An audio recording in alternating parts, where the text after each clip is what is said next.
From the 63rd Annual O'Reilly Auto Parts Autorama at the George R. Brown Convention Center in Houston, Texas. Welcome to the In Wheel Time Car Talk Show. Coming up, we're going to talk to some of the participants in today's show. We're going to talk to Jim Tilley right out of the box here with his 65 Coronet Mr. Norm car. Later on, we're going to have Jeff have a segment on the mysterious Shade Tree Mechanic. Yeah. Conrad has this week's car clinic. What's in the car clinic today? Well, since we're celebrating Mr. Norm, and we were just talking about other dealers building supercars of the 60s and 70s, thought I'd talk a little bit about a few of the others as well. Oh, good. That's great. That's perfect. Yeah, absolutely. All right. And then, we're going to have the usual bunch of boys here talking car stuff. Bunch of boys. Bunch of boys. That's exactly right. Howdy, along with Mike out of this world, Mars. King Conrad DeLong to my left today. We need more Jeff Zekin over here. Chief engineer and bottle washer David Ainsley. I'm Don Armstrong. Glad that you could join us on this Saturday. There's not a soul here. Well, there's us souls. Our souls. Well, there are souls, yes. Some of the cleanup people are here getting ready for today's show that opens in 2 hours, by the way. We'll have Larry Way on is going to talk about, ticket prices and all the good stuff that he's got going on here at the show today. Between airport runs. It's a packed house as far as actual displays are concerned. Matter of fact, we've got a motorcycle squeezed in over here to the right. Mm-hmm. There's lots of stuff here to see and do at this year's 63rd Autorama. And we invite you to come on down. If you can't, we're going to give you kind of a little mini tour of our own here around in the center of George R. Brown Convention Center. And by the way, speaking of center, we really are kind of smack dab in the center of the George R. Brown here. Right in the middle of Hall C, so it's literally in the middle. Yeah, and Tremec Transmissions is right there, and they've got a sign that you can see wherever you are inside the George R. Brown, and we're right here by it, as you can see. Stepped right in the middle of it. In the In Wheel Time Car Talk booth. Speaking of that, in the booth with us this morning is Jim Tilley 65 Coronet 500, the Mr. Norm car. Jim, you're a Louisiana boy. Yes, sir. How did you know Mike Mars? How did you? I'm sorry for that. But how did you and Mike get together? How do you know My each other? son, Matt, lives in Nederland. Really? And so that's pretty close to Michael. Oh, my God. So he's got some stories about him. Do you tell people this? Do you tell people this? They keep it a secret. So do we. I think they met somewhere at a football game or something, and they were talking about cars and drinking a beer, a yeah, little brown water. Yeah. Yeah. So he showed a picture of the Coronet to Michael. And, he talked about I need to call up and do a podcast with you guys there, which I bummed there. So, and then Michael, of course, he asked to be a host, as guest on y'all's show here. So, yeah, well, there's that. But I think more importantly, when Mars said we were looking for a car to bring in, we always try to get a really cool car every year to bring here. We've had some really nice cars, there's no doubt about it. Mm-hmm. And when he told me about that, I said, are you kidding me? He can bring it over here? He said, yeah. Well, there's no question. Let's have it. Show the car to Houston. Yeah, absolutely. Because this car's never been shown here. No. Have you ever brought it over here for anything? No. Never. This is the first time here. Okay. Okay, let's start from the very beginning, and let's tell people a little brief history of Mr. Norm and who Mr. Norm is. Okay. Mr. Norm, whenever he was a teenager, him and his brother got into selling cars, used cars from their own home. So they saw where they'd made good sales, so, hey, let's go into the business. So I think they rented a building, and they started selling used cars, and then from there they went into new car productions. So it's grown quite a bit, and, of course, during this time, drag racing has gotten pretty popular. Right, in the mid-'60s. Yes. Yep. So a lot of the big three were pushing cars out there, performance cars, so they said, let's get in on this one. So I think they even had a shop car that they raced, local drag strip. I'm not real sure on that. But I've heard they that. did do some drag racing, right. though. Mm-hmm. It's a tax write-off. Yeah. Advertisement at the track was to say win on Sunday, sell on Monday type deal. But anyhow, they seen a good market there for that. One of their things that they was known for, they was one of the first dealerships with a dyno in-house. A dynamometer? Uh-huh. Yes. So whatever the horsepower your car was rated for from Chrysler, they put it on the dyno and make sure it made that horsepower. If not, well, you don't get the car till we fix it where it does make it. And two, maybe a little bit more. And especially back then, dealers typically did not have dynamometers. No, very few people did back then. Yeah. But, yeah, and from there, I mean, they've got a lot of people. It's kind of like the Yenko Chevrolet. Mm-hmm. Everybody want to go there. Yeah. So Mr. Norm is to Dodge Chrysler what Yenko was to Chevrolet. Yes, and Shelby to Ford. Right. Deal. Mm-hmm. Right.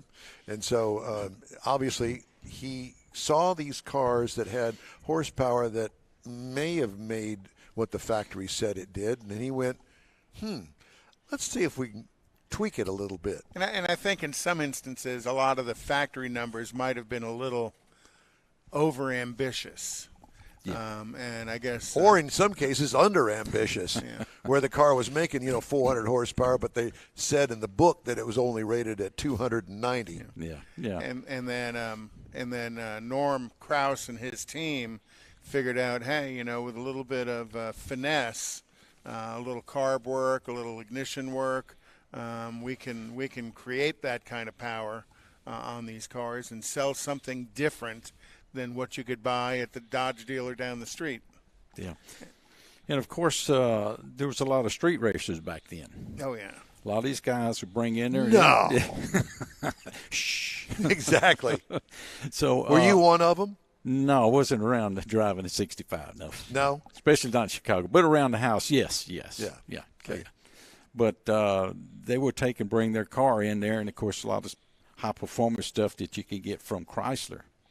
They would order it through there, kind of like a hot rod shop there. Mm-hmm. Yeah. Get performance parts there and bolt on. So. And so they beefed up the factory cars. Yes. So you will go and buy a Coronet 500 at the dealership, and it's got what kind of motor? Were there several engines available for that car? Definitely. Yeah. And what does this car have? This has the 426 wedge. Okay, It's, what defines the wedge? The wedge is the way they designed the heads and the valve to the cylinder. So this is before the Hemi or at the same time as the Hemi? That's probably around the Hemi because they started Hemi productions back in, I guess, the second generation back in 62, 63. Got you. Because was it a Hemi available in this car? Not at the moment, no. Yeah, no. Got it. But what I understand, if you was a good known racer or person that connected, that's the word. You can go through the back door or something and order something a little different from Chrysler. It was common back then. And Mr. Norm was also connected because some of the cars he sold, and I'm assuming this was one of them, because the 426 wedge probably wasn't a regular production option on this, that this was kind of I'll say in the Chevy world, it would be a COPO, Central Office Production Order. But he had a little free form of ordering powertrain packages through Chrysler that other people didn't because of his connections. Yes, that's right. And this would be one of those cars. Yeah. And then, too, back then, a lot of your drag racers went through the dealerships in the office, back office, whatever, and ordered these special cars, like they had the Max Wedge. It came with a lot more compression, 2.4s and so forth, and a lot more horsepower. Let's get down to this car. Okay. Where did you find this car? Actually, there was a guy I worked with back home that bought this car from somebody in Illinois. So I can't remember the guy's name. Anyhow, he had his plans. Did he know it was a Mr. Norm car? Yes, he did. Yes, there's a story from the guy before, my friend, that he put with it. Got it. So, and where was this car running at the time that you bought it? No. It was not. It was just a roller. A roller. Yeah. So it had no motor. No motor. Motor's in pieces on the floor. Motor, transmission is out. The transmission I rebuilt for him, I guess now it's probably 10 years ago, whenever he was working with me. Yeah. But it was the correct motor that was in pieces and the correct transmission. Yes, correct. That actually came in the car in production.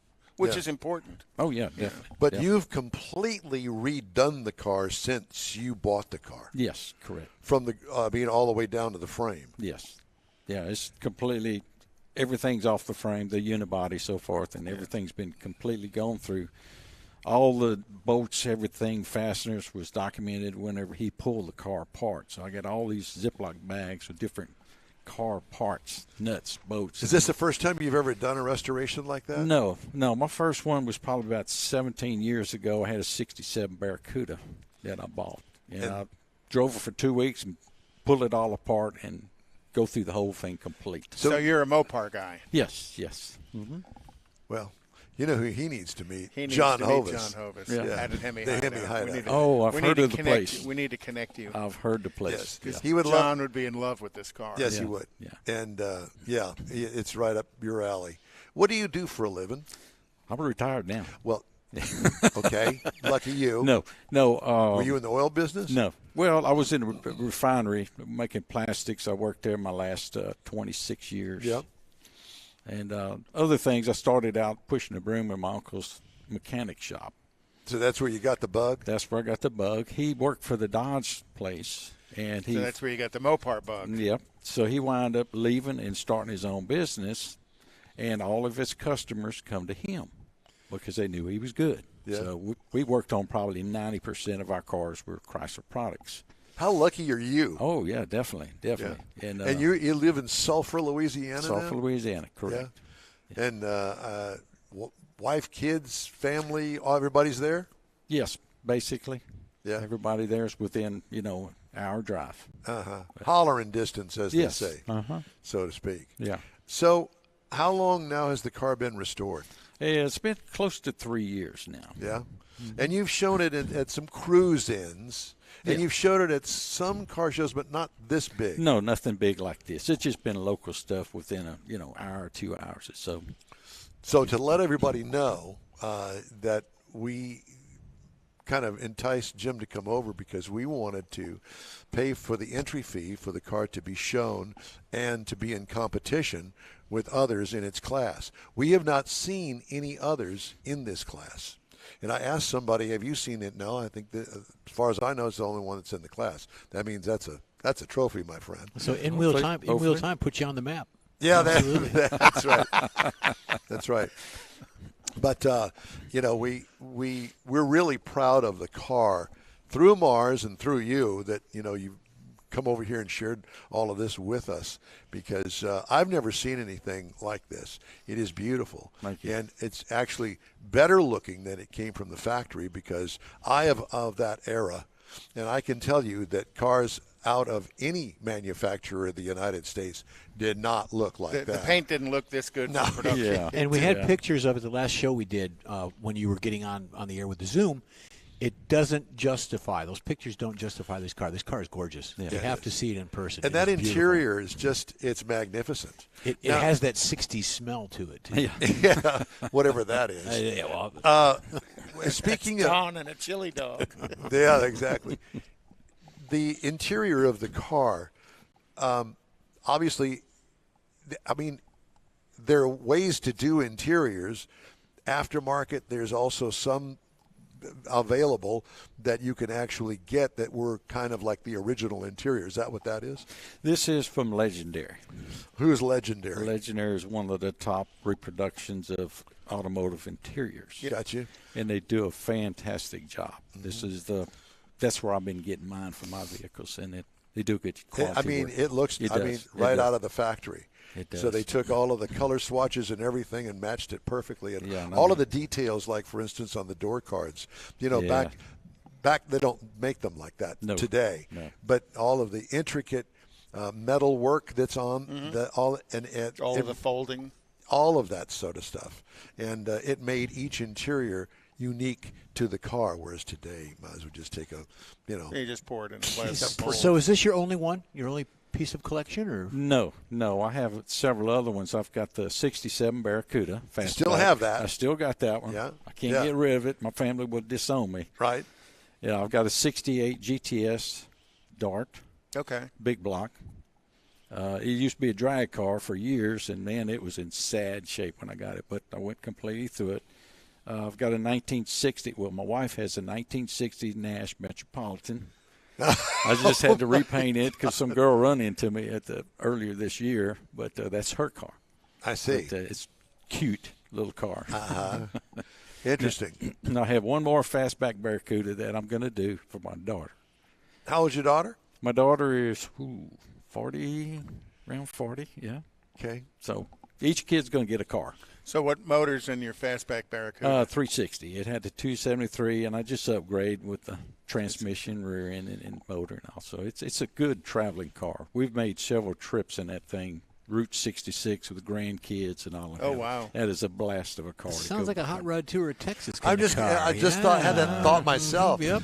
Are you familiar with Hot Rod Tour of Texas? No. Well, that happens at the last weekend in April, and I think that would be something that you would really enjoy. Yes. Yeah.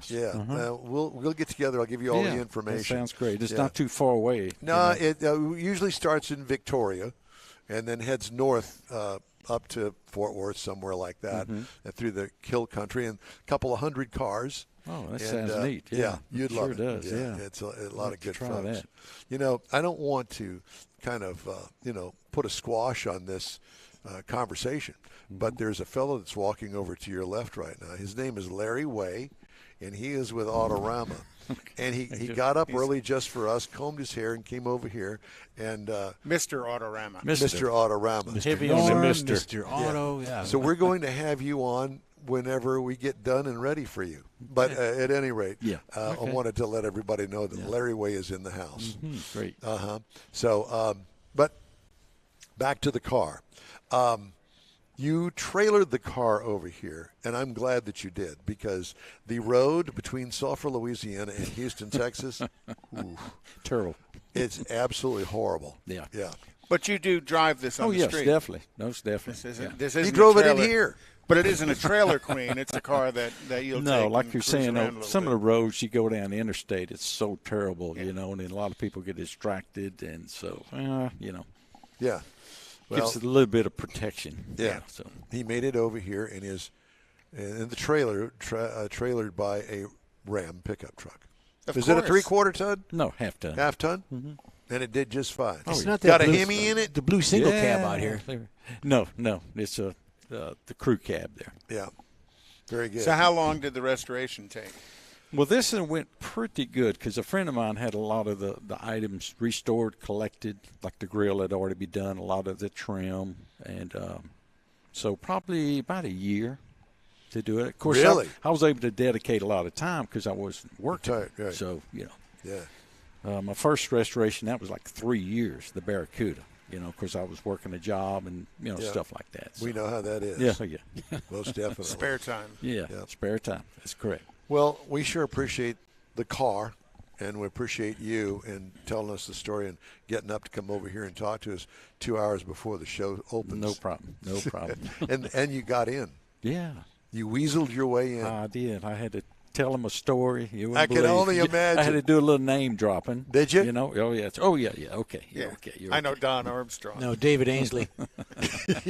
No, I think it would be Mike Mars. He pulls all the switches here. Not. He plugs them all in. He plugs them all in. But I need a new wire. Yeah. I need another connector. I need something. But anyway. Well, your car is breathtaking. Thank you very I much. mean, that is such a cool looking car. And what's the color? What's That the is name a of the medium turquoise. color? Medium Turquoise. turquoise. Boy, they went to KK1. all of this work for a beautiful car like that, and they named it medium turquoise. Yeah. But that's back in the 60s. That shade Yeah. was relatively common across many GM, yeah. manufacturers. That's correct. Now, the swatches in the trunk, man, there's a stack of colors that you could get for this year. It's unbelievable. Really? Oh, yeah. There's like 3 turquoise, there's 3 blues, 3 reds, and it's a stack of colors. That And is same so- through the interior. All the nice detail interior stuff. Imagine being a dealer. Well, let's see. Which one am I going to order from the factory Yeah. today to put on the lot? Yeah. Yeah. I mean, that colors, they are a certain area of town may sell a lot more blue ones than they do red Oh, ones. yeah, so yeah, that's yeah. what you order. Yeah. And the dealers know that. So, Oh, yeah. yeah. Well, Jim, thank you so much. We appreciate Appreciate it. you. Thanks Yeah. for sharing Thanks the for car the with invite. us. Yes. Anybody that's out there listening, you need to come look at this car. We may have you back in the 11 o'clock hour because we have it wide open. So I'm and I here know all that, day. Yeah, you're going to be hovering today. Yes. Like a mother. Okay. Okay. Maybe not a mother, maybe a dad or Yeah, something. yeah, something An like ant. that. Yeah. Okay. It's the N-Wheel Time Car Talk Show. Thank you for joining us today. If you'd like to get in touch with us, we have an email address. It's called info@nwheeltime.com. Jeffrey has a feature this morning, and it is on being a shade tree mechanic. That's right. Now, we've all kind of got our own idea of what that means, but Jeff is going to explain it to us. Okay, we're going to get that started here right now. And what it is what it is. What it is what it is. What it is what it is. What is the shade tree Football. mechanic? Growing up around garages, cars, car people, the term shade tree mechanic got thrown around quite a bit. I'm going to go back to this shot here, guys, because my camera's all messed up. Time out. Your camera is messed up? Yeah. Well, don't worry about the camera. Let's just hear about the story. Okay. A shade tree mechanic is someone who works on vehicles in a driveway, home garage. Hold on, Don. My computer's messed up. Time out. Well, you wanna move on? But remember, this is an audio show, so I know, but I'm in a commercial right now, so it's messed up. My bad. Time out. Talk amongst yourselves. well, we'll just wait for you. Okay. Because you It's know not we're working. with that kind of show. But we have an extra hour today, so take your time. Yeah. Okay. We how can did move the, you back to the fourth hour if you'd the like. fifth hour? How did the phrase shade tree mechanic migrate in its origination? Well, the term became popular in the 60s and 70s and quite literally referred to the mechanic working on cars in the driveway underneath the shade of a tree. This was a time when mechanics could fit almost anything on a car with basic tools in their toolbox. It seems that people are always looking for a local shade tree mechanic to work on because of their cars and the high prices at the dealerships and all the other garages that are around you. The fact is, a shade tree mechanic is a very skilled person, and they have a lot of knowledge about cars. Some shade tree mechanics just work on their own vehicles or maybe do work for friends. Many, however, are skilled mechanics doing work part-time from the home for extra money. On the side, sure. On the side, yeah. The only way to find out if your local shade tree mechanic is any good, get some personal references. Talk to them about what they do to the car. You might be disappointed and regret it, but do your research. There's things you can do and find out. Is a shade tree mechanic trustworthy? No doubt there's some crooks in the world and rob you blind, but most people come in contact. They're car people. They're hardworking. They're honest folks, just trying to do things right. How much does a shade tree mechanic charge? Well, hourly rates for a mechanic vary depending on the location as a shop or an independent. But there's no way to determine what a shade tree mechanic charges, so it should be less than a local repair shop anyways. You can certainly make a good income being a shade tree mechanic if you're good at what you do. If you're going to do it as a business, there's additional business expenses. You got to get licenses. You got to make sure if you're doing it in the neighborhood, your Karen Association, you know, whether they're allowed to do it. Association. Properly disposing of all the waste fluids. No, yeah, right down the drain. If you're a hobby shade tree mechanic working on your own vehicle or those are your friends, you probably don't need to be insured, but, you know, you take a chance, you've got to risk that. Running an auto repair shop that involves other things as well. I mean, you got to pay for insurance and all that good stuff. How do you become a shade tree mechanic? Well, you start working on cars. Find a tree. Find a tree. And if you're good at what you do and you charge a fair price, the people will come to you. Now, I've got a shade tree mechanic guy down the end of my street. Doesn't matter what it is. He could be tubbing it out and putting an LS in it. It is a bottle of rum and $40. That's all he charges me. So it's good Really? stuff. Yeah. Well, see, and I always thought shade tree mechanic had something to do with a tree that had a strong enough branch that you could hang a come along Oh, yeah, on it that's a and shit- lift it- the it- engine out there of are it. many- And I will And tell you, something- one time we heard a story for months. We went up to Kirbyville, out in the middle of nowhere, because we heard that there was a car out there, a Hemi car out there, that the guy was selling the engine out of. We got there. This Hemi, a 426 Hemi, was literally hanging In the from a tree. come Branch of a along tree. in From the a Joshua tree. That's what they use for an A-frame to pull the motor out. Yeah. Well, that's that. And it was still hanging there. It was still hanging there. It was great. We just lowered it back down in the bed of my truck and we took it home. The story kind of I've remains been the to same. Kirbyville. You have to plan to get there. Oh, yeah, That's yeah. not We a place had- you're accidentally going to go. No. It was down dirt roads. The story remains the same for Shade Tree, no matter what it is. But the pictures are different. I mean, there's guys full of grease hanging from trees and all, like you said, engines coming from different parts. Oh, There cool. you go. Yeah. Thank you, Jeffrey. There was a little technical difficulty, but it is technical. Did you get it all fixed? No, but we're good. Okay. Well, are we going to be ready for the next time? Yes. Or is this going to be Yes. an ongoing it's theme throughout the morning? Well, we don't know yet. Okay. Well, would you like to preview something for us? Give it We're time. good. We're good. Give it time. Yeah, Mars, we're out of time. We got 1 minute to go before we're on the air. I know. I'm coming. I'm making it. They're cooking something. You can smell it. What? Don't ask. I don't want to know. There's a dyslexic thing going on here, obviously. All right. Larry Way is walking around, and we're going to bring him Waiting over on here Larry. Yeah. at the bottom of the hour here in just a couple of minutes. And we're going to have him sit in the hot seat, and he's going to talk about Autorama. Hey, the In-Wheel Time Car Talk Show is available 24/7 through the iHeartRadio app. Just look for In-Wheel Time Car Talk. We also video stream on Facebook, YouTube, and InWheelTime.com, and podcasts are now available on YouTube. I checked that out earlier today. That's kind of cool.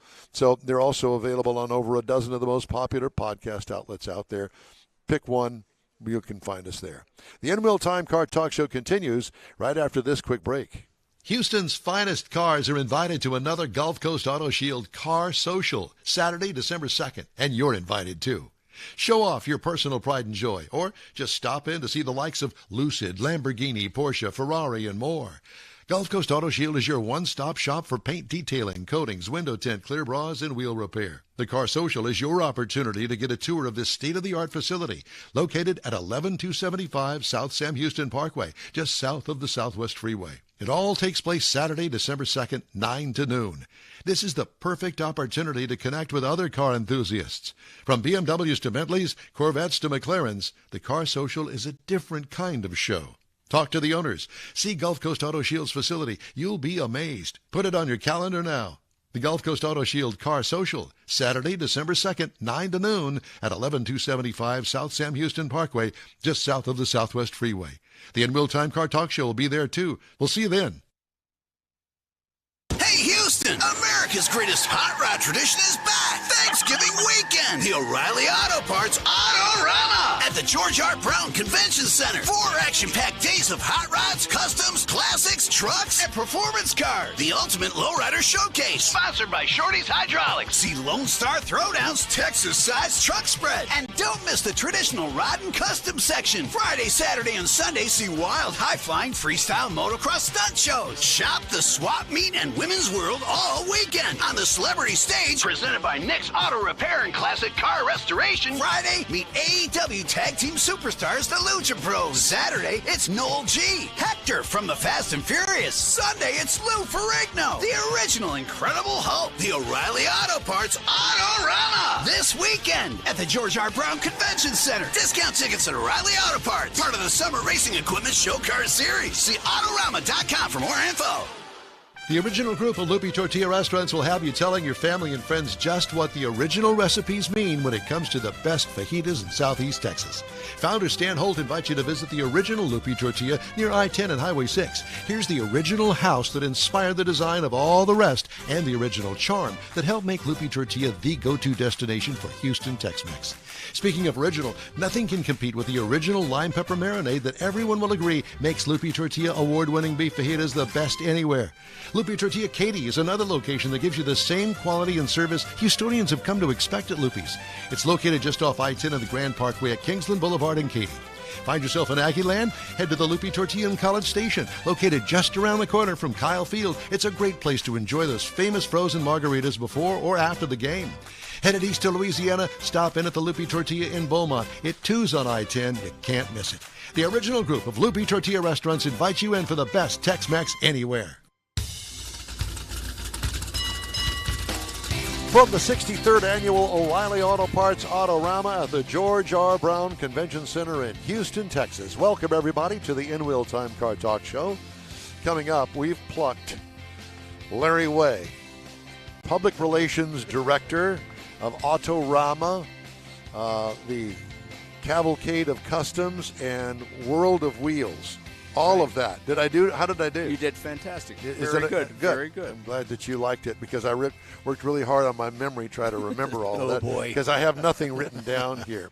But Larry is with us this morning. Conrad's going to have the In-Wheel Time Car Clinic at the end of this particular segment, and we'll have this week's auto news. Howdy, along with Mike out of this world Mars, King Conrad DeLong. We always need more Jeff Zekin, Chief Engineer and Head Bottle Washer David Ainsley. I'm Don Armstrong. Glad that you could join us today. Thank you so much. Larry Way is in the hot seat now. And let's see, we talked to you a couple of weeks ago when you were in Las Vegas. Yes. Did you go back home after Vegas? I did. You did? So Cut the grass? No, it was cold. Was it? Most people go to Las Vegas for 3 or 4 days. I was there for 11 days. I like Las Vegas. I don't gamble, but I like the city, and I did a lot of fun things. Well, wait a minute. Wasn't that around one of the big shows? Yeah, there? it was around the SEMA show, which is 4 days. Did you stay for the F1? No.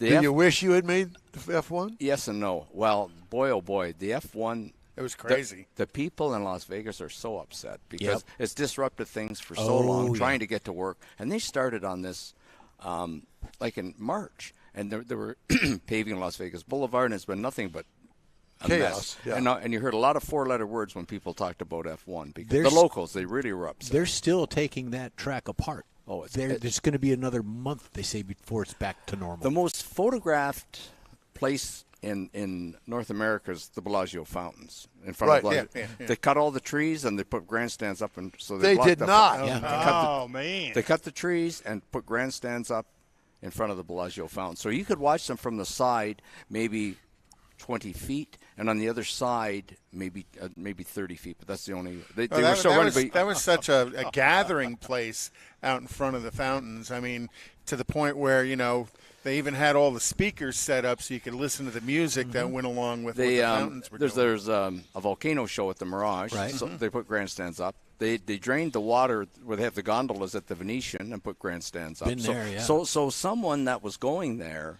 A couple, let's say, were going to get married, or just going for a weekend. The city was terrible. Yeah. I mean, because of the grandstands. They lost money. Did they fill the grandstands? No. No. The week before, I was. They were discounting packages by 80%. Ooh. If you wanted, and the week of, and for example, the hotel where I stayed at, which is off the Strip, it's only a 20-minute walk to Bellagio from where I stayed. Their rate was $4.99. Then it went to $2.99. It went to $1.99 the week of and they were only 50% They full. lost money. They lost had a ton of money. The sponsorship, they wanted to get large corporate money to have all these tickets and blocks of hotels like you do, and it was outrageously priced. They couldn't do it. If you wanted, when it started, Bellagio is a beautiful hotel. 3 nights at Bellagio, 2 seats for the weekend, a couple can stay for 3 days for racing. Dinner for 2 and spa for 2 for $17,000. I thought SEMA was high. I'll take two. So what about? So then 2 weeks before they discounted 80%. So all of a sudden you're sitting beside this guy paid $17,000 and you paid $2,000. I'm ticked.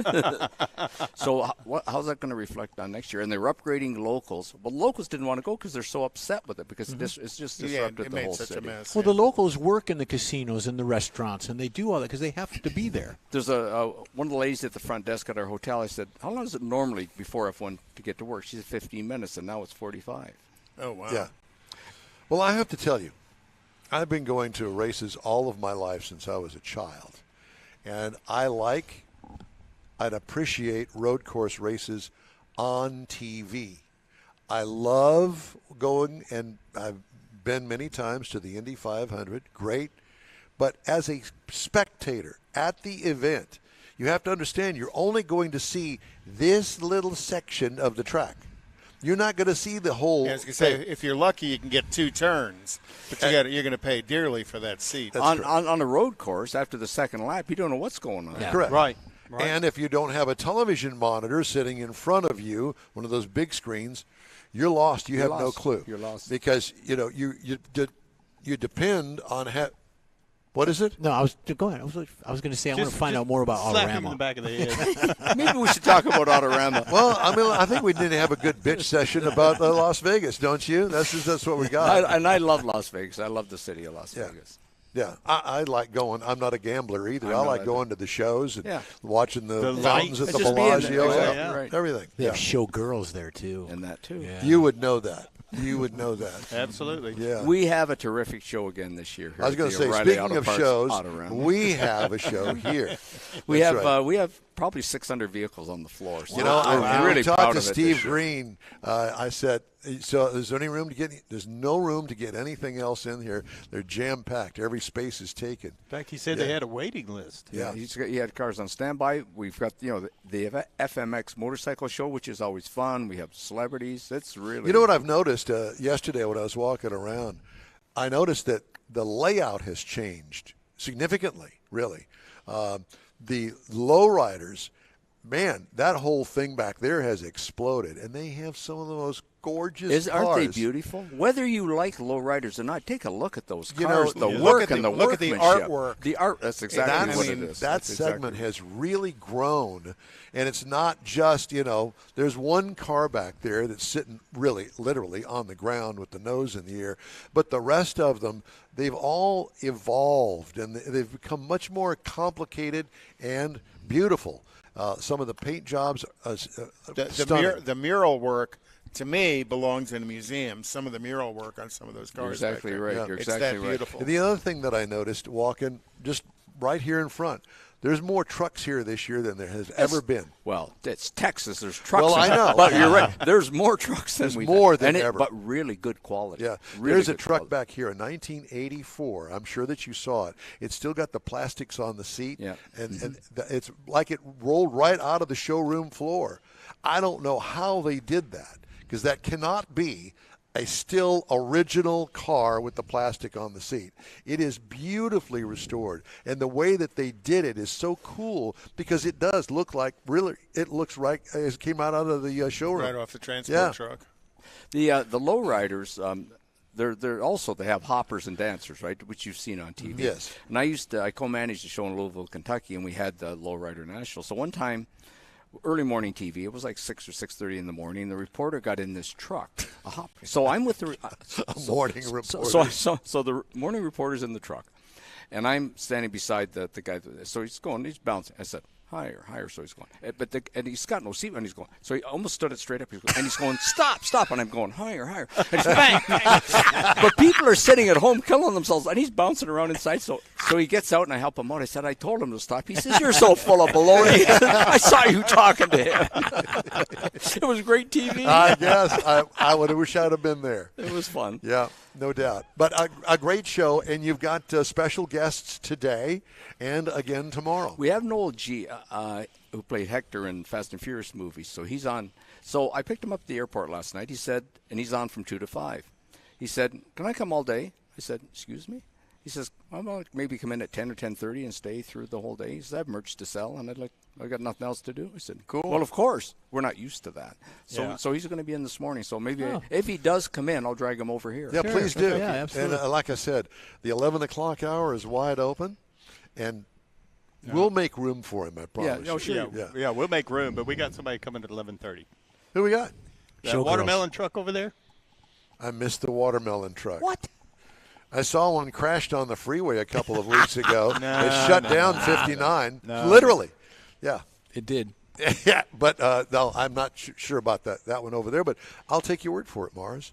Don't ask me why. I trust you at this point in our relationship. It's but too early in the morning. It is that. Wait till you get woke up. Yeah. So tomorrow we have Lou Ferrigno. Yeah. Incredible Lou Hulk. Ferrigno, the Incredible Hulk. So we have him tomorrow afternoon. So Was that'll that be fun. was a 70s show, wasn't it? The Incredible Hulk? Yeah. Yeah, I love that. It is. It's great. And I mean, Is he going to be in green? probably Doubtful. not. have to make them mad. Yeah, that's right. You got to make him Don mad can for do that. Don, Anybody. real easy. Yeah. Ask Craig Bierman; he'll tell you. Oh boy. I can tell you that it is quite a show this year. Have we selected the Magnificent Seven yet? Yes. They are selected, Yeah. and so I think yesterday I didn't see them, but Most of them are on the front. right, front row. and they have a plaque, and I didn't. Maybe I missed it. I don't know, but at any rate, so got to be sure. And when you come in, that's the first thing that you look at is the Magnificent Seven, and they each of the seven has a plaque in their display Right. that shows that they are One one of of the the seven. Magnificent Seven. There is one car here from Moncton, New Brunswick, Canada, which is in the far eastern provinces.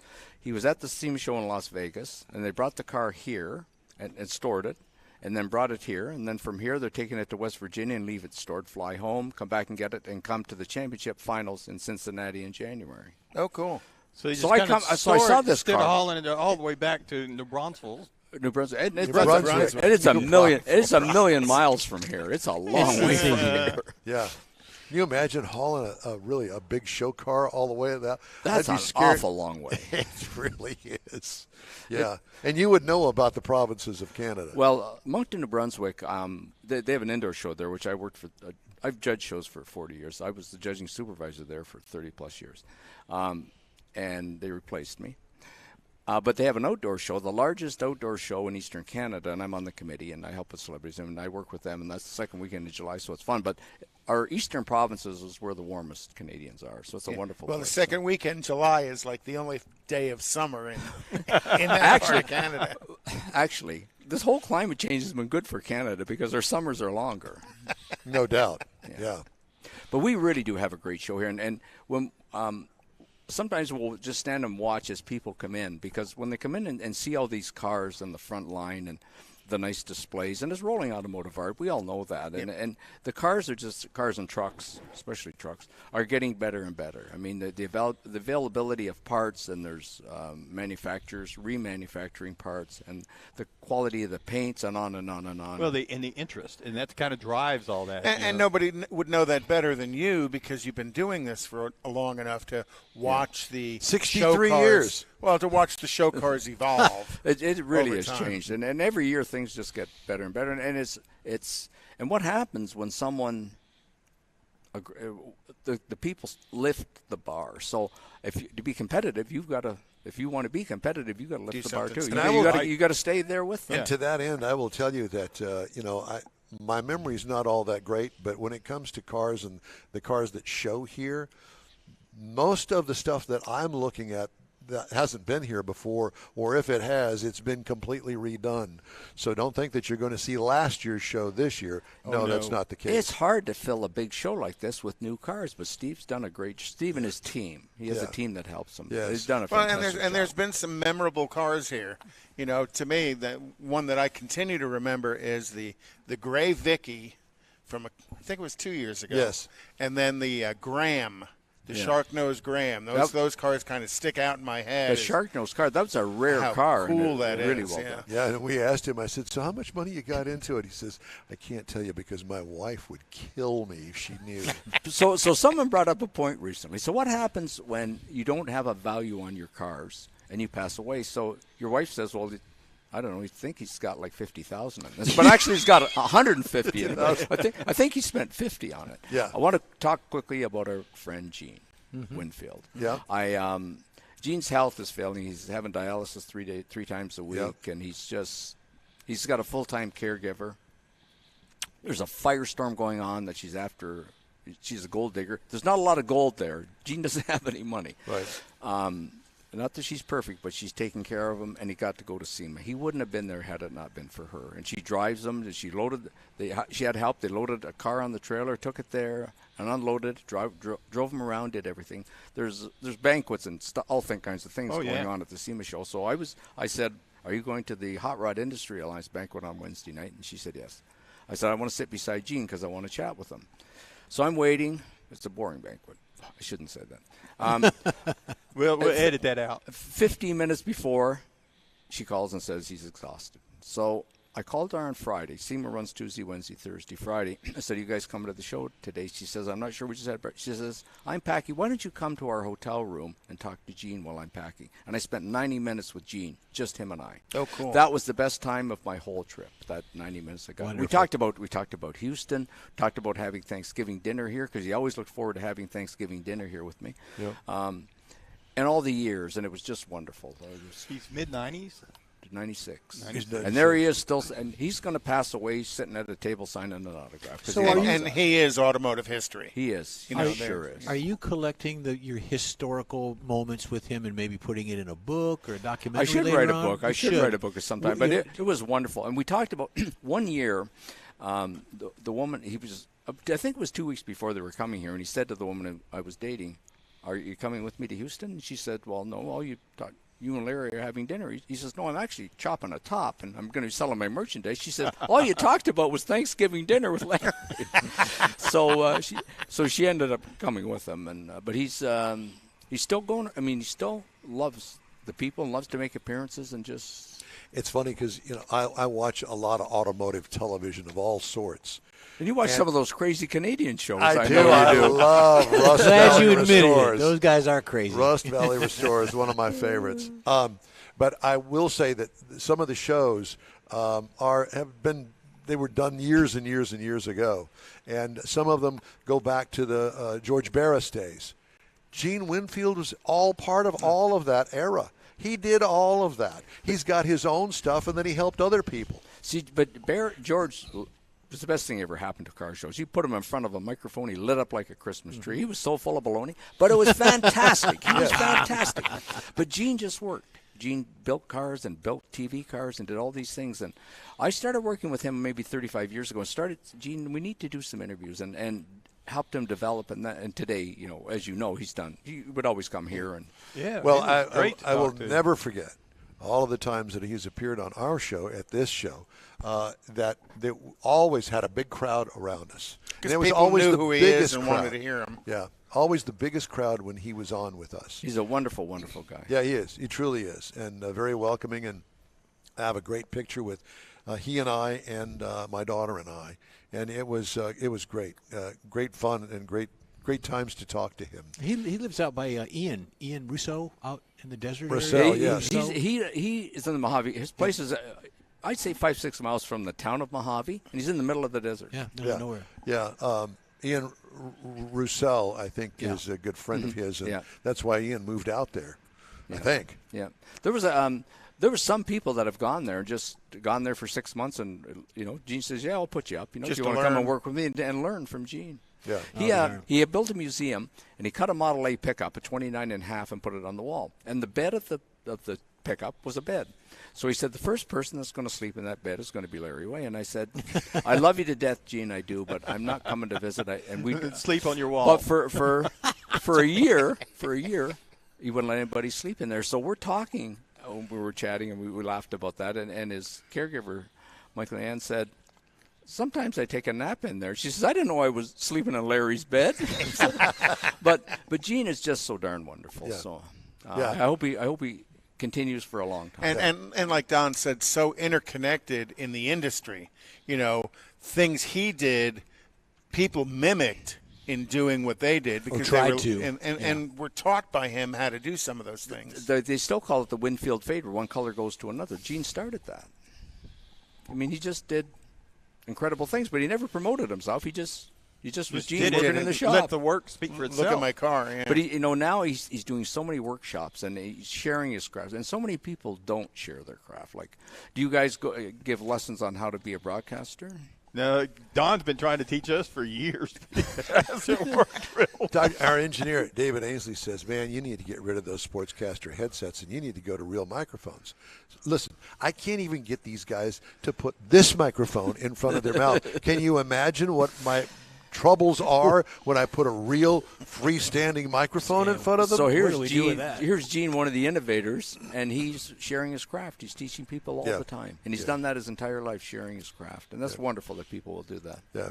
Well, and it becomes an extension of him. Exactly right. Because Exactly people right. know Billy Bob because he was trained by Mr. Winfield, and he continues that skill set as well. And I'm sure that there are probably about a dozen guys that have continued that era on as a Gene Winfield trained mechanic or body sculptor or whatever it may be. Now, Gene is also a womanizer, so a lot of us are proud of him for that too. He's 96 and he's still chasing. I wasn't going to say anything when you, but I was thinking when you said her, I thought, yeah, he would have a female. She's not 40 years old, cute little thing. And that's Gene, but she is his caregiver. Yeah. Truly, she does take care. I mean, it does sound like it. More than a full-time Well, I job. hope that this doesn't turn into a Casey Kasem thing. No, but it sounds like that's the longevity if you want to live that long. Yes. The key to the longevity. Well, Steve Darnell, I think you know Showgirls. who Steve is from Vegas Drivers. Yes. And Steve and I are good friends. I have a lot of friends and acquaintances, but Steve and I are friends. Whenever I go to Vegas, we get to spend some time together. But we both look up to Gene. Yeah. One time we're at a show, and him and Barbara Dave was on the show with him, who's his first cousin, and they're doing a rap song, and we're celebrating Gene's 90th birthday, and they go dun, dun, dun, dun, and Steve's doing the thing, and he says, and there's little Winfields all over the land. Perfect. Well, let's bring it back home. So we're going to come down here for the first time at the O'Reilly Auto Parts Autorama, and what are we going to see? Well, first you want to stop by your local O'Reilly Auto Parts store and pick up discount tickets on your way here. That's right. And then Can you buy down. the tickets there? Yep. You can buy the tickets there. Discount tickets at all local O'Reilly So Auto go into Parts the stores. O'Reilly Auto Store where there's a bajillion of them here. Where they're, yep. And then come. But when people walk in and see it, and what we've done, and you guys know this, is promote family entertainment. 20 years ago, it was a guy thing. There was bikini contests and so on. We've been trying hard to get out of that, which we have for a long time, but it's family entertainment is what we want. is. We want mom and dad and the kids, and there's a lot of families that come. Yes, They there can are. watch the motorcycles. Even if you're not interested in cars, this is millions and millions of dollars of rolling automotive art. The imagination that a lot of these people have and the things that they do is just incredible. Well, there's family builds.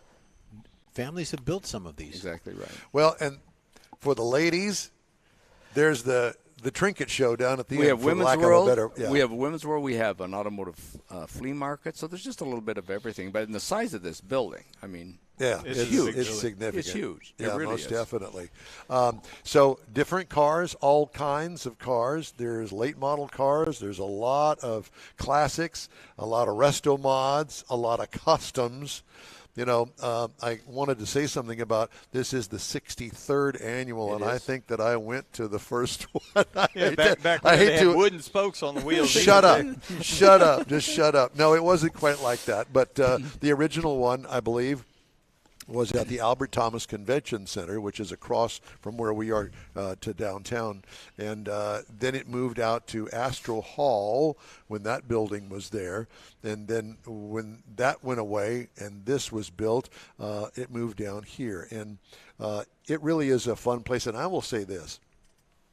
This Discovery Green area in front between the two hotels. I was going to say. It really is very unique, special, and all of the greenery now that's in front of the convention center. It's really impressive to walk out At front. night, it's beautiful Yes, when it it's is. all lit up. It's beautiful downtown. Yeah, it truly is. So it's a great venue. It's easy to park. There's underground parking right there underneath Discovery Green, and there's plenty of garages around, which used to not be, but now it is. That's a big problem with a lot of our convention centers that are downtown. It's parking. Right. Always. And so it's all connected, and it's good now. So it's a great place and a great time. And the weather's supposed to be pretty good today, so get out and come on down to the George R. Brown. We're going to be broadcasting today an extra hour. This is the Larry Way bonus Autorama hour. So we're That's gonna calling happen. it. Yep. Did you? Did George Barris teach you anything? Did you go to the Super Feast or have the connect? Did you do that? I did. I went at 7:40, and I walk 6 miles a day. I walk an hour in the morning and an hour either in the afternoon or evening. I went and helped organize the food, and then we walked the aisles stuffing bags. So I walked probably 3 hours. Oh, wow. Just walking. And they had a guy, and he's a big black guy, but he was with a really loud voice. He was his own sound system. And I said, I said, "You're really something," and he's a professor. And he would say, "Okay, we're doing this," and you could hear him, and he had it all organized. Everybody heard. And it was So they said 10,000 people. That's a lot. They probably had 3,000 bags of food. So they had cars lined up forever, and we were on it was on the third floor. And volunteers brought their cars up, and they loaded bags and drove them down and handed them out. And then people that came for the feast, a lot of them came and got there. There was a lady there. I met her 2 years ago. She had 10, herself and 9 other hairdressers there from different salons, cutting hair, trimming beards. They were doing flu shots, COVID shots. They had live music. They had live Serving the community. It was really something. It's really something for these people. Now, not everybody's homeless, but times are tough, right? Yeah. A lot of people there. More people, yes. Just people that are just in need. We got about a minute and a half, Larry, and I wanted to talk to you briefly about the things that you do once you leave here. You got other shows that you produce as well. I produce my own series of shows in the summer months. Yeah. So you're busy year round, really, with car shows. And I do automotive appraisals. So I don't do a lot of that, but last year we had four Barris cars and four Ed Roth cars. Wow. That we toured, but they needed to be appraised. We needed to put a value because when they're in the possession of the owner in his garage, they're insured, and when they're in the trucks coming to the event, they're insured. But when they're on the show floor, we're responsible if something happens. So I sent a sample of mine, and they accepted our insurance company accepted my appraisal. So I got to appraise 8 of the most famous cars. Oh wow, that's awesome. And they paid me for it. That's even better. So it was important. Win-win, so to speak. Yeah. It's always a pleasure. You guys do a fantastic job for us. Thank you for all you do. Thank you, Larry. And you're a big part of the car community here, and we appreciate it. Well, we thank you very much for letting us come here and show our Take wares up space. or our You rear do a ends. fantastic job. Yeah, something. And we've like been that. doing this a long time together. Yes, we have. We certainly have. And Didn't we have dark hair when we started? I think that we did. had hair. I think I had hair. Hello. Larry Way, PR Director of Autorama here in Houston at the George R. Brown. We're going to take a quick break. We're going to continue our show right after this. Stay with us here on the In Wheel Time Car Talk Show. Houston's finest cars are invited to another Gulf Coast Auto Shield Car Social, Saturday, December 2nd, and you're invited too. Show off your personal pride and joy, or just stop in to see the likes of Lucid, Lamborghini, Porsche, Ferrari, and more. Gulf Coast Auto Shield is your one-stop shop for paint detailing, coatings, window tint, clear bras, and wheel repair. The Car Social is your opportunity to get a tour of this state-of-the-art facility located at 11275 South Sam Houston Parkway, just south of the Southwest Freeway. It all takes place Saturday, December 2nd, 9 to noon. This is the perfect opportunity to connect with other car enthusiasts. From BMWs to Bentleys, Corvettes to McLarens, the Car Social is a different kind of show. Talk to the owners. See Gulf Coast Auto Shield's facility. You'll be amazed. Put it on your calendar now. The Gulf Coast Auto Shield Car Social, Saturday, December 2nd, 9 to noon at 11275 South Sam Houston Parkway, just south of the Southwest Freeway. The In Wheel Time Car Talk Show will be there, too. We'll see you then. Hey, Houston! America's greatest hot rod tradition is back! Thanksgiving weekend! The O'Reilly Auto Parts Autorama at the George R. Brown Convention Center. 4 action-packed days of hot rods, customs, classics, trucks, and performance cars. The ultimate lowrider showcase. Sponsored by Shorty's Hydraulics. See Lone Star Throwdowns, Texas-sized truck spread. And don't miss the traditional rod and custom section. Friday, Saturday, and Sunday, see wild, high-flying, freestyle motocross stunt shows. Shop the swap meet and women's world all weekend on the celebrity stage presented by Nick's Auto Repair and Classic Car Restoration. Friday, meet AEW Tag Team Superstars, the Lucha Bros. Saturday, it's Noel G. Hector from the Fast and Furious. Sunday, it's Lou Ferrigno, the original Incredible Hulk. The O'Reilly Auto Parts Autorama this weekend at the George R. Brown Convention Center. Discount tickets at O'Reilly Auto Parts, part of the Summer Racing Equipment Show Car Series. See Autorama.com for more info. The original group of Lupi Tortilla restaurants will have you telling your family and friends just what the original recipes mean when it comes to the best fajitas in Southeast Texas. Founder Stan Holt invites you to visit the original Lupi Tortilla near I-10 and Highway 6. Here's the original house that inspired the design of all the rest and the original charm that helped make Lupi Tortilla the go-to destination for Houston Tex-Mex.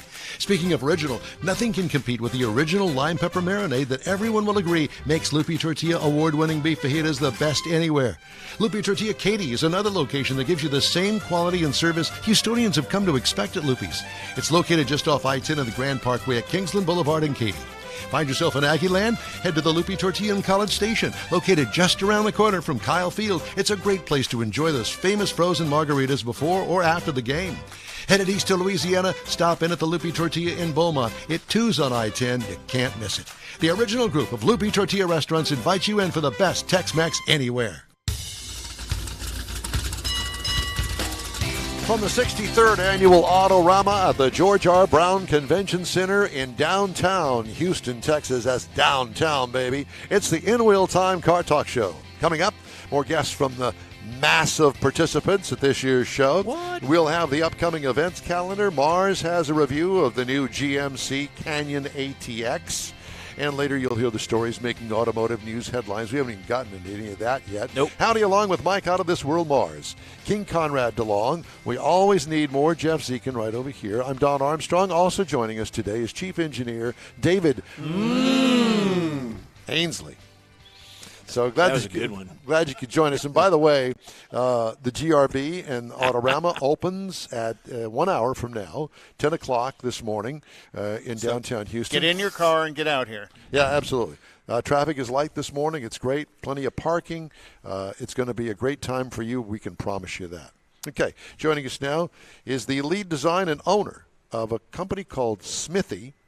His name is Justin Smith. Justin, thanks for coming and joining us this morning. Absolutely. Happy to be here. Well, tell us about Smithy. Mm-hmm. Okay, this is your company that you started. Yes. How long ago did you start this company? So it was back in 2013. 13? 13, yeah. We're very So, young. welcome to the next decade. Yeah. Yeah, exactly. Are you here in Houston? Yes. We're 1960 Jones Road. 1960 in Jones, or as I like to call it, Honus. There you go. Honus Road. Well, I mean, you know, we have a lot of Hispanic. Yeah, there you go. Thank you, sir. We have a lot of Hispanic culture going on here, so it could very well be Honus Road. It could be. Well, he's up there where I am He's up there. because I'm at basically Jones and Luetta. Hey, up here. That's Honus. Yeah. I'm trying. You know, back in the day here in Houston, Texas, we still have the street called San Felipe. But Houstonians, back from way back when, it's always San Felipe. Don't ask me how or why, but it's San Felipe. Okay. Right up yours.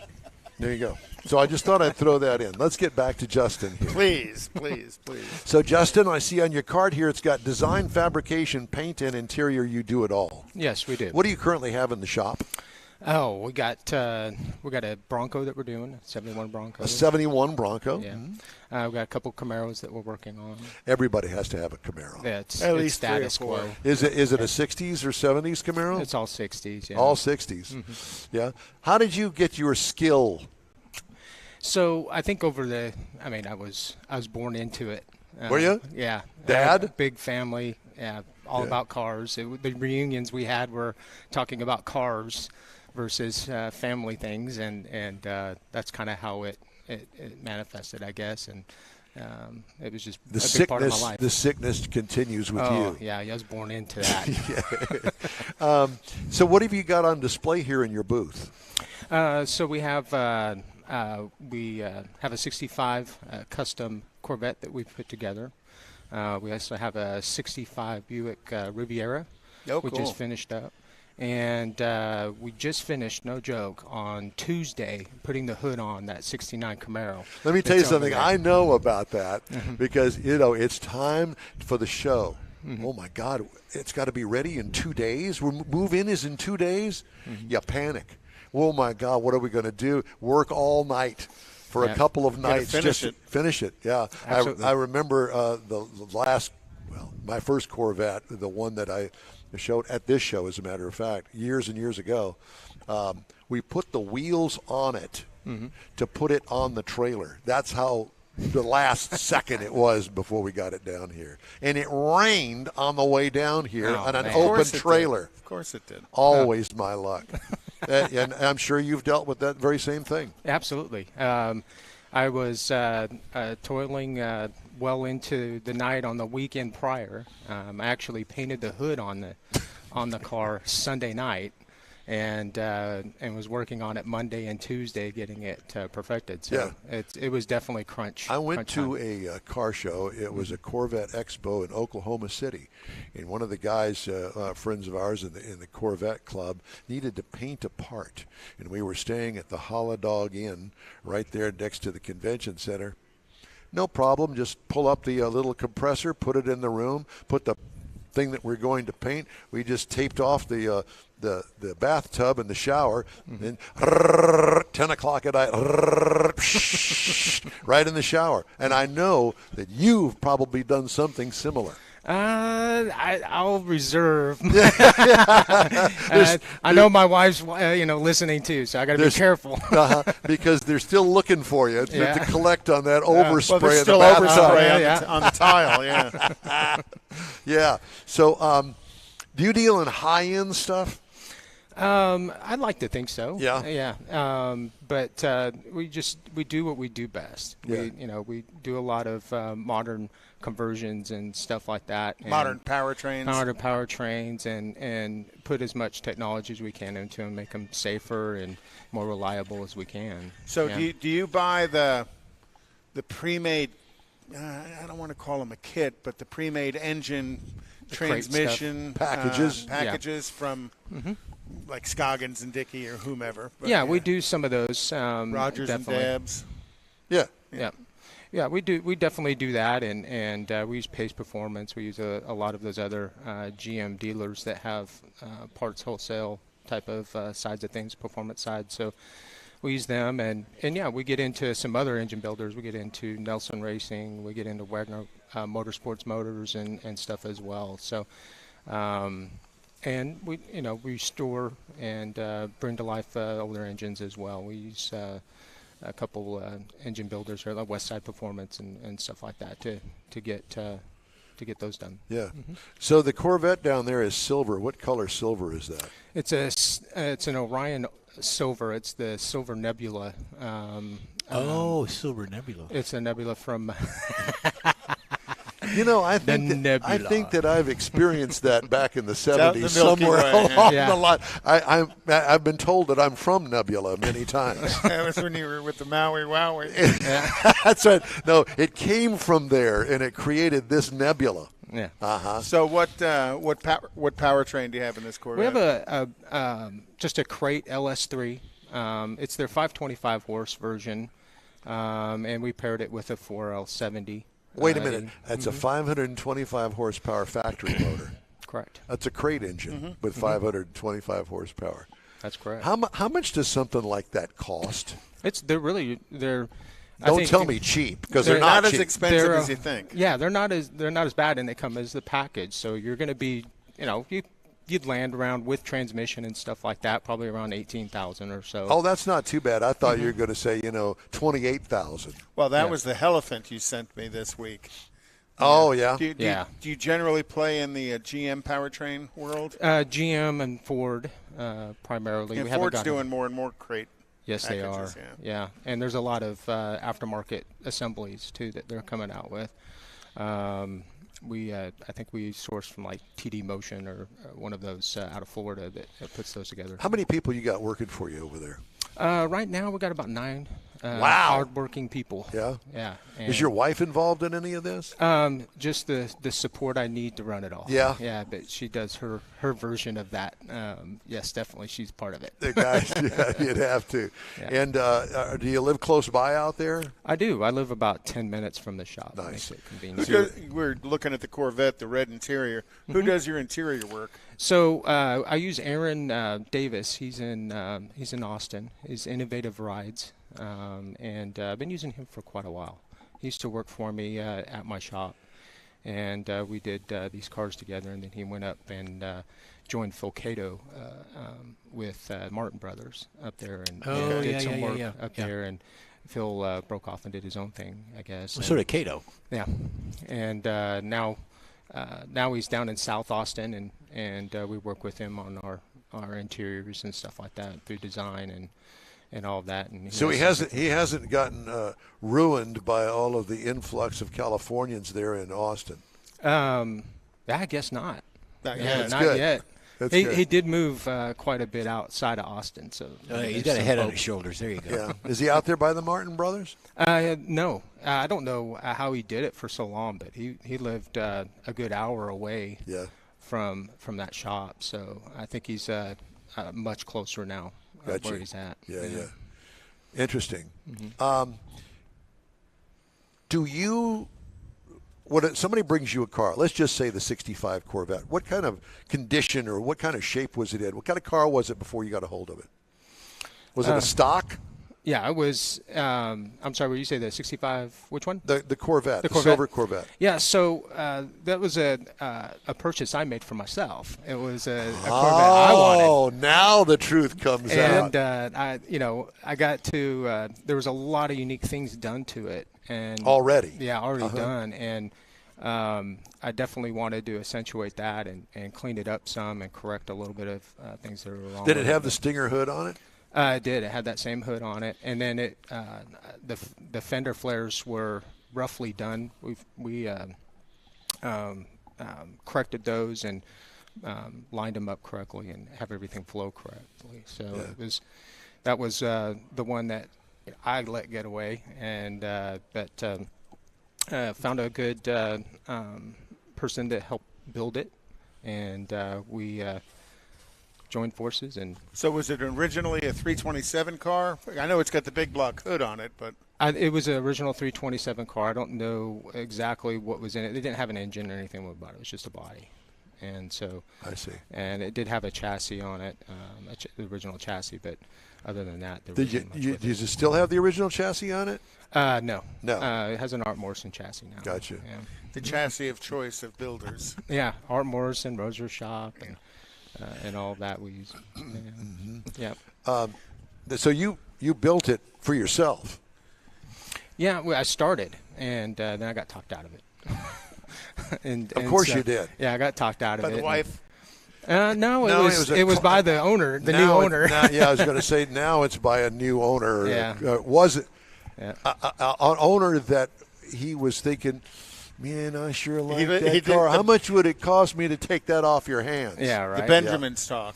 Yes, that's it. The Benjamins do talk. We've got requests to talk about the Riviera. Yeah. What's the powertrain in the Riviera? So it's an LS as well. Okay. It's not a Burek nail head in it. No, that 401. I wish that would have been a real nice touch on that. Yep. I love that car. Well, you can always go back. Yeah, and but the current owner is he's out of Austin as well, and he enjoys that car. So what's the deal with Austin? I mean, do you have a lot of clients out of Austin? I think it was just mutual friends and how it comes around. I think that connection came from Aaron. Matter of fact, he did the interior on that, and it's funny the circles that are made within this community. I know that we have got ours, and you know, you've got clients that word of mouth. This guy. It's how I met Mark Rancourt through another friend. Mm-hmm. The paint house, and one leads to another, and you get this done and that done, and put all these people together, and it's a big circle. And it's somebody asked me the other day, so how did you get into all this? It started when I was working, I guess, at the Chevrolet dealership when I was in high school. And one thing led to another, and my passion for cars continued. And it was that passion that led me to buy a brand new Corvette in 1977 with no horsepower, but whatever the case may be. And from that, I got into the Corvette Club, and then from the Corvette Club, started showing, and then meet people like yourself like Larry Way, like Bill Insurance Sites, John Hovis, and it all turns into some big weird circle of car people that we're so happy to be part of your weird circle, Don. And underscore weird. So there's that. Well, that's where Austin comes in. Well, it's gone beyond weird now. The car is gorgeous. What was the condition of the Riviera when you got it? So we inherited that one.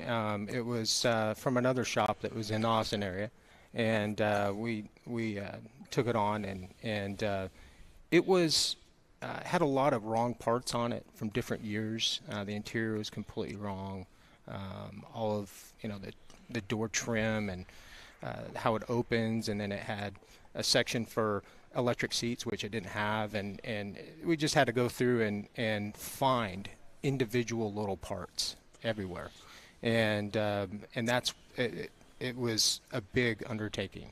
Is that not just from one source? You had to dig deep. I'm sure for something like that. Yeah, it's crazy. Like there's a community. There's a community of parts guys. They all know each other, and they just find these Buick parts here and there, and you order from all of them. You order one part, or maybe a door handle or two door handles from them, and try to find the best part that you can restore, because they're not all restorable.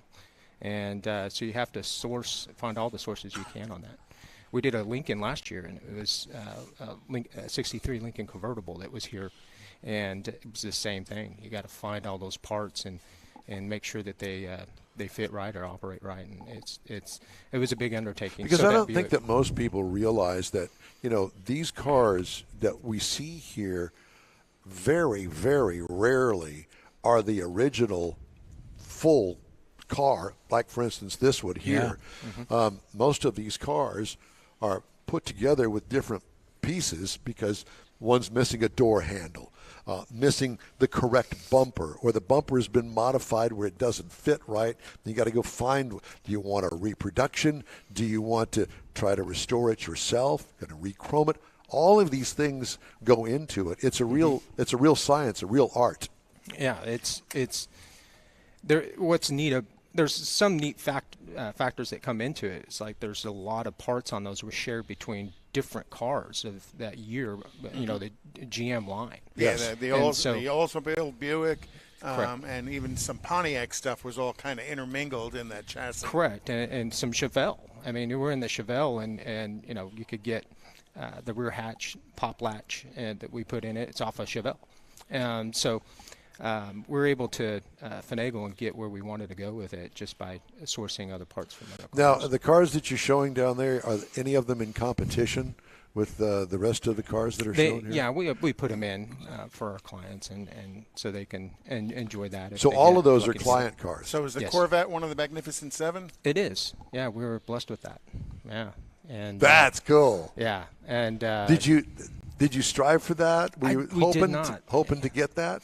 We did not. Normally, we just come in, we want to show the work that we do and share it with people and stuff like that. And we're told, hey, let's get this thing put up on stilts and all that. And I was like, okay, let's do it. And so that's where we put it up there and did the extra work cleaning it up, and we're fortunate enough to be included in that. Good luck. Thank you very much. Yeah, it's quite an honor for you. I've said this with Larry, is the Millwinders Award is Houston's version of the Riddler. Mm-hmm. That is that you are top tier. Just to be nominated for the Magnificent Seven shows that you're doing top tier work. Yes, and awesome. Because you're on the show, sort of like stuff in the ballot box. That's what it is. Stuffing something, right? Yeah, either that or you're going to go to jail because you stuffed the thing. That's probably more along the lines. Yeah. So, do you have anything that you're working on getting into the shop? Yes, we have a few projects. We've done a couple Chevelles, 66, 67 Chevelles in the past. And we have an influx of Chevelles coming in, which is great. We love doing them. Do you find that that's the way it kind of goes? You get like the Corvette. Surge. Now you're going to start getting 3 or 4 more Corvettes. Yeah. Because you did that one. Is that the way it usually goes? That is exactly how it goes. Yeah. We did last year. We had a 55 F100. We nicknamed Double Nickel. And we showed that one around a little bit, and now we have 4 trucks in the shop, and a collection in the corner of the shop of all of the other parts that might work on some of those. Yeah, there's that a little you bit didn't of use. Yeah, so it's crazy. We're super busy. We got a good, You say you have 9 people that work with you. Yes. How big is the shop? The shop, we have 3 different sections of the shop, and they range between it's all conglomerated around 13,000 square feet, and the main shop is assembly and all that stuff, and then we have a little fabricated and paint area, and then a paint booth area. And what kind of paint booth do you have? It's a Comet. It's a semi-downdraft, and it works really well for what we do and how we do it. Yeah. Well, Justin, it's great to talk to you. Thanks so much for joining us. Absolutely. And best of luck on your magnificent 7. Thank you. Run. Yeah. Oh, yeah. Yeah. We're hoping that's going to be a winner for you. And the name of the company is Smithy Customs, or just Smithy, as it says on your business card. Just Smithy. Just Smithy. Yeah. Design, fabrication, paint, and interior. It's a pleasure to meet you. Pleasure to talk to you, and we hope to see you again. Absolutely. Thank you for having me, and enjoyed it. Thank you. Thanks. Thank you. Thanks We very did much. too. All right. I'd like to tell you that if you'd like to get in touch with us, you can always shoot us an email. Our address here is info@inwheeltime.com. Do you have the events calendar? Do we have events? We should have some events. Well, we're at the event you need to be at. Well, that's true, but we've got another event coming up next weekend. Yeah. So Autorama this weekend, Saturday and Sunday. You still have time to get out here for Saturday's show and all day Sunday. Well worth coming out to look at what's going on. And where can you get tickets? O'Reilly's Auto Parts. Where you can buy them get at the ticket discount booth tickets out at O'Reilly's Auto Let's Parts. talk about next weekend. Next weekend is the Car Social at Gulf Coast Auto Shield. That's there off of Beltway 8. It's kind of like the first exit past 59 on Beltway 8 as you're heading east. Another one you want to go to because there's going to be some, John always has some cool cars at the shop. So that'll be worth going to. And then December 3rd, next Sunday, is Coffee and Chrome at the Avalon Diner. Don will be there signing hero cards. Yeah, as long as you buy the hero cards for me. I've talked and I'm to going to Morris sign them about and that. give them to my daughters. But, so there's lots of stuff going on.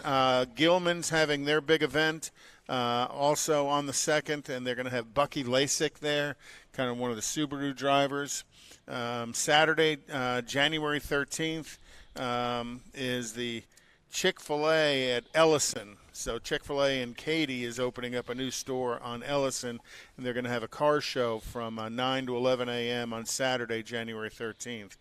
And then Rudy's Tomball Fire 'em Up Car and Truck Show is going to be Saturday, January 20th, and that's from 9 to 2 p.m. Perfect. That's it? Back to you, Don. All right, thank you so much. All right, it is Saturday morning, our 9 o'clock hour here at the George R. Brown Convention Center and the 63rd Annual Autorama. And joining us now is Mr. Mars. You've been really busy today. Oh, he's been doing a great job. I see a little bit of sweat on your brow this morning.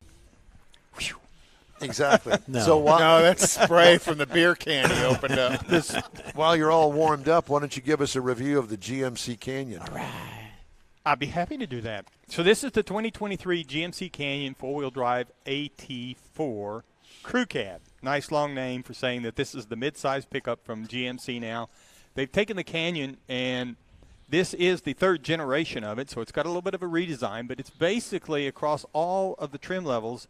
There's 4 of them. It's kind of the same truck, but they kind of enhance some different pieces of it for the off-road portion, the AT4X. So it starts out with the Elevation, the AT4, which is the one I was driving, the Denali, which I have driven, and my wife wanted to keep that one, and then the AT4X, which is definitely more off-road designed of the series of it. It's 5 passengers. It's got a lot of things on the outside of it, like the LED lighting, automatic high beams, and that includes the front headlights, the fog lights, the rear tail lights.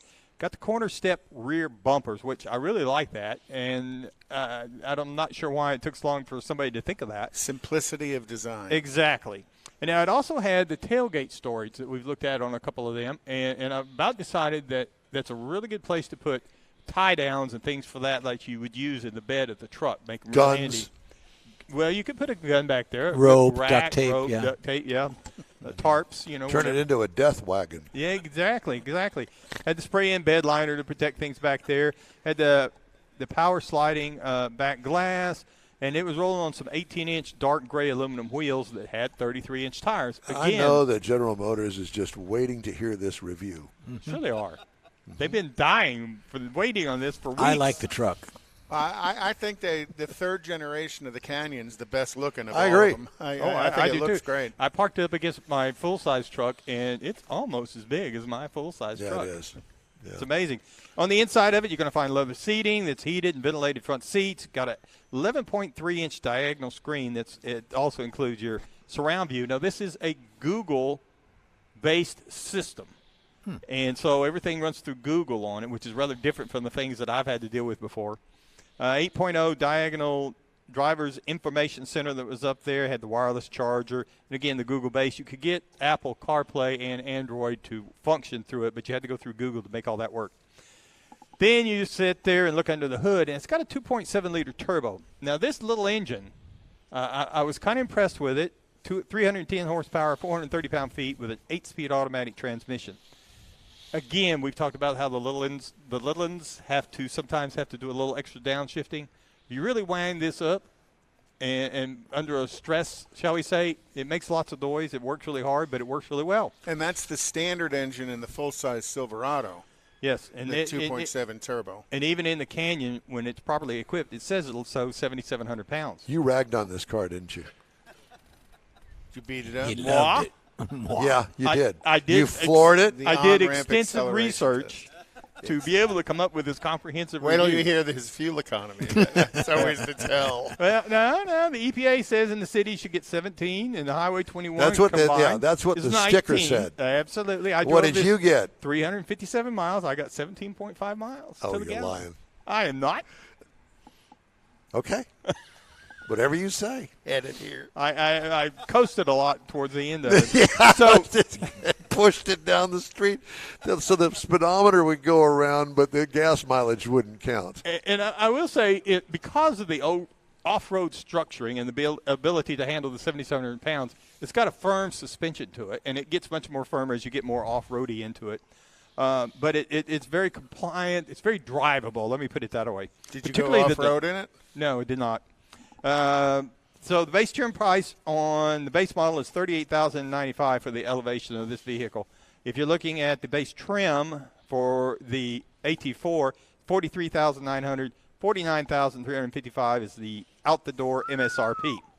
But if you look at some of the others, the Ford Ranger that starts at $29,585, the double cab Toyota Tacoma at $29,000, well, the Jeep Gladiator is really sitting up there at $39,600 for their base model crew cab vehicles to compare it with.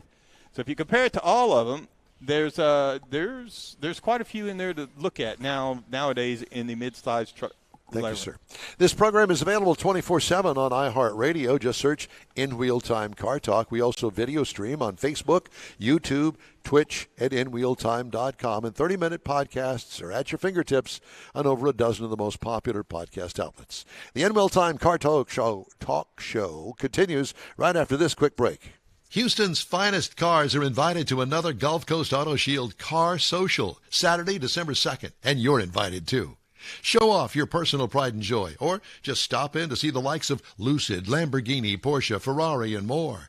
Gulf Coast Auto Shield is your one-stop shop for paint detailing, coatings, window tint, clear bras, and wheel repair. The Car Social is your opportunity to get a tour of this state-of-the-art facility located at 11275 South Sam Houston Parkway, just south of the Southwest Freeway. It all takes place Saturday, December 2nd, 9 to noon.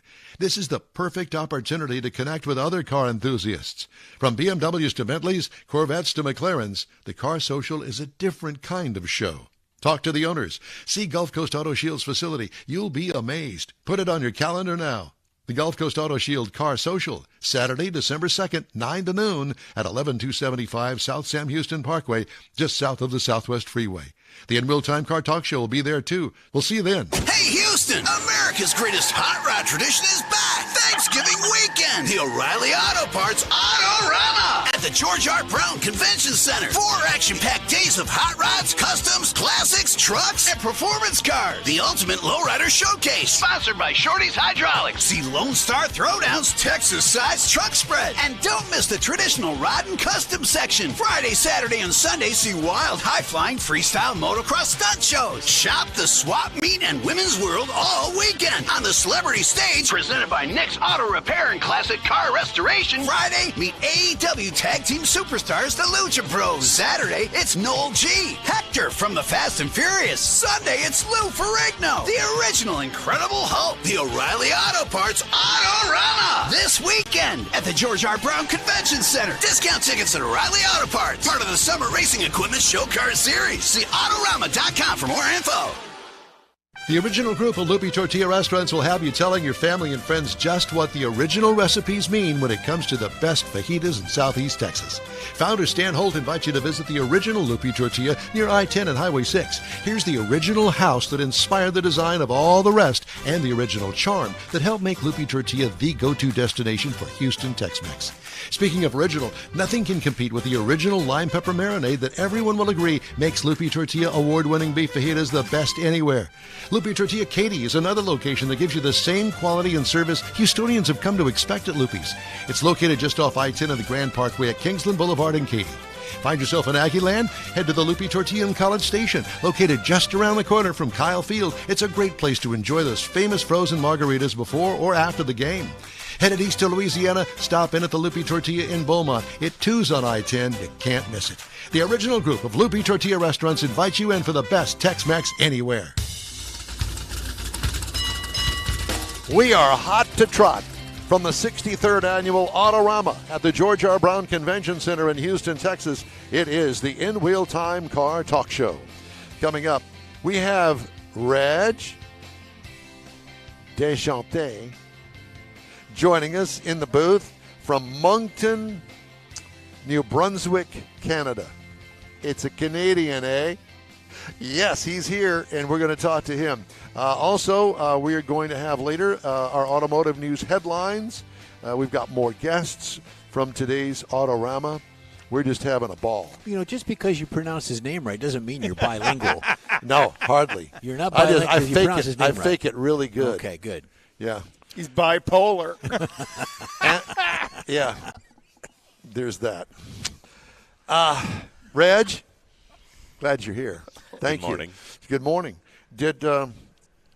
Did Larry Way talk you into this? He sort of picked me up on the side as I was walking in there. there. He was literally walking him over to you.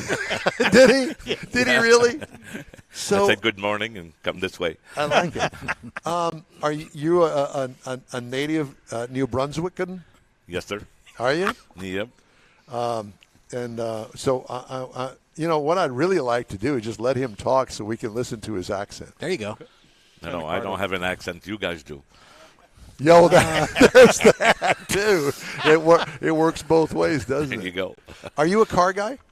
Oh, you have to be in this place for 4 days and travel 2,500 miles. Yeah. Well, Larry was telling us the story about how you've kind of moved the car and stored it and moved it. Well, wait a minute. We don't even know that he had a car until now. Yeah, don't be telling his story. He's got a GT 427. What in the world is a GT 427? Is it something that we would know here in the United States, or is this a Canadian car? The GT 427, it's a number pretty well. Yeah. It's a 1965 Mustang. A 65 Mustang with a big block motor in it. Just a little bit of history. The Shelby, when they named the GT 350, everybody thinks it's a 350 cubic inch. Right. It was a 302. Yes. At that time, it was named, I guess, the amount of steps that there was between the production and the test track. Just a number.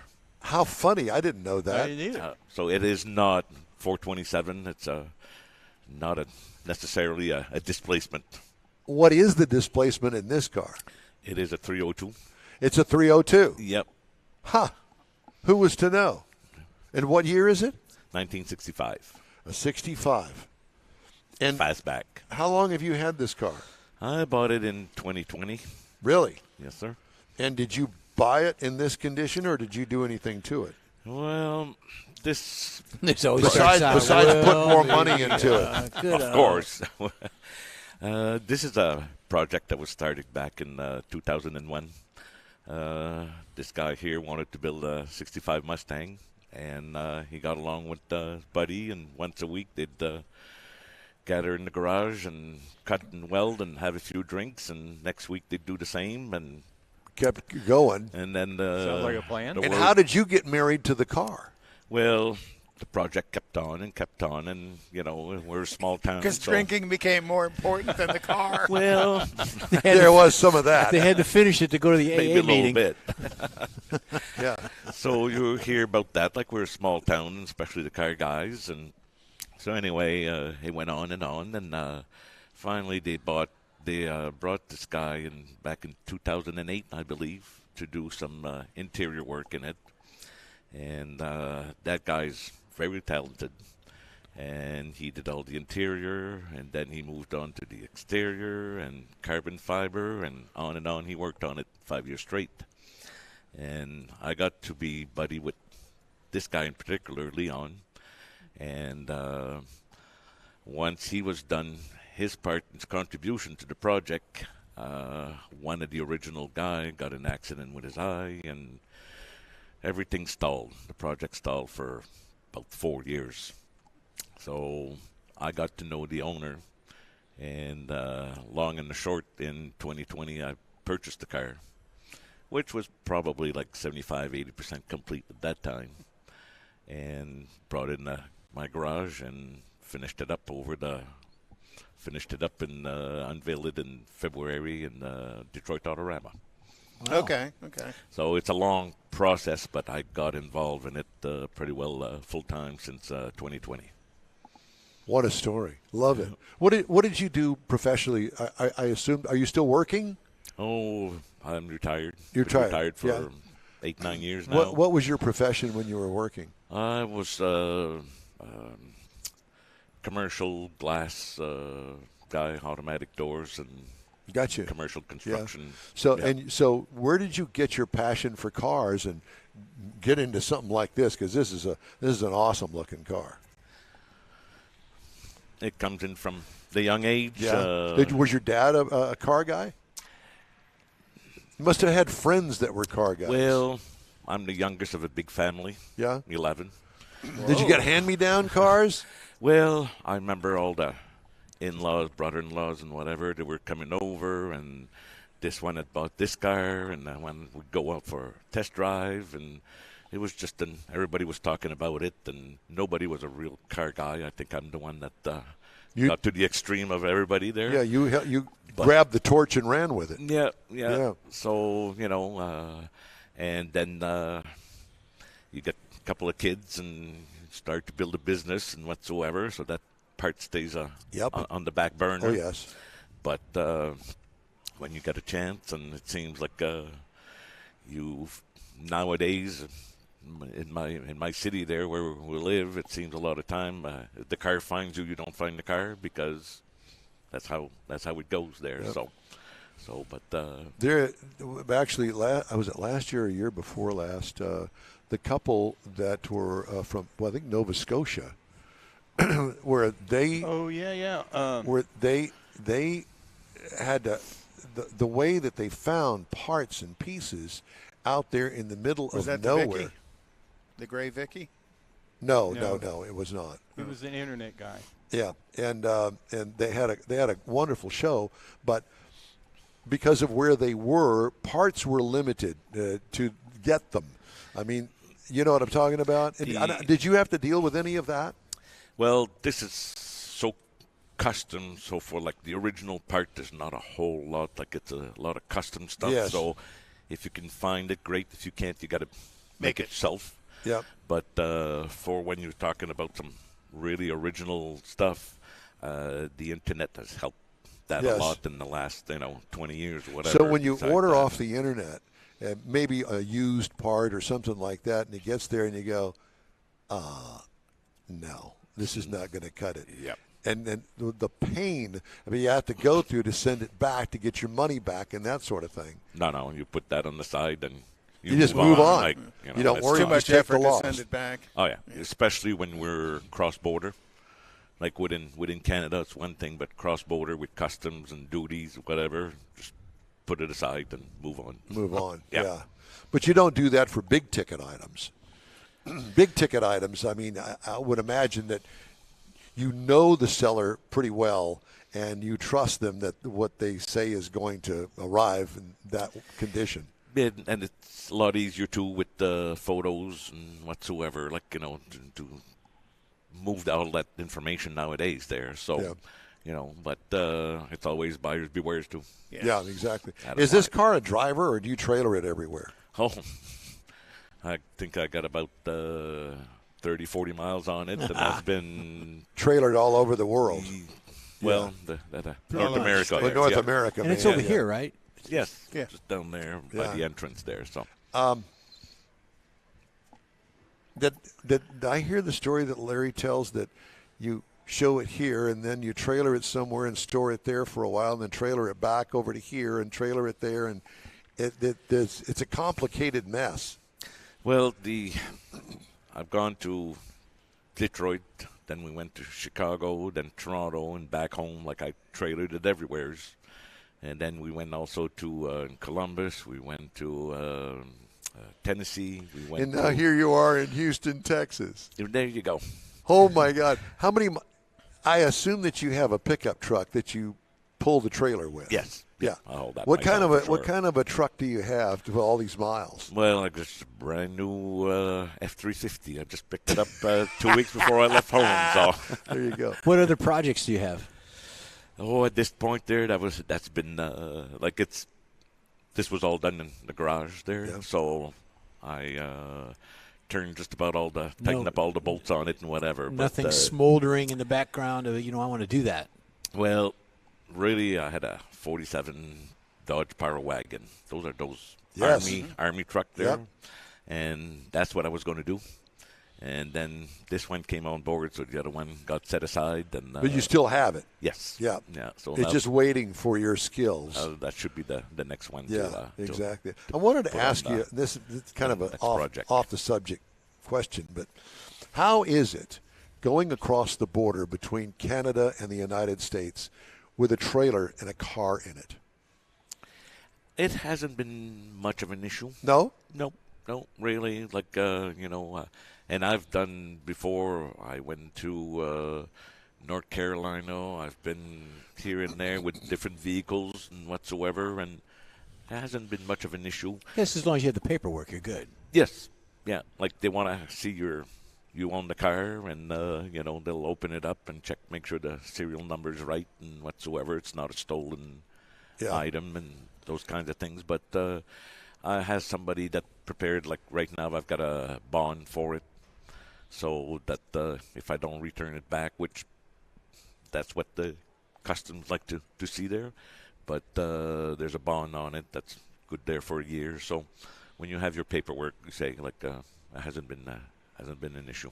That's good. So do your homework. Make sure that you got all the paperwork if you're going to go cross-border with something like that. I've never asked that question, and I was wondering how that happens, especially with all these things that you hear. They're the judges that you hear about.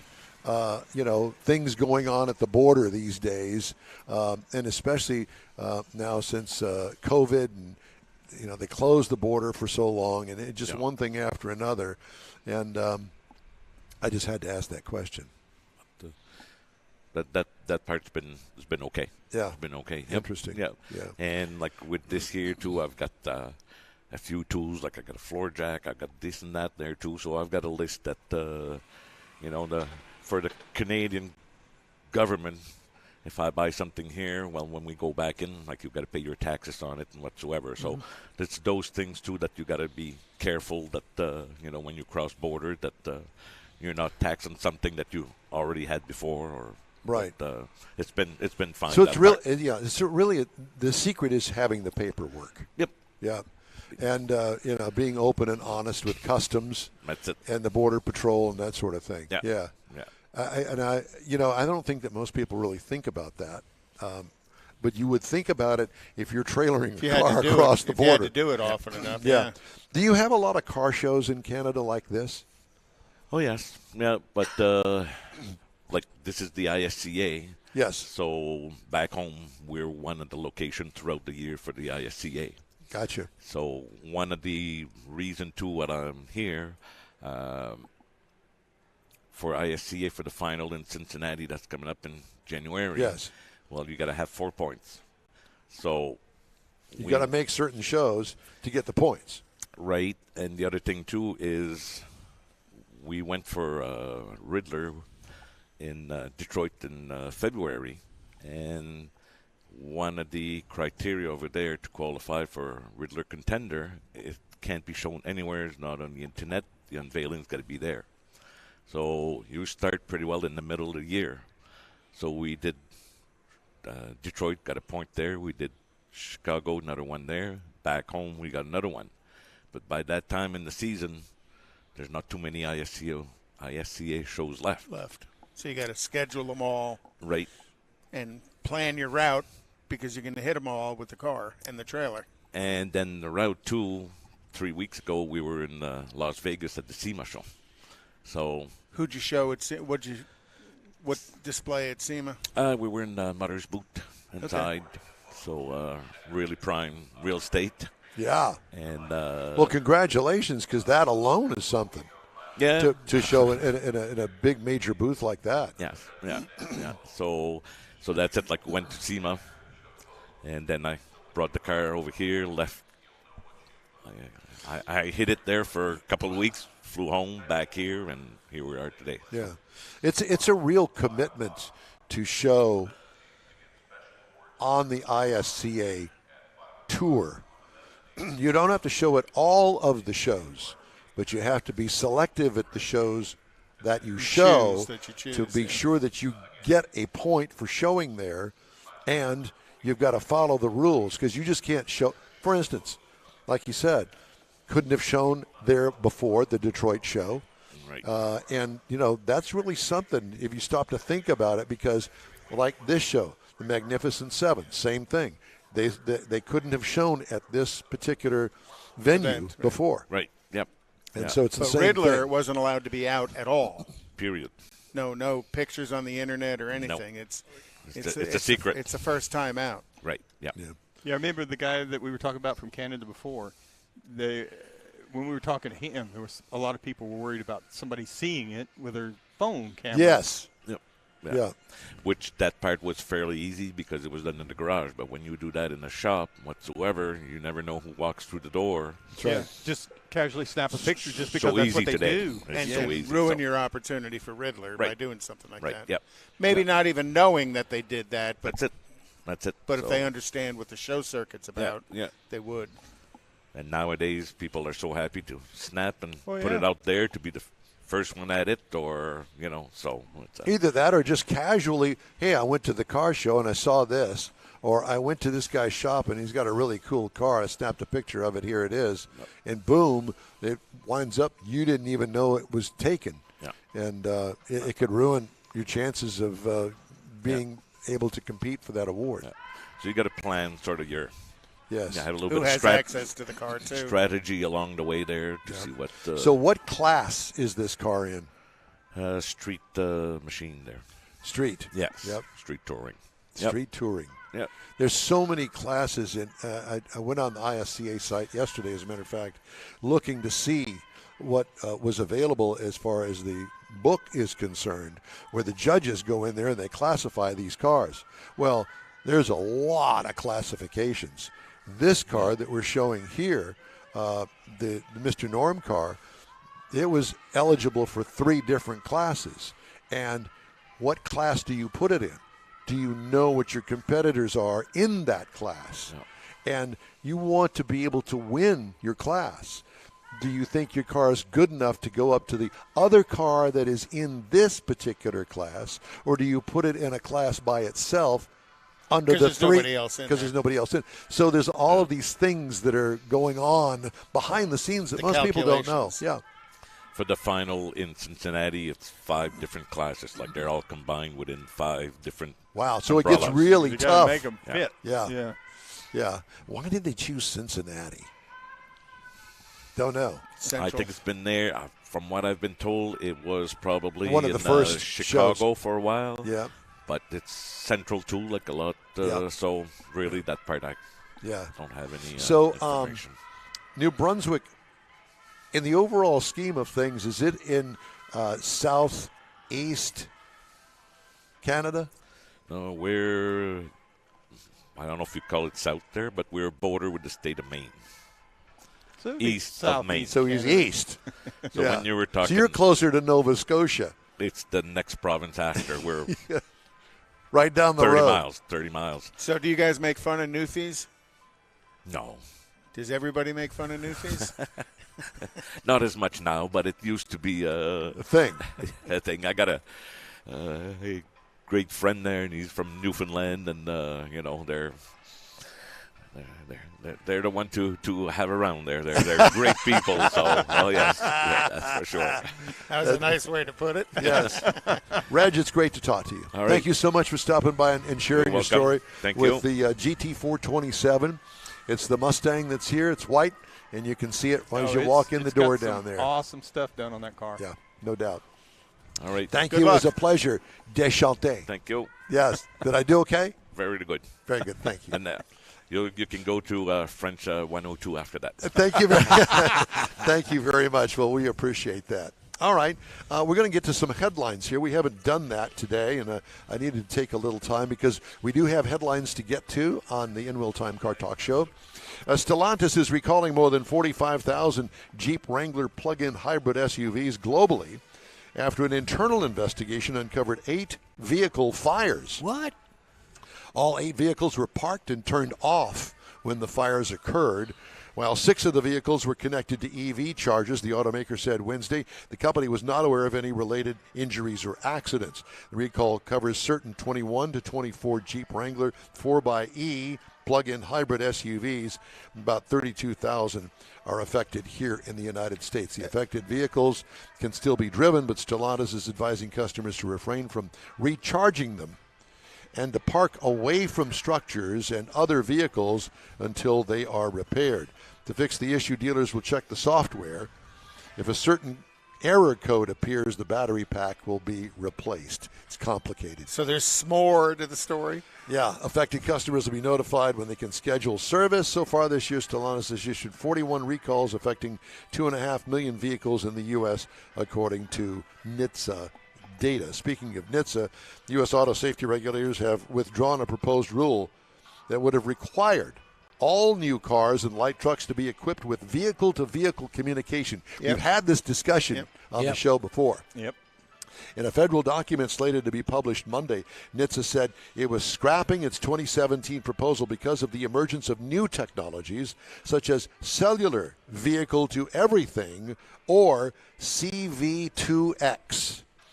And a Federal Communications Commission decision in 2020 to split a key spectrum band that was long reserved for automakers, David.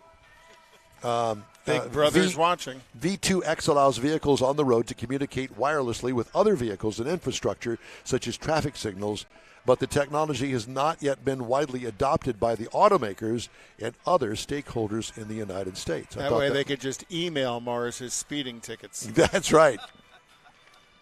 Toyota, a U.S.-based auto financing unit, will pay $60 million in fines and restitution. It's going to raise the price of your Tacoma. To settle a U.S. regulator's charges it illegally prevented borrowers from canceling product bundles that increase their monthly car loan payments. The Consumer Financial Protection Bureau on Monday said Toyota will pay a $12 million civil fine and $48 million to harmed consumers.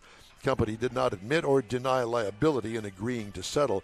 Toyota Motor Credit, based in Plano, provides financing for people who buy vehicles at Toyota dealerships with nearly 5 million customer accounts as of October 2022. According to CFPB, thousands of consumers complained to Toyota that dealers lied about whether these products were mandatory or rushed the paperwork. No, so dealers lied? So they wouldn't realize how much they were paying. Yep. So let's say there's 5. Not all dealers, but there are some, as we have discussed on this program, that are a little wormy, under the table deals. So there's 5 million customers and $48 million. Everybody gets $10. Pretty much. And the attorneys make $40 million. Yeah, if you're lucky. Yeah, we know that. Tesla threatened to sue Cybertruck buyers for $50,000 if they resold that Cybertruck within a year after they bought it, but it removed the clause last week after getting blowback over the unusual restriction. The reversal sparked even more speculation about Tesla's motivations, suggesting to some analysts that the electric vehicle maker headed by Elon Musk doesn't expect to produce large volumes of the Cybertruck, which it originally promised to release in 2021. Tesla plans to deliver the first Cybertruck on November 30th. Ahead of that event, it added a Cybertruck-specific section to the order agreement on its website, barring resale within a year of delivery. They don't want people buying them and then marking them up and selling them again. Well, you got to be careful how you use your terminology, Don. An electric car and sparked something. Oh. I didn't write it. That would be from Automotive News. I was trying to figure out what difference would it make to them if I paid them what they wanted for the truck and I turned around and sold it 6 months later because I didn't like it. They want you to buy a new one. No. It has nothing to do with that. They're trying to protect their interest in continuing to manufacture the truck. And you see that in some things over time. The Ford GT had the same thing when they first came out. Corvette but those are special cars. I mean, we're talking about a truck here. And I guess to your point, and to Jeff's point, but the Cybertruck is going to be a special truck because they're only going to make it for a certain period of time, and Tesla wants to be sure that they can sell every one that they've got because that is a very specific buyer. Okay. And if you got deep pockets, you will pay whatever it takes to have one. And now Tesla is going to lose money because they're not going to sell you a new one because the waiting list is too long. Allegedly, there's a redesign coming up. Yes, that's what I've heard. Okay. But I don't know. So that makes more sense. Because I'm not a fan of the way it looks now. But you buy that truck not because of what it does or is capable of doing. It's not going to tow or haul anything. It's going to be donkey. Nah, it won't haul donkey. I don't believe it's going to be a novelty. Is what it's going to be. There you go. Yeah, that's all. So you can't buy it and run it through Barrett Jackson next. Then that's what they're trying to prevent. I need to cancel my order then. Would you hand me that business card right there? I got to get the spelling right. Dejanté. Like not Desjardins from Neederville. Canada, Canada. That's right. Dry. Canada Dry. Ginger ale. Oh, speaking of dry. What's going on, buddy? There you go. Thank you so much. Man. I'm afraid to even open that. Brother?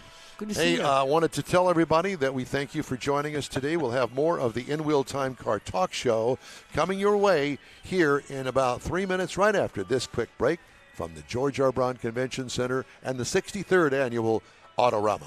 Houston's finest cars are invited to another Gulf Coast Auto Shield Car Social, Saturday, December 2nd, and you're invited too.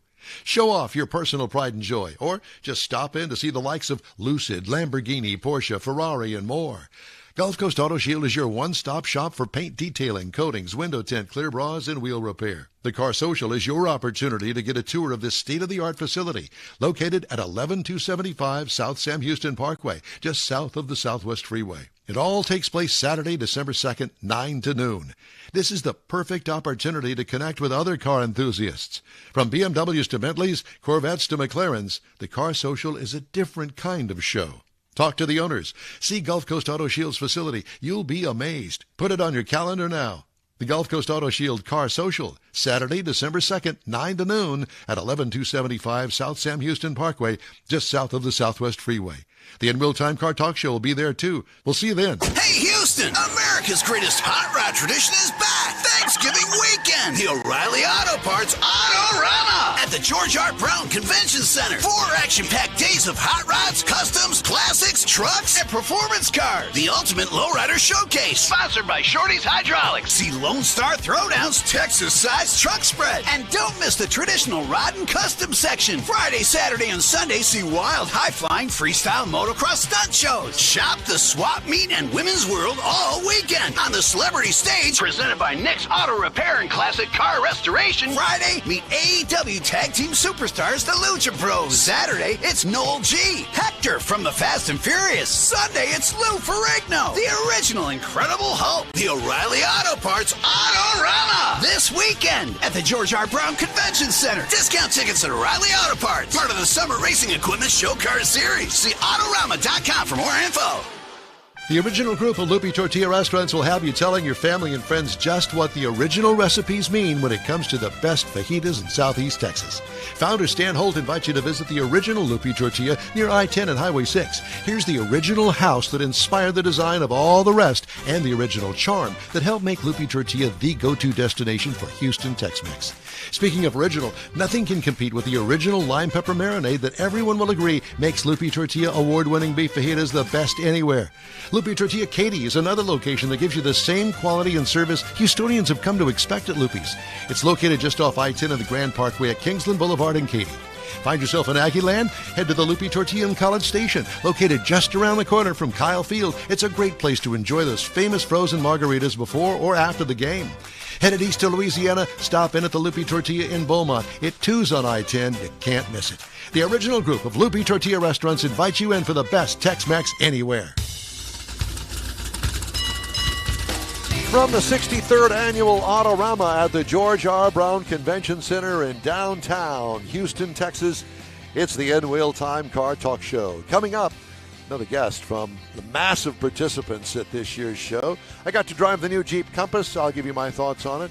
Conrad has the cruise-in calendar and This Week in Auto History. And later we'll bring you the stories making automotive news headlines. Just ahead on the End Wheel Time Car Talk Show. Howdy. Along with Mike Out of This World Mars, King Conrad DeLong. We always need more Jeff Zekin. He's right there. And right behind him, next to him, is David Ainsley.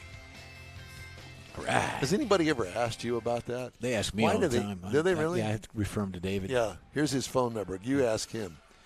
Anybody ever talk to you about that, David? Mm-hmm. Uh-huh. Mm-hmm. Okay. Well, I can't believe that it's already the start of hour number 3. We should be drinking. We should be, but we have to hold off on that.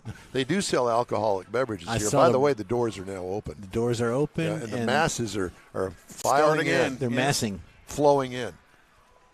And flowing right here into the guest seat at our remote facility. Studio. Well, I wouldn't call it a studio. I'd call it a desk. Prison cell. Our remote desk here at the George R. Brown. Gotta have wires around us to be Cell a studio. block. Well, hopefully everybody can't see all of that because it's really not something to brag about. But joining us here is Eric Lipper. Eric, good morning, and thanks for joining us. Good morning. Eric and I had a nice conversation, a move-in day, which was Tuesday. Here it is Saturday already. Well, it goes quick, doesn't it? Time flies when you're having a good time. Before you know it, we'll be pulling down all this stuff and hauling it out of here on Sunday night. Absolutely. That's the annual tradition. Yeah, it is. And it's kind of weird when that starts to happen because you work so hard to get here and then all of a sudden, poof, Everybody's it's done. looking at their clock going, when can I get out of my here? Battery up. Yeah, exactly, and get back to my life again. Eric's got a very unique vehicle, and it drew my attention, obviously, because he's right across the booth from us here, and he's got a beautiful display of a 1964 and a half pre-production Ford Mustang convertible. Yeah. And he started telling me about it, and I was absolutely blown away. And I'll let you tell the story instead of me because you tell it much better than I do. But this is a very unique car. Well, thanks. I'm happy to talk about it. This Mustang was born on December 9th, 1963, if you think about that.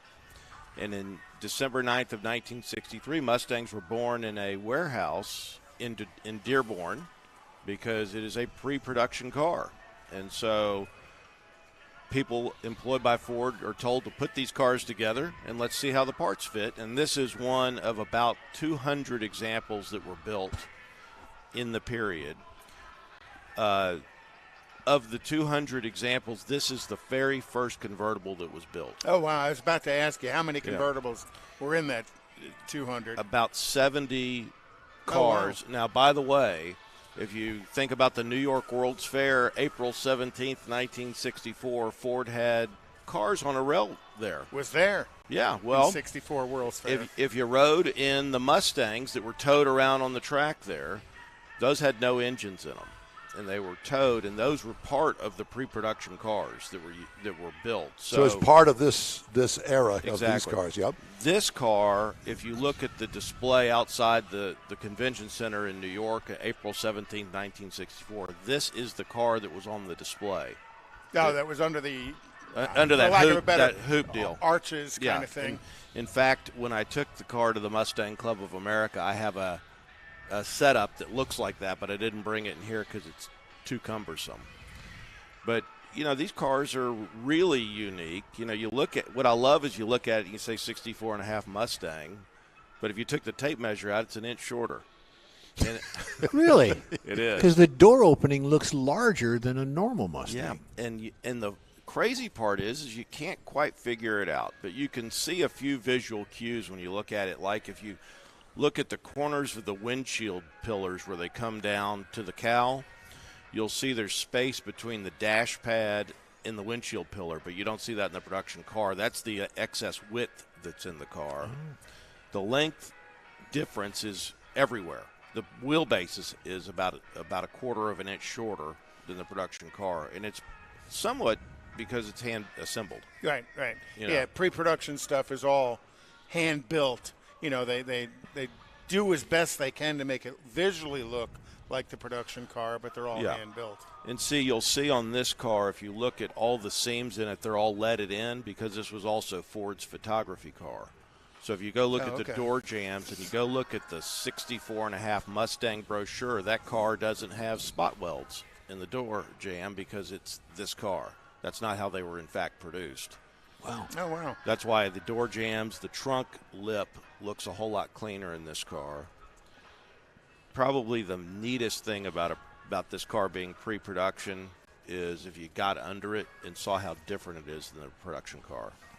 Because give me some examples. Well, when they put the car together, they didn't realize how much clearance they needed for turning, so there's torch marks in the bottom of this car where they cut out some of the metal so the wheels wouldn't hit the I call it a subframe, it's a unibody, but where it would hit the unibody. But the single neatest thing on this car and why it's so historically significant is if you put your hands inside the inner wheelhouses of that car, they're all beat up. And this is documented. When they built the car, they welded in coupe wheelhouses into the car, and then they put the convertible top on it and it wouldn't go down.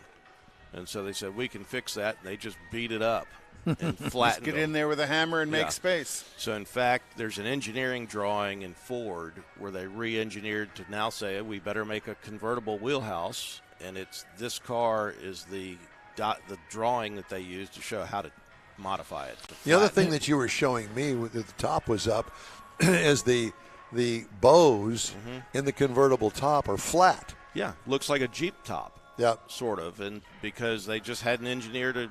You know, there's a lot of things that missed. If you look, there's no mirror on the driver's door. Yeah, well, I noticed that. Don pointed that out this morning. Yeah. They hadn't engineered it. The seats don't move in this car. They're bolted, you know. Not uncommon with show cars. Right. They're bolted to the floor. The earliest of the Mustangs, this one included, the first digit on the AM radio is a 6 because the radio was built before the FCC released the 5s in the AM dial in 64. So if you get a super early Mustang, they'll have that, but they're a handful of cars that have that radio in them. How did you get it? So I've got some other Mustangs. My wife says I can't talk about those, but Knew a guy in.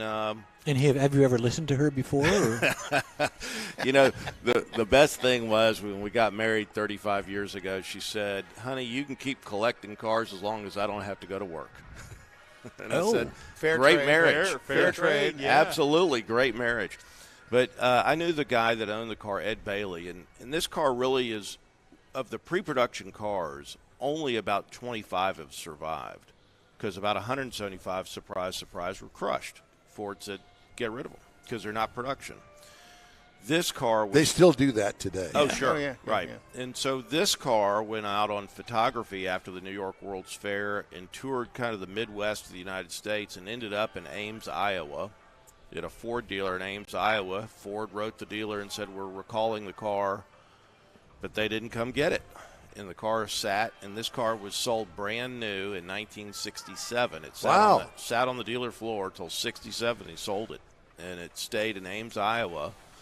Of all places. How unusual that he sold it, that there was an MSO on it that gave him the opportunity to sell. See, and I think it's a different time. The MSO is more of a modern. Yeah, modern deal. Yeah. Back then, you as a dealer just went and applied for a title from your state. Particularly if you've already had it for 2 years, 3 years. So the car gets sold, stays in the same family in Ames, Iowa, until Ed Bailey found the car. Ed bought it. It was then sent to a place called Buckeye Restorations, who specializes in early Mustang restoration, and that's why it's also billboarded as the most authentically restored one, because it's done, the engine's in the original color of the Falcon engine, which was in the car. I mean, lots of little stuff. Nuances, that comes with it. This car is Mustang geek you can get, right? So did Bailey know what he was buying when he bought this car? You know, Bailey knew he was buying a pre-production car because of the serial number on it. But he didn't know the history of it. Did the people who were selling it know what they were selling? No, they did not. They bought a new 64 and a Sounds half. like a deal to me. Right. Yeah, exactly. They just knew they'd had the car for a long time. It was just a Mustang to them. Yeah. In fact, you know, this is serial number 140. They weren't built in VIN number order either. They were just because Ford put out 200 VINs and said build the cars, and they're done in a warehouse. Serial number 1, the actual serial number 1 was built after this car, was bought by a Pan Am pilot. And the Henry Ford Museum in about 2010 decided they wanted that car. And he did well. Is that the white one? Is that the white one that's in there? It is. Yeah. It's the white one. And that is VIN number 1. And Ford chased down that Pan Am pilot, got it back, and he had a nice return. So what is the value of something like this? Ooh, you know, it could be, to the right guy, upper six-figure car. Could be. It's hard to tell, you know, because like anything in these real weird, low production things, it's the right buyer on the right day. Yes. You know? Yeah. Correct. You know. Like Ford looking for that number one, they're willing to pay for that. Exactly. Have you had conversations with Ford about this car? This car actually has been both at the Henry Ford Museum. On display? Yeah, I displayed it there. It was at the Peterson on Oh, display wow. there. Wow. How cool is that? And so it's had some national prominence. It's been at Audrain. It's been at Amelia Island. I just took it to the Mustang Club of America. You know, and I like to show the cars. That's my hobby. Yeah. You know, as you've probably watched, I like to polish. I was going to say, since you've been here, there's another layer of dust that kind of floated on there. You might want to take care of that. Yeah. No, I try and keep it clean. You know, the irony is I've owned the car a long time. I've probably driven it 100 miles the whole ownership. Just up and down the driveway to get it onto Pretty the trailer. much. You know, and so when I was bringing it in here, right as I'm getting my fire marshal inspection to come in the building, I smell fuel, and it's leaking. You saw it. Yeah. You know, and the accelerator pump had just decided to let go. Wow. So I came in here yesterday and took the carburetor off and changed the accelerator pump, put it back on. Fix that. Yeah. a fuel leak when the fire marshal was about to I inspect thought the car. wasn't that How perfect? ironic. The car's going na boo boo. Exactly. Hold my beer. Watch this. Exactly. Yeah. I mean, only that would happen to me. That's cool. Yeah. And I love Mustangs. I've always had an affinity for them. I started my very first job was a car mechanic here at Russell Smith Ford. Oh, wow. And that's where I started out, and I did that for a 76, 77, and I said, need to go to college. Pulling wrenches isn't as much fun when you got to do it for a living. Yeah, and I'm a pretty good wrencher, but I think I was better out letting other people do it. Yes. I know about that. Oh yeah. Yeah, but I just love. I have a bunch of Mustangs, and I like, and I just like Fords. Are you local? I am. I've. You know Randy Weldon. Mm-hmm. Yeah, I'm born and raised here. I'm a Westbury High School grad. Oh my goodness! Are you from here, Don? I graduated from Westbury High School also. See? But probably 20 years before you. What year were you? What year? 80. Okay, his was 1880. Pretty much, yeah. What year did you graduate, Don? 1970, thank you for asking. Well, because I grew up right off Hillcroft and Braeswood. Okay. Well, I was down the way. I'm over off of Ludington and Hillcroft. Yeah. Where'd you go to elementary? I went to Andy Anderson Elementary and Albert Sidney Johnston Junior High School. Johnston for me. Here's the crazy thing about Houston in that day. My brother and I are 18 months apart. He went to Coulter. Yep. I went to Elrod. He went to Fondren. I went to Johnston. He went to Bel Air. I went to Westbury. We lived in the same house with the same parents.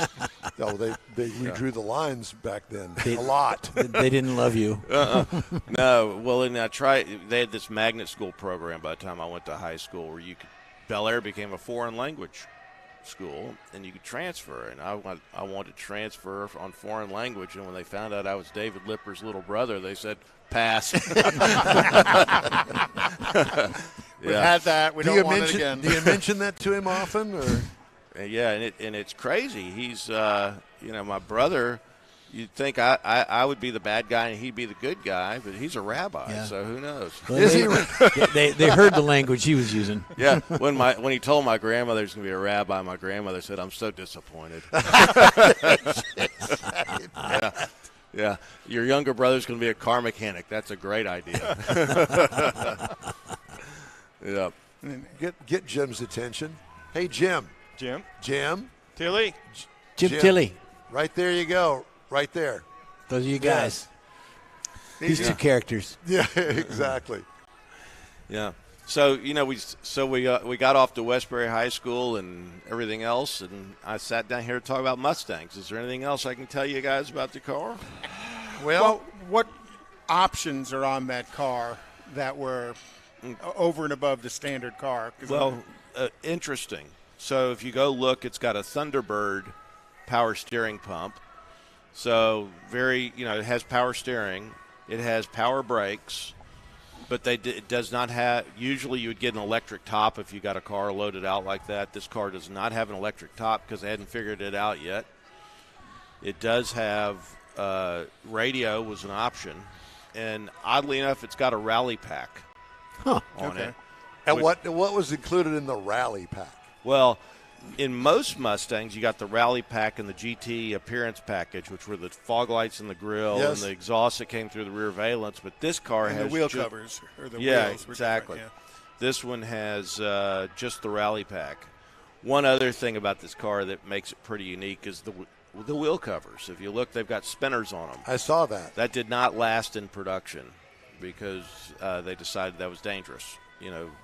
Knockoff wheels. Yeah, chariot races. You get into that against the Camaros or something. Yeah, I always wondered when you hit somebody and that knockoff hit them, how much more injured were they? Yeah, exactly. At least $1 million.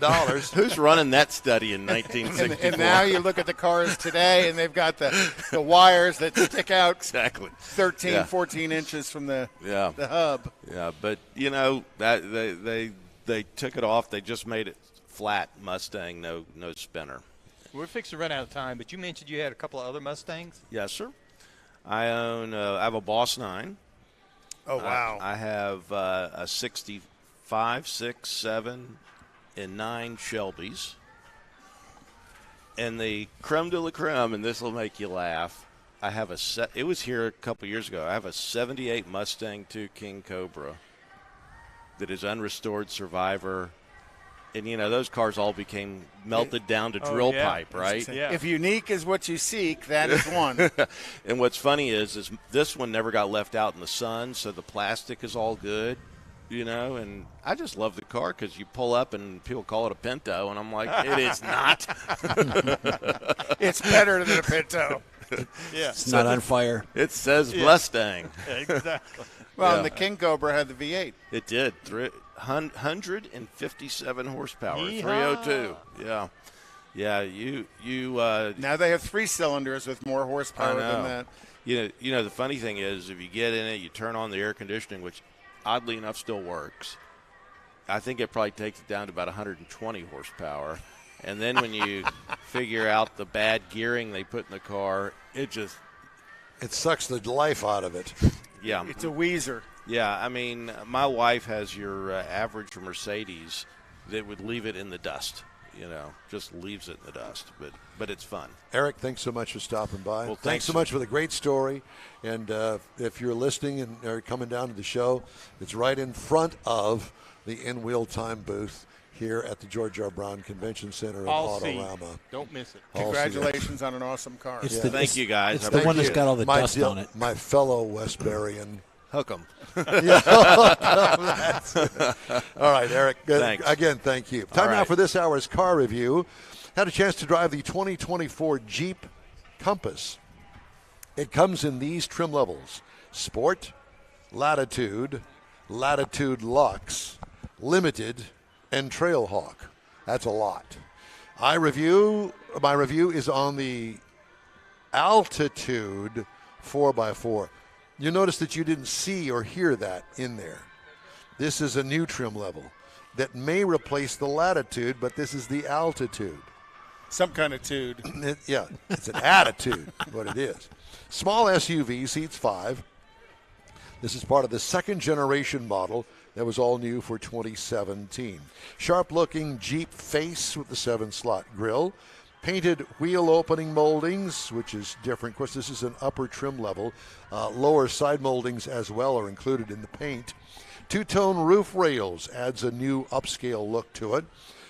It has a very off-roady kind of look without the Trailhawk package. Trailhawk is upper tier all the way. Off-road. Off-road looking, yeah. Off-road looking stance is what it's got as well.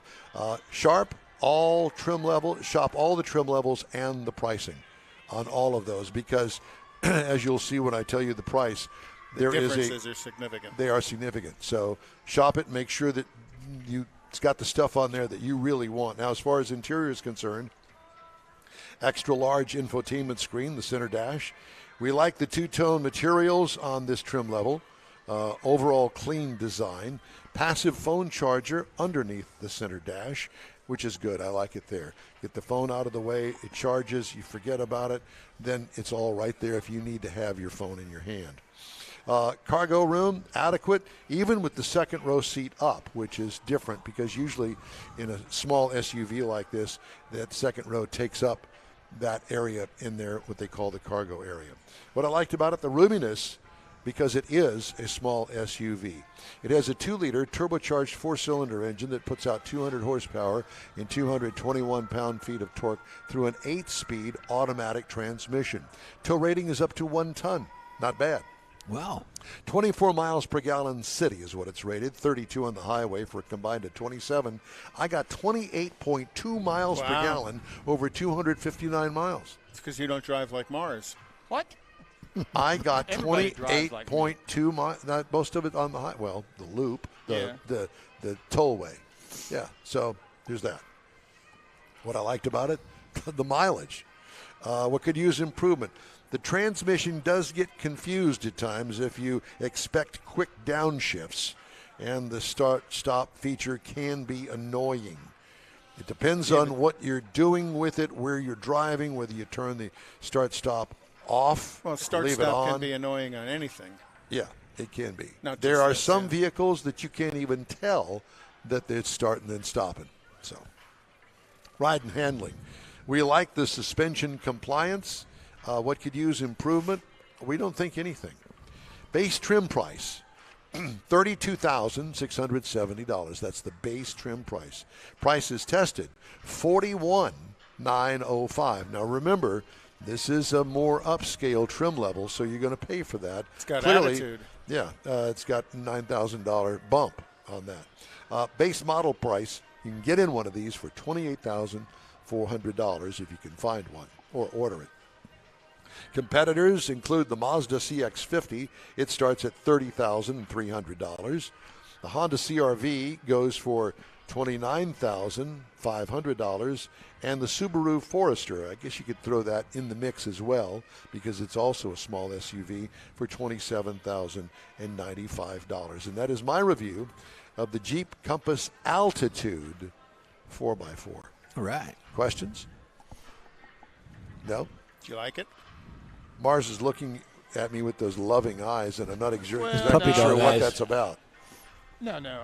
I was just thinking about, I drove that vehicle also, and I thought it's very Jeep. It's Jeep when you. It's Jeepy. Yes. Yes, it Jeepy's is. a good way to put it. So It it's is. a firm ride? It's not necessarily a firm ride. I would not put it. It's an off. Look, Jeep is known for its off-roadiness. Mm-hmm. The brand is, but not all of the vehicles are off-roady built. Right. They're not all built for off-road. They might say they can do all-wheel drive or some. And they can something. They can do that. But people have the mindset. that Right. it's They like can't that. do Jeep. If you want an off-roader in the Jeep line, get the Wrangler.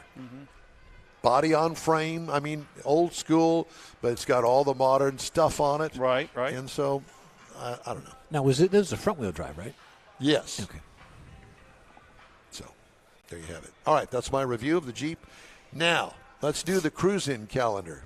If you don't mind, sir, next weekend is Craig's Chrome and Coffee out at the Avalon Diner on the Southwest Freeway. And as well as the Car Social at Gulf Coast Auto Show. That is a worth cruise-in coming as to. well, yes. Black Friday at Ruby's Barbecue was last night. Well, that's last night. Yeah, but I heard they had a good, real big turnout. Great, that's great. The ribs were great. The ribs are great. Yeah, still feeling them this morning. But it was Electrics last night. and Exotics in Magnolia, Texas at Garages of America is tomorrow at 9 a.m. Also tomorrow at 10 a.m. is Rides and Coffee in Spring, Texas. Grand Central Park Car Show is in Conroe at 3 p.m. tomorrow. Also at 4 p.m. tomorrow is the Umami Fest Eat Sleep Car Meet. Edamame. Edamame? Umami. You can buy Umami. edamame. You can buy that at the HEB. And 2 weeks ago, there was this car review that Yes, that's right. And one for Jeffrey is Cadillacs and Coffee at 1519 Fulton that Street should have led the story. in Houston, and it's a, On Fulton? on Fulton. It's a Cadillac only cruising. And it starts at midnight. No, it starts at 8 a.m. Anything else? Rides and Coffee at the Oh, Detail God. I Garage. thought you were about Your to fall minute's asleep up. there for a minute. Okay, thank you. The In-Wheel Time Car Talk Show is available 24/7 through the iHeartRadio app.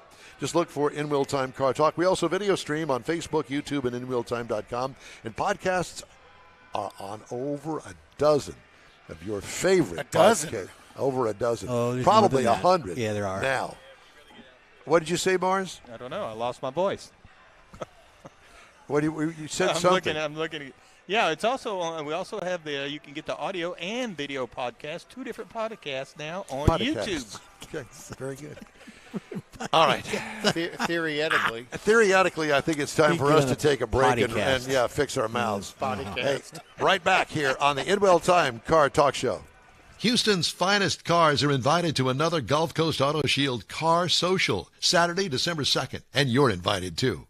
Show off your personal pride and joy, or just stop in to see the likes of Lucid, Lamborghini, Porsche, Ferrari, and more. Gulf Coast Auto Shield is your one-stop shop for paint detailing, coatings, window tint, clear bras, and wheel repair. The Car Social is your opportunity to get a tour of this state-of-the-art facility located at 11275 South Sam Houston Parkway, just south of the Southwest Freeway. It all takes place Saturday, December 2nd, 9 to noon. This is the perfect opportunity to connect with other car enthusiasts.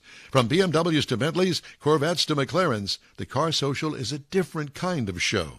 Talk to the owners. See Gulf Coast Auto Shield's facility. You'll be amazed. Put it on your calendar now. The Gulf Coast Auto Shield Car Social, Saturday, December 2nd, 9 to noon at 11275 South Sam Houston Parkway, just south of the Southwest Freeway. The In Will Time Car Talk Show will be there, too. We'll see you then. Hey, Houston! America's greatest hot rod tradition is back! Thanksgiving weekend! The O'Reilly Auto Parts Autorama at the George R. Brown Convention Center. 4 action-packed days of hot rods, customs, classics, trucks, and performance cars. The ultimate lowrider showcase. Sponsored by Shorty's Hydraulics. See Lone Star Throwdowns, Texas-sized truck spread. And don't miss the traditional rod and custom section. Friday, Saturday, and Sunday, see wild, high-flying freestyle motocross stunt shows. Shop the swap meet and women's world all weekend on the celebrity stage presented by Nick's Auto Repair and Classic Car Restoration. Friday, meet AEW Tag Team Superstars, the Lucha Bros. Saturday, it's Noel G. Hector from the Fast and Furious. Sunday, it's Lou Ferrigno, the original Incredible Hulk. The O'Reilly Auto Parts Autorama this weekend at the George R. Brown Convention Center. Discount tickets at O'Reilly Auto Parts, part of the Summer Racing Equipment Show Car Series. See Autorama.com for more info. The original group of Loopy Tortilla Restaurants will have you telling your family and friends just what the original recipes mean when it comes to the best fajitas in Southeast Texas. Founder Stan Holt invites you to visit the original Loopy Tortilla near I-10 and Highway 6. Here's the original house that inspired the design of all the rest and the original charm that helped make Loopy Tortilla the go-to destination for Houston Tex-Mex. Speaking of original, nothing can compete with the original lime pepper marinade that everyone will agree makes Loopy Tortilla award-winning beef fajitas the best anywhere.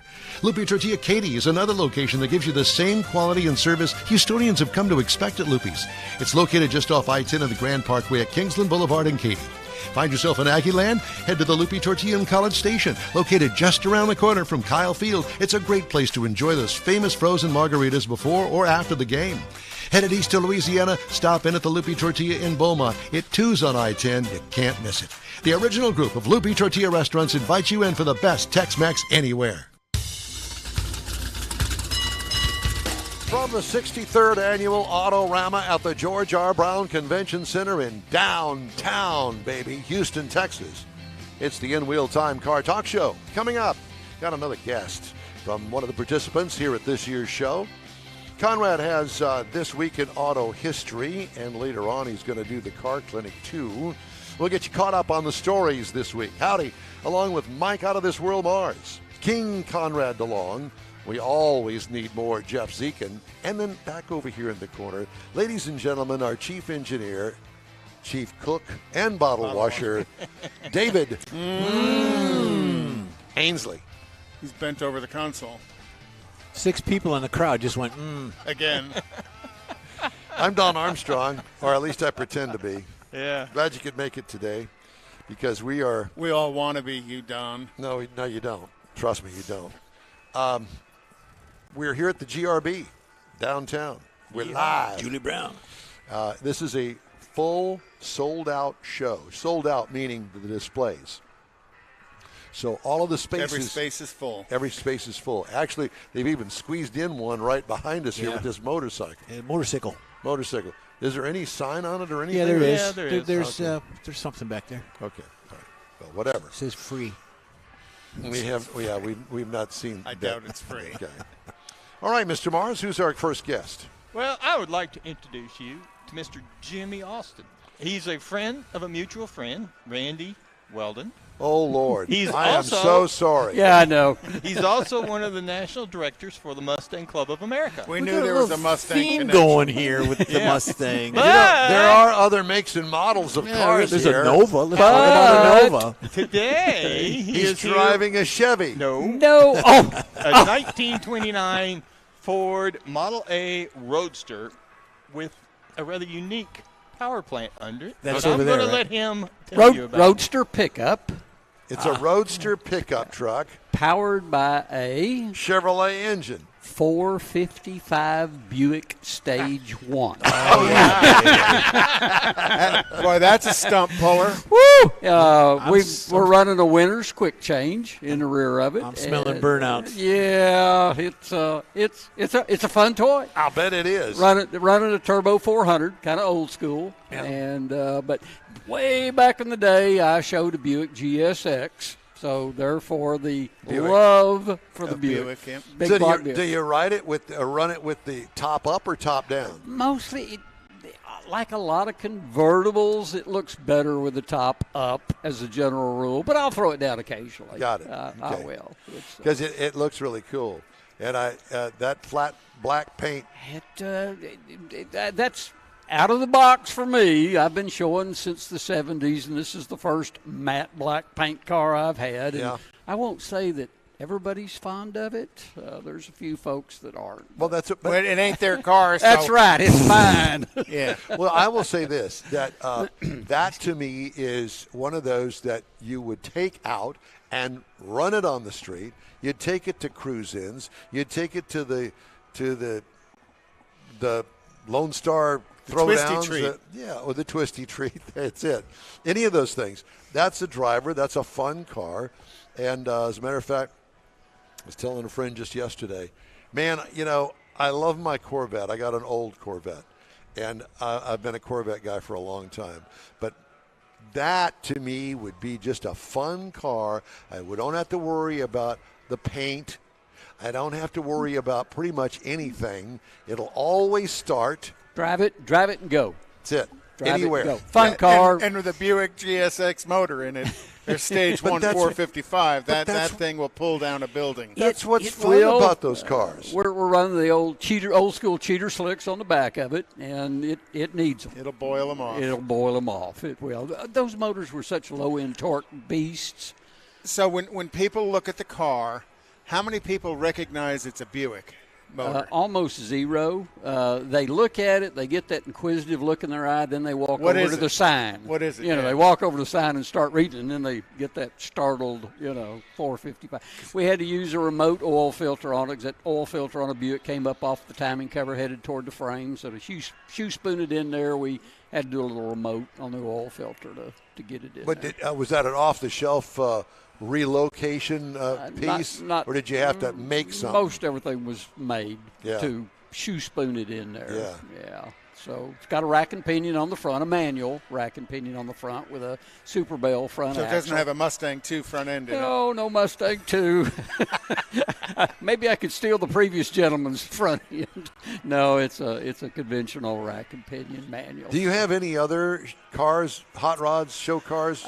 Obviously, I have a few Mustangs, and I've got a 32 Ford.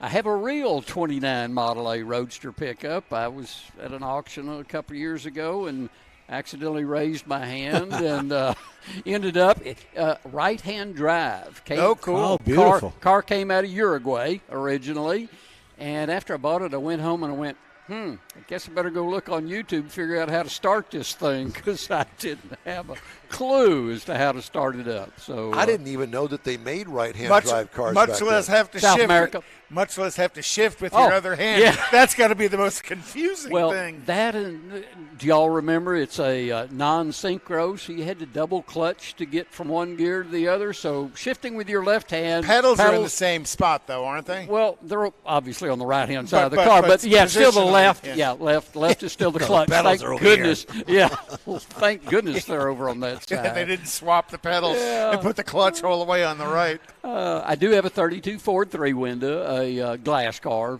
typical small block Chevrolet, but air conditioned, so Mom will ride it. Okay, so quite a good. bit. I'm glad you brought that up because, to me, I don't understand why you would put a Chevrolet motor in a Ford or a Ford in a Chevrolet. Convenience and availability. Why would you do that?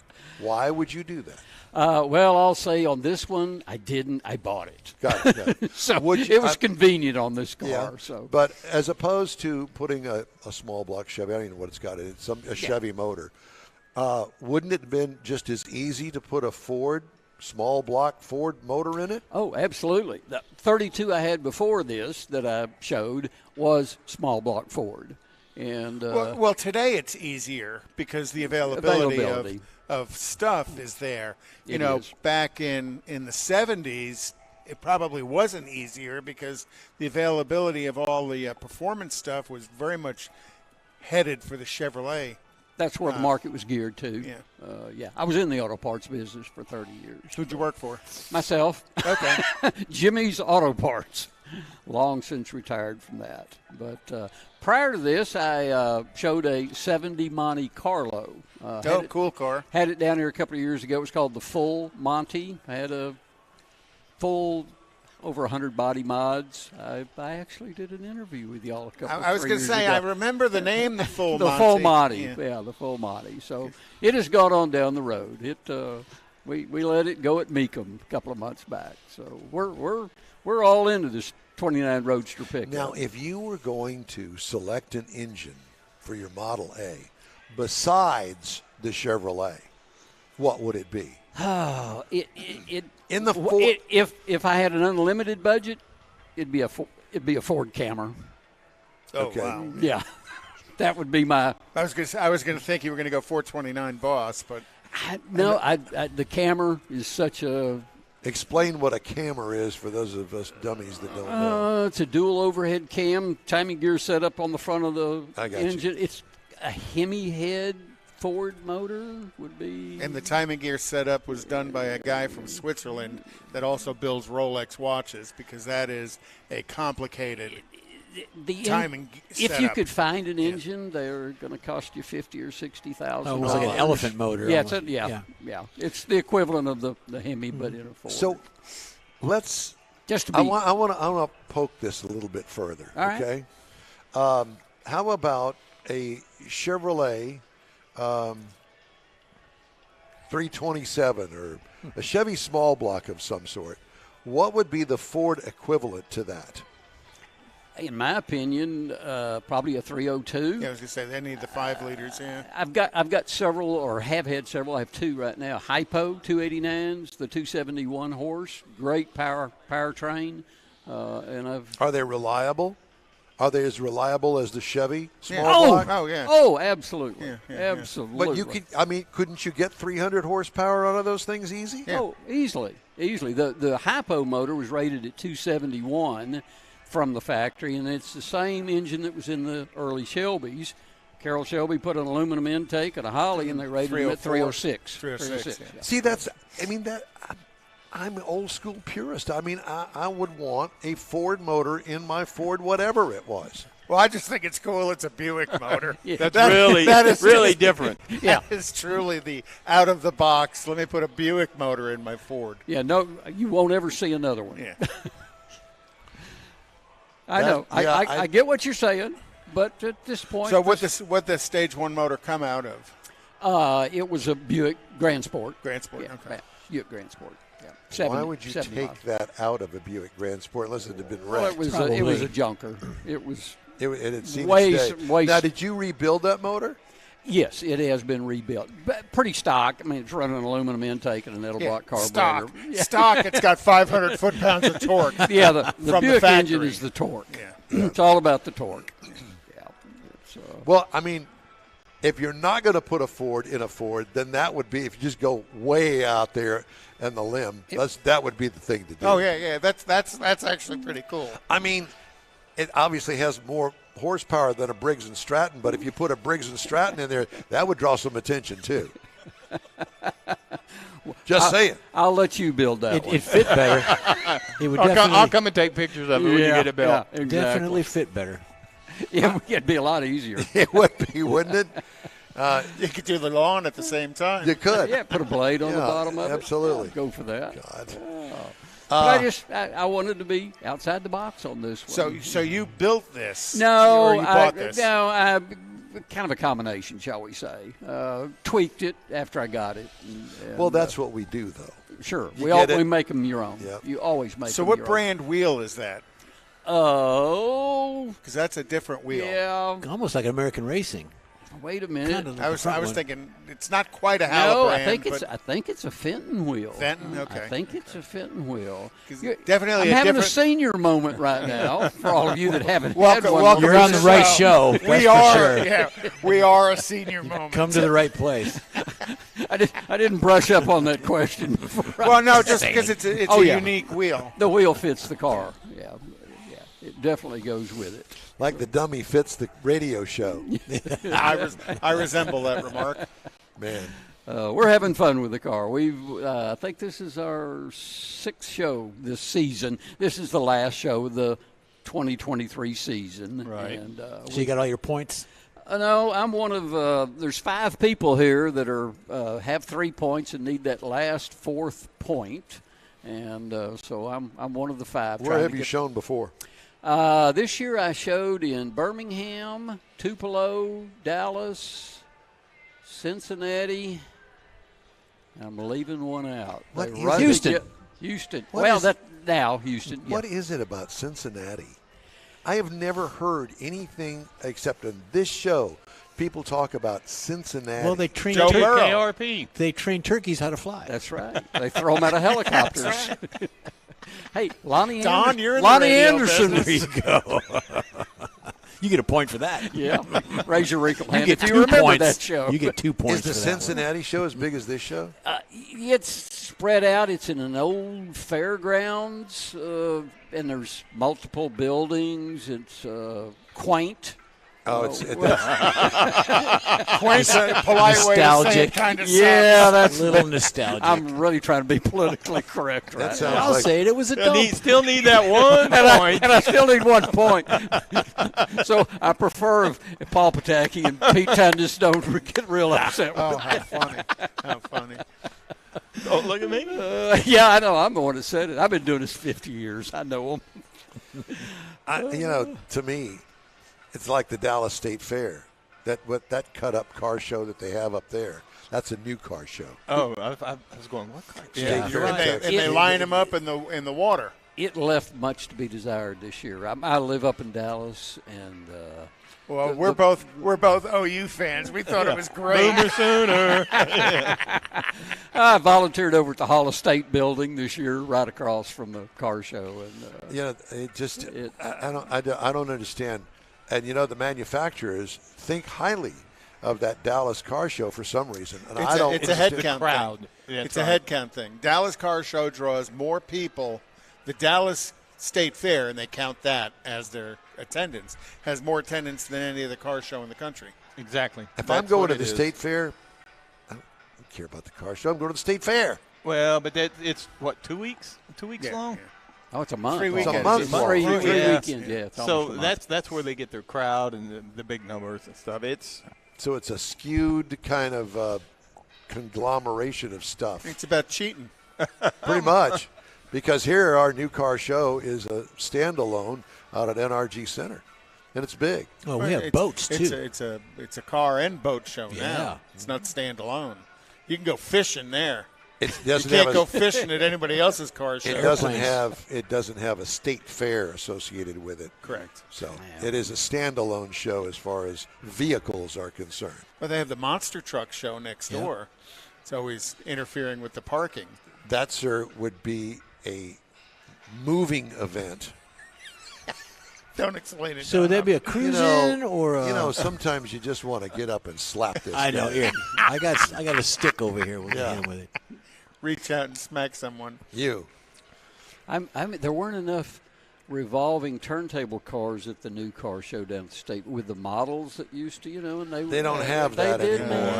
It It's was all gone. Yeah, it's all gone. Turntable people were on strike. Yeah, but as a adolescent boy growing up, that's what you went down there to. Absolutely. Yeah.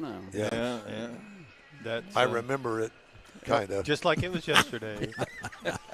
Your adolescence. Yeah. All right. So, what are you going to do from here? You going to go to another show? Well, you know, the new season starts. It depends on whether I get that fourth point or not. After this interview, I may not. That's it. But the finale's in Cincinnati in January. Cleveland. Oh, Cleveland. That's not. Wait a minute. Wait a minute. Gosh, even worse. I'd rather go to Cincinnati. I've got a mix because last year on Sunday night there was a playoff football game starting at the same time we were moving out. In Cleveland? It hadn't happened in 20 years. Wait a minute. And that's right on the water. Have I got them back? Maybe Cincinnati. They were Cincinnati. Cincinnati. That's where it was. The only thing worse would have been Toledo. Oh, it's cold up there. Is all I know. Still Toledo there? Mud Hens. Yeah. But anyway, that's where I'll be headed next. Hopefully, if I get that fourth point. It's up north. Cleveland is home of the Cleveland That's what you need, the Steamers. point. To be able to qualify. So who do we need to talk to? Who do we need to get out here? Yeah, exactly. Who do we bribe? That's it. Yeah, where's Larry when you really need him? Oh, where's Larry Way? Where's our Canadian guy? That's right. Yeah. Jimmy Austin, it's great to talk to you, sir. Appreciate you having me. Well, thank you very, very much much for stopping by. Take care. Good luck You on do getting the that same. point. And Thank you, welcome sir. to the In-Wheel Time Car Talk Show. It's time now for Conrad's This Week in Auto History.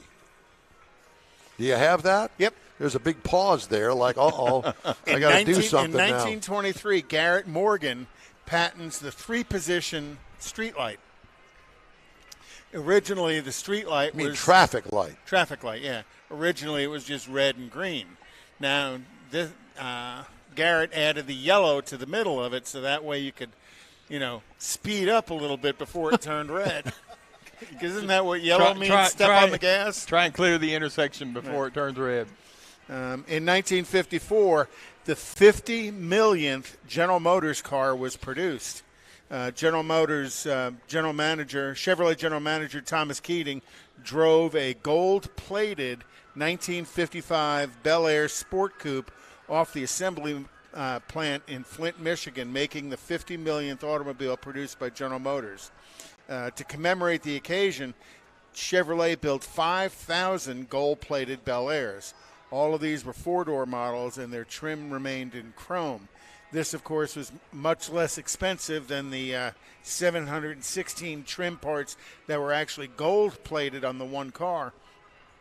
And that one car spent its time touring the country as a show car. Kind of like this, where did that car go? Nobody knows, that car? That one was a coupe, though. It was a Ford, yeah. The one that General Motors did was a coupe. Okay. The rest of them were four doors. Four doors, okay. Oh, yeah, the one he drove off the display was a coupe, yeah. The story goes the man was planning to restore a rusty Bel Air drag car, and he found the old gold-plated one, and when the restorer was offering to swap cars with his friend, he discovered a bunch of gold-plated trim pieces in the trunk.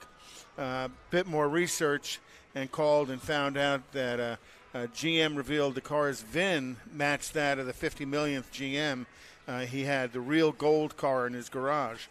General Motors supposedly offered the guy to restore the car so they could use for their 50th anniversary promotions in 2005.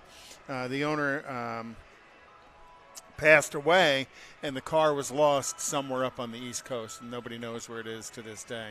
It's going to show up at some point. So somebody's going to find it, hopefully. In 1959, Ford announced the end of Edsel. Thank God. In 10 years of development, it cost $250 million, was spent on planning and marketing and manufacturing and distribution, and it did nothing for Ford but cause a financial fiasco. Facing a $350 million loss, Ford announced the discontinuation of the Edsel brand this week in 1959. In 1963, 60 years ago this week, JFK was shot in a Lincoln Continental convertible. Yep. Where were you? Do you remember? Yes, I was at home, ill, watching television. Mm-hmm. Okay. They say a lot of people will remember where they were when they heard of Lincoln getting shot. And Lincoln. I don't remember but he was Lincoln, but he was but I in was a Lincoln. close. But Kennedy was shot in a Lincoln. He was shot in a Lincoln. Lincoln. That car is on display at the Henry Ford in Detroit.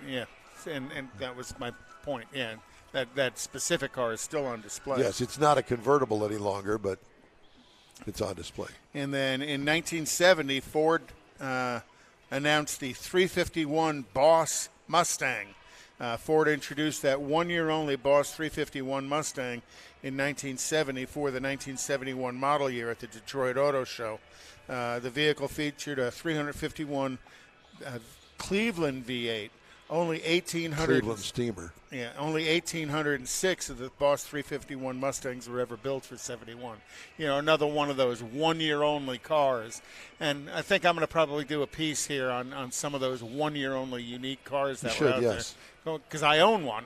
But there's some pretty cool cars that were one-year-only cars. So that's it. Cool. That's this week in automotive history. Mr. Mars? Yes, sir. We have another hour of this show. Yes, sir. That's coming up. It's a bonus hour because we are here at the George R. Brown Convention Center. Having a big time, too. We are. The 63rd annual Autorama. Let's just interview a random person coming by to get their feeling on the show. You know, that would Here be, comes somebody. Yeah, that would be great, but he's not real random. He is random. How are you, sir? It's good to see you. Thank you. Johnny Random. Well, if nothing else, we're loud. But at any rate, you guys, we have some other stories that we could do. Yes. I got a couple that I could get in, squeeze them in right now. Well, we got okay. You know, this falls under the bad car dealer tab. Another one? A missing vehicle title drove the discovery of nearly $29,000 in stolen cash at Central Ford in Truman, Arkansas. I don't know where that is. Money allegedly taken by the store's former general manager, a former Arkansas state trooper. Oh, nice. Oh, nice. Hey, Woodard, a fellow Central Ford employee paid nearly $10,000 cash for a vehicle down payment to Nicholas Hawley, but never received the title. Truman Police Chief Jonathan Redmond told Automotive News. Dealership video footage and a lack of paperwork revealed the alleged swindles. Once the Central Ford dealership emptied, Hawley snatched the money without officially recording the sale. Dealership representatives shared findings with police, and Hawley was arrested November 9th on accusations of theft of $25,000 or more from a business and first-degree forgery, both felonies.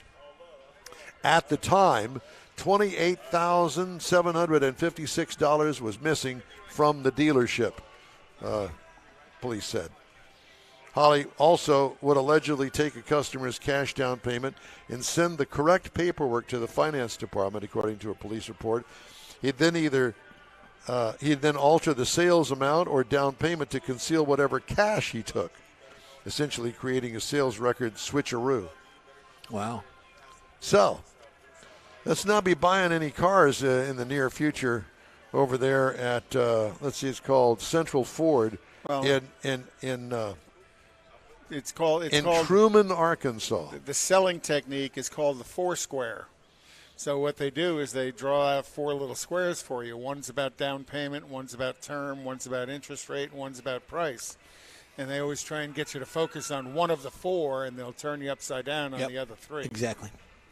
Very old school selling technique for dealerships, not necessarily for Wonder how that worked out for him. 7 to 8 years. In a penitentiary. 26 will get you 50. Yeah, that's it. All right. Hey, if you'd like to get in touch with us, shoot us an email. The address info@inwheeltime.com. More from the 63rd annual Autorama at the George R. Brown Convention Center after a quick break. Stay with us. Houston's finest cars are invited to another Gulf Coast Auto Shield Car Social, Saturday, December 2nd, and you're invited too. Show off your personal pride and joy, or just stop in to see the likes of Lucid, Lamborghini, Porsche, Ferrari, and more.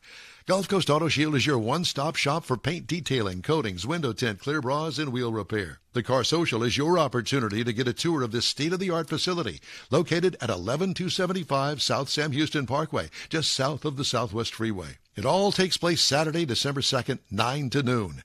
This is the perfect opportunity to connect with other car enthusiasts. From BMWs to Bentleys, Corvettes to McLarens, the Car Social is a different kind of show.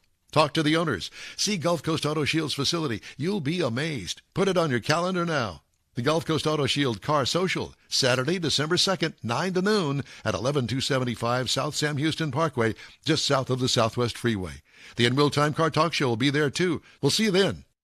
Hey, Houston, America's greatest hot rod tradition is back. Thanksgiving weekend. The O'Reilly Auto Parts Autorama at the George R. Brown Convention Center. 4 action-packed days of hot rods, customs, classics, trucks, and performance cars. The ultimate lowrider showcase. Sponsored by Shorty's Hydraulics. See Lone Star Throwdowns, Texas-sized truck spread. And don't miss the traditional rod and custom section. Friday, Saturday, and Sunday, see wild, high-flying freestyle motocross stunt shows. Shop the swap meet and Women's World all weekend on the celebrity stage presented by Nick's Auto Repair and Classic Car Restoration. Friday, meet AEW Tag Team Superstars, the Lucha Bros. Saturday, it's Noel G.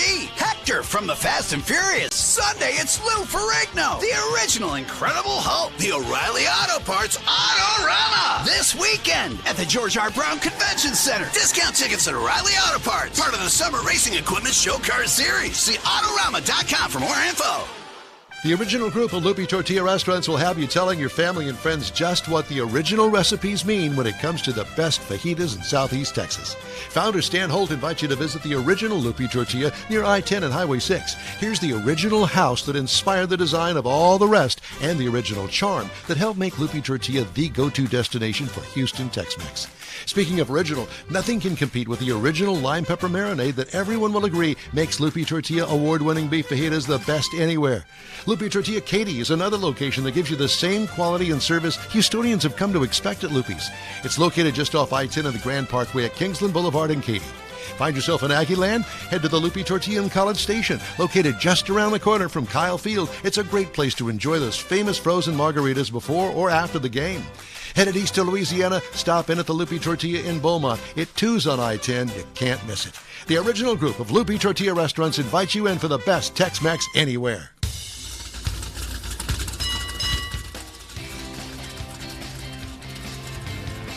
Wow, was that my cue?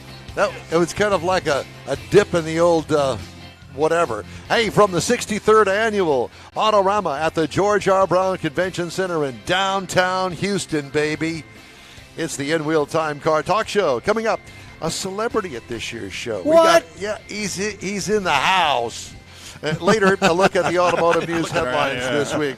Howdy, along with Mike Out of This World Mars, King Conrad DeLong. We always need more Jeff Zekin and a special rare appearance by none other than His Honor, his the main man right here, our chief engineer David Ainsley. We thank you for joining us today. Yeah. So this is the bonus hour of the In Real Time Car Talk Show. Normally we'd be not on the air at this time. We'd be drinking. We'd be drinking. Yeah, baby. And eating hot dogs. Oh, yeah. But right now we're not. But we are here. No, because we're here with Noel G. Noel G. Yay. Better known as Hector from the Fast and Furious movies. There you go.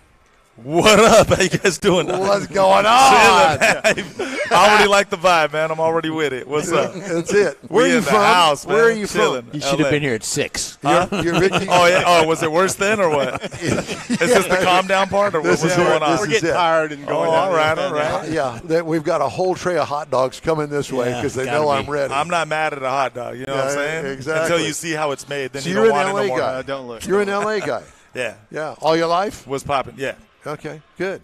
And so do you ever make it to Houston other than this show? Yeah, no. I love Texas, man. I've been to Houston a lot of times, man. I love it. I was actually out here just about 6-7 months ago for the Lowrider show. Oh, you were? Yeah. So I come out here quite a bit, man. That's Texas good. is like my second home. So That's I love it. Actually, my third home. Las Vegas is my second home. There you go. Go ahead. Speaking of lowriders, man, they got a heck of a show here. Oh, yeah. They got, yeah. This is the biggest it's ever been. And they got some really cool cars over there. Oh, I already know. I'm already loving a lot of the cars I've seen already. They're off the hook. So how did you get into the movie business? Literally, it was a right place, right time story. It was kind of funny. I went with this girl to an acting class. Never thought about acting a day in my life. I'm just running the streets, acting a fool. And what ended up happening was, it was like, and to win the lottery, you either got to be Mexican or over 70 years old. One of the two, right? That's how it works, right? That's it. So I was literally right place, right time. And there was a producer who was sitting in class that day who was scouting talent. Comes up to me and he says, hey, you want to be in a Taco Bell commercial? And I thought he was on some whatever stuff. So I gave him my number. It ended up being real. 2 weeks later, I'm in a Taco Bell commercial at the age of 15 years old. It was the first thing I ever did in my life. And the rest was history from there. So you were with the little dog? No, I know, right? Everyone always says that. I wasn't the little dog. No, you were with the little dog. No. So do you get a lifetime supply of Taco Bell now? I don't even like Taco Bell, man. I'm not even a fan of Taco Bell. We're moving on. That's fake Mexican food, man. I'm good on that. Yeah. So that's how it kicked off. But it was funny because at the time when I did the commercial, I didn't know about residual checks. I was ignorant to that. I was 15 years old. I thought you got to work to get paid. Yeah, of course. So when I started getting all these checks, I thought it was a computer mess up. But I was cashing them because, I had my story for court. I had my story for court. They kept on paying me. You know what I'm saying? So I'm like, no return address. So when it got a little weird, I called up the dude and I said, why I keep on getting paid for this commercial? And he goes, no, that's how actors get paid. I said, what? I said, well, I want to be an actor. So that's how it kicked money. off. Yeah, it was like winning a baby lottery. Did you have an agent for the Taco Bell No, I commercial? didn't have an agent at the time. I came in cold turkey to the game, And then did they make you join the union? I had to right join, away. I got Taft-Hartley at the time, but I didn't understand any of this stuff. Yep. I didn't find out until later. So at that time, they Taft-Hartley me for the commercial or whatever, which is what I found out later. Then I wasn't a part of the union, and then I had to rejoin because I didn't pay at the time. I didn't know. You know what I'm saying? Yeah. Oh, I know. And but it was funny. So I asked the homie. I was like, man, if that's how you get paid, I was like, let's do this some more. You know what I'm saying? I was like, this works for me, right? So Can I get a job at Pollo Loco? Exactly, man. I'm trying to get a good job, bro. I'm trying to make a career, I got tired of standing in front of Home Depot. So I'm playing. But, yeah, so that's how it kicked off. That's good. How many of these Fast and Furious you been in now? 2 of them. I was in 1 and 7. 1 and 7. Yeah, so they're making Fast and Furious a television series now. I'm coming back to that. Are you? Very cool. Congratulations. So they're going to make it a TV series, so that's going to be cool. Yeah, so Fast and Furious is crazy. It's the most money-making franchise for Universal Studios. So Universal Studios hasn't done any other movie that has made more money for them than Fast and the Furious. And dude, it's all about the cars. I hear they're writing in a car talk show in one of the scenes that you're going to be in. Just to keep it real, man, I'm going to be honest with you. I'm not a fan of Fast and the Furious no more. You know what I mean? It got too superhero for me. It got a little too Marvel. But I still get residuals. Oh, I like it. I'm a fan of the check. I'm just saying a fan of it got too. Storyline got a little out there. I tell people if they like Marvel superhero movies, then they still love Fast and the Furious. You know what I mean? I'm a fan of the first one, the original, because that's the original. You know what I'm saying? And I admit this openly. I don't care. But how do you go from racing cars to saving the world? You know what I mean? Yeah. So it just kind of got a little out there for me. But, yeah, so that's just my honest opinion. We do it 3 hours every Saturday. Saving the world. We do. Yeah, right here. I ain't mad at you. I'm with a bunch of Supermans. That works. That's exactly right. All right. Have you ever seen the movie The Hollywood Knights? No, I never seen it. I never even heard of it. What's that about? That would be something on a lonely Tuesday night to watch. Is that what we're gonna do when we're eating the hot dogs and the beer? You gonna show it on the big screen in the backyard? And he's gonna recite all of it. Okay. Since you're from L.A. What year was that movie made? 1980, something were in there. What's the movie where they recite? I was 5 years old at that time, bro. That's okay. You would appreciate it. All right, I'm gonna check it out. I probably would because a lot of the old stuff that was made before the new stuff is better anyway. So this is the Hollywood Knights, KNIGHTS. It's a car club in Hollywood. Halloween Night 1965. I think that you would appreciate it. Okay. Yeah. You're taking me back to when TV was black and white, bro. That's right. Is it a silent film? No, pretty much. That's what I want to know, He bro. first heard it on the radio before they actually made TV. I'm like, is Alfred Hitchcock have a cameo in there? What's going on? Yeah, Vincent Price. Oh, wow. Okay. Yeah, What's the show where they act out the participants act out the movie? Where they do the voices? Yeah. I know what show you're talking about. He I don't know does the name that. of it, He though. does that to that show. Does? Oh, okay. To the That's Hollywood hilarious. Lawrence. Lawrence of we go. Arabia. Yeah, don't get him started. Went to fight the Turkish. So are you? That's hilarious. Are you a car guy, or?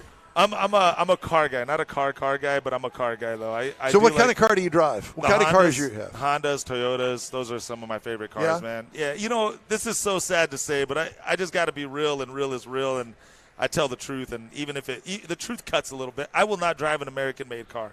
I just won't, man. I just can't, bro.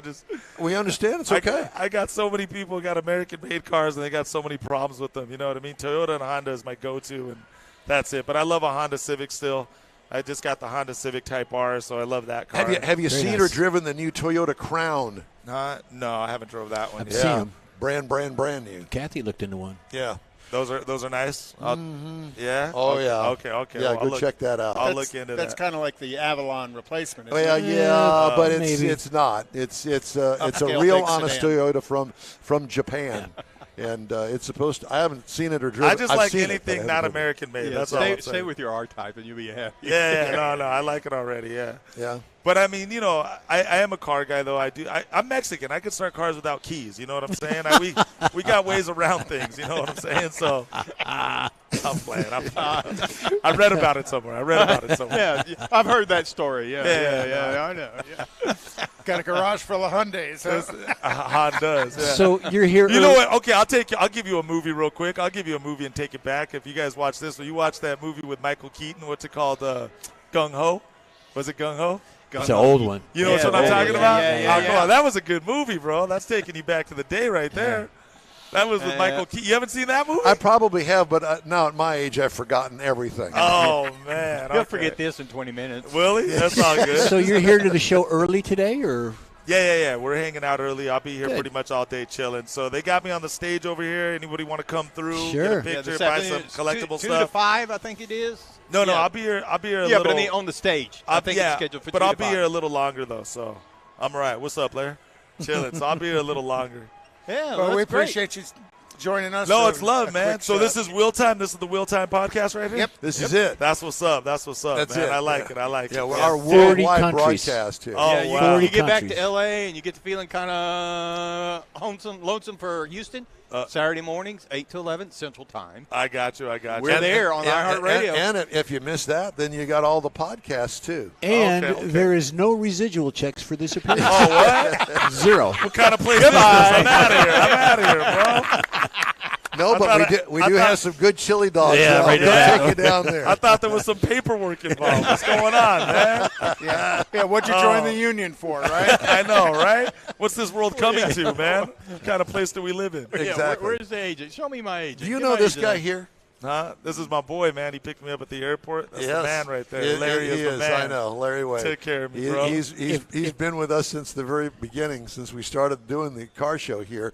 Oh my gosh, Larry, what's it been? 10 years? 11. 10 years, I 11. think. Yeah, something like that. That's If I the ever man right fly there. into Canada, he's picking me up at the airport. Oh, he hooked it up. Yeah. Nah, they've been taking care of me, man. I thank them for the hospitality and everything that's been going on. I'm having fun already. It's a cool show, man. These are great people, and Yeah. all the people here, you're gonna go. Yeah, I like this a lot. You ever go to the LA Auto Show? Yeah, I've been there a couple times. Yeah. You ever go to the Peterson Museum? No, I've never been there yet, man. That's a place that's probably on the bucket list though, that I got to go to. Yeah. Even though you don't Yeah. like American, No, they no, got I- other cars in there. But Yeah, it's, no, I know. That's a place I probably got to go check out. I've been to a lot of car museums, but not that one yet. Have you met Jay Leno? Have you been to his garage? I just did a show with Jay Leno. Did you? Oh, yeah? We just did a show about just a month ago. We did a show for Hot Wheels. Yes. Oh, yeah. Yeah, so I was a part of that. Me and Jay Leno were the main judges for They the cars filmed out there. They filmed a segment in Houston. They had, did Smart they? Financial, I think, had that. Well, No, yes, Epic, as a matter of Center. fact, the Epic high Center. school team won the competition. We're going to have them on here in another week or two. Yeah. I've sent Mr. Mars the information. So that was just a month ago. You could pass that down. Oh, yeah. That was just literally a month ago with Jay Leno doing the show. Yep. Oh, that's He's- great, man. He's truly a car guy. Put it on. Yeah. He's Most a car definitely. fanatic. Yeah, I love it. Oh, you would think he built some of the cars himself. That Well, guy's yeah. such a car guy. Well, how is he doing? Because if you were just with him a couple of weeks ago, that was after he got burned pretty bad. He's doing really well. I tripped out. That guy's 73 years old and still Careful. pushing, man. He's still pushing. He's doing really well. Yeah. Yeah, I'm Well, saying no. His energy, just the way he is and everything, cool cat, man. I had a good time with Jay. That's good. Yeah. Yeah, I heard about that, the burn situation, whatever. But no, he was doing good that time, and nothing was wrong. That's good. Yeah, his health is perfect. That's good. How did you get that gig? How did you get involved in that? So I know the Hot Wheel guys, Brian and all of them over Yes. there. Yeah, you know Brian? We talked to him on the phone. Okay, Yeah. gotcha. Yeah, so they're actually making my car from the movie. Are they? Yeah, so that's how this all got started. So it's coming out in 2025, but it's going to be the Hector Honda Civic, the one that I drove in part 1. So wow. it's coming out. How So- cool is That's that? cool. How does that Yeah. make you feel? So I'm excited. No kidding. The only company who did my car was Revell, and they're not around no more. And then Jada's jumping on board now because Hot Wheels jumped on board, so I'm excited about that. Very cool. I didn't understand why they didn't do Does it that to come begin with with residual because checks too? I know, right? I'm gonna find out when I sign the paperwork. But you know what's funny though is I'm surprised they didn't do the car earlier because Hondas are very popular cars. Oh, They yeah, are. yeah, I they mean, are. anytime there's a Honda and the Hot Wheels stack, that's one of the first go-tos. Everybody's trying to grab that car. And there's a lot of rare ones out there now that used to be $1, but they're now up in like $50, $100. It's remarkable how the value of those cars have elevated for specific ones. And it was the most popular car that was affordable, and it looked nice, and you had a nice car. The only reason why it was made so much fun of is because everybody and their mom had that car. Right. That was it. But if everybody and their mom the didn't, mom. yeah, and everybody of their mom didn't have that car, but it was the most reliable, most dependable. And still are. Oh, exactly, and they still hold their value to this day. And they're just very nice cars. It's like the cheapest, nicest car you can get. And that's why they're so popular. It's really not any different today than it was when we were teenagers. We got the hand-me-downs, the Honda Civics or whatever they were from mom or dad or whoever. We hopped them up. We, put wheels on them. We did our own thing with it. It's the same thing today as it was back then, just different cars. Right. And just a little more dependable. Yeah. Reliable. He saved me on that one. Yeah. I was sinking for a minute, but you got it, bro. You threw in the life raft, bro. Good looking out. So bro. what do you think of this show? So No. you haven't been here long today, but Yeah, Have I've you got only to see been here an hour. Let me get my feet wet, but I'm Yeah, loving it already. exactly. I walked in, I saw all the cars that were set up. Very nice rides, man. Very nice. I'm like, I don't even want to fly back home. I'll just drive one home. You know There what you I mean? But no, a lot of the cars here are plush, man. I'm loving it already. How do you like the culture? Because obviously you've been thrown into it. The car culture. The whole car culture thing. No. You know what I like about the culture, man? So I'll give you something about Fast and the Furious that a lot of people don't think about. Fast and Furious was one of the first movies ever to put Mexican, black, white, and Asian people together, the culture together, all the races together because of the cars. The cars. Yeah. And the cars were the heart of it all. You know what I'm saying? So that's what I loved about that movie, too, is the barriers that it broke cultural-wise. Meaning that we had all the races in there, but it didn't matter what race you were. No. Everybody just had love for the cars, That's and correct. that's how it is. That's right. You know what I'm that saying? was the common bond.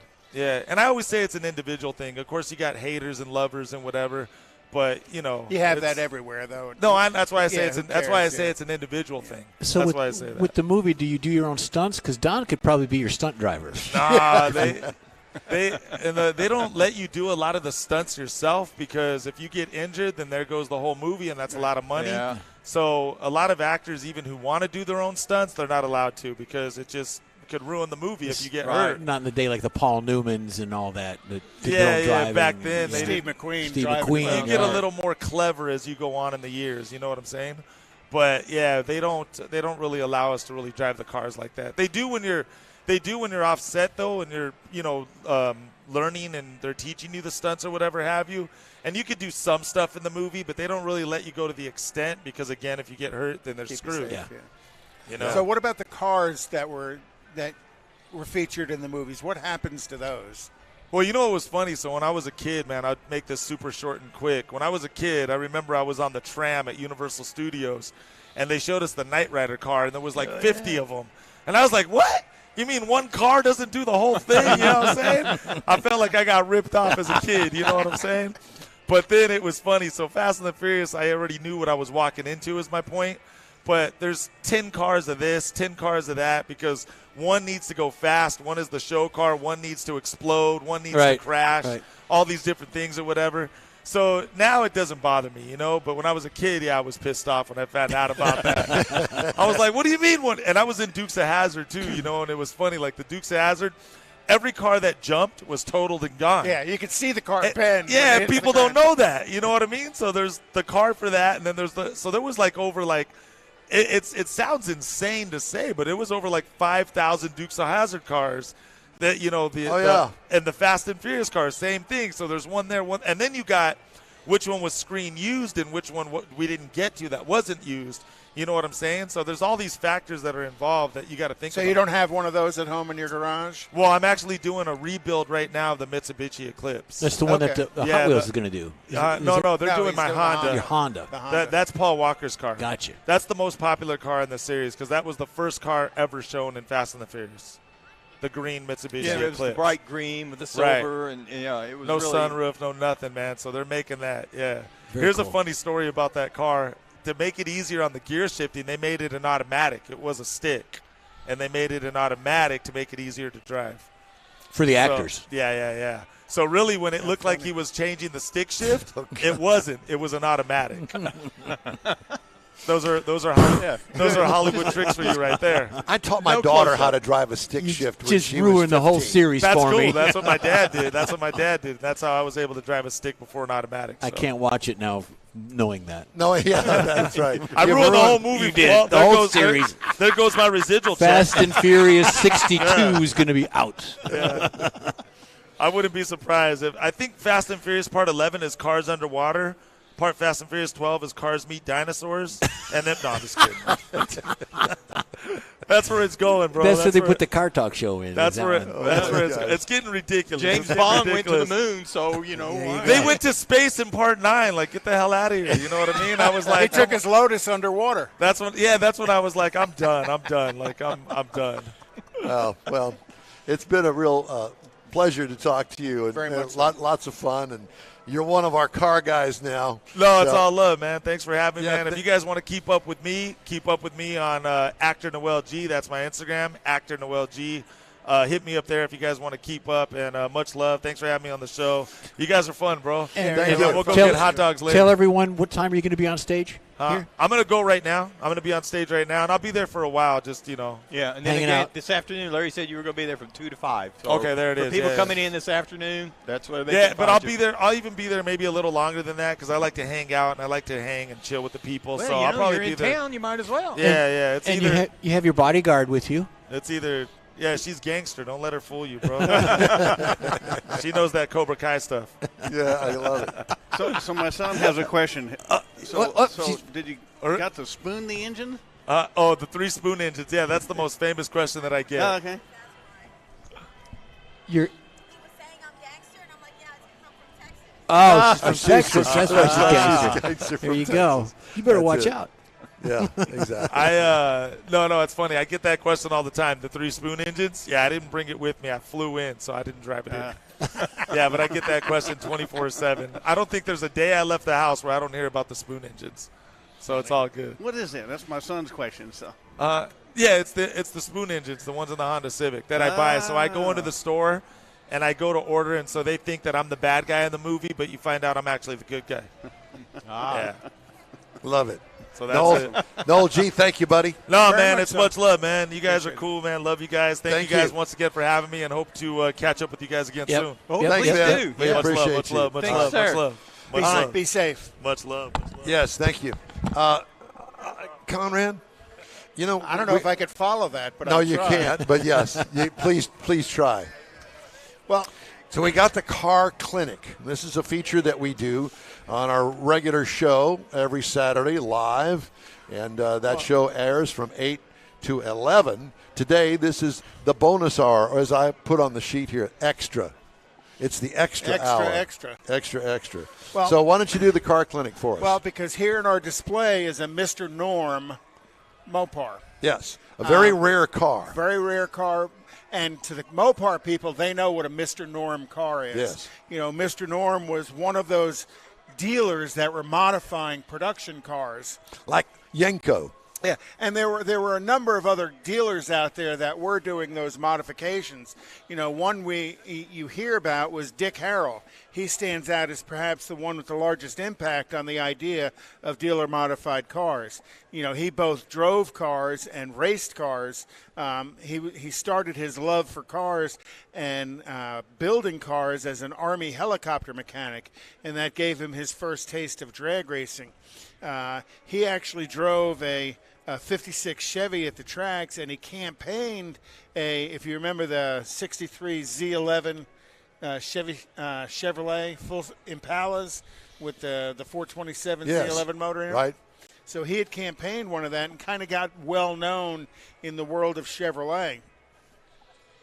And Dick was worked for Nicky Chevrolet in Chicago, where he helped the dealership develop and market the 427 powered Camaros. So with that connection was where that whole Copo Camaro came from, and Harrell was integral part of creating the Copo Camaros. So while he was doing that for Nicky Chevrolet, he met Don Yenko, who would offer him an opportunity to go to work for him in Cannonsburg, Pennsylvania, in his speed shop, again building Copo Camaros and basically factory race cars. And taking a factory car, bringing it into your shop, making modifications, mainly bolt-on stuff, and maybe put an emblem on it or some side striping or whatever to make it different, to make it know that this is a special car. And then take it straight to the track and win. Yeah. And that was one of the things he did. So, so Harrell was involved in the Nicky Chevrolet. He was involved in the Yenkos, and also Fred Gibb, who was a dealer in East St. Louis. He also sang, too, didn't he? One of the Gibb brothers? Never mind. No. Andy Gibb. That was Andy Gibb. But he was another hot rod hero, and Yenko worked for the Gibb building, again, 427 Camaros, Chevelles, Novas, Vegas, and stuff. So there was a pretty good range that Harrell had that kind of impact on that many of those dealers that were building those supercars of the 60s and 70s. Another dealer that was building supercars of the 60s and 70s was Royal Bobcat, which, Jeffrey probably knows. Royal Bobcat was basically at the end of Woodward Avenue up in Oakland, Michigan.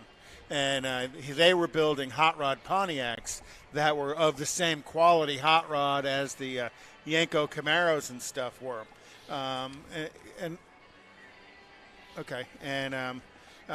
Other dealers that were out there that were building hot rod cars that had impact on the manufacturer, because Royal Bobcat had an impact on what cars Pontiac was delivering to the customer.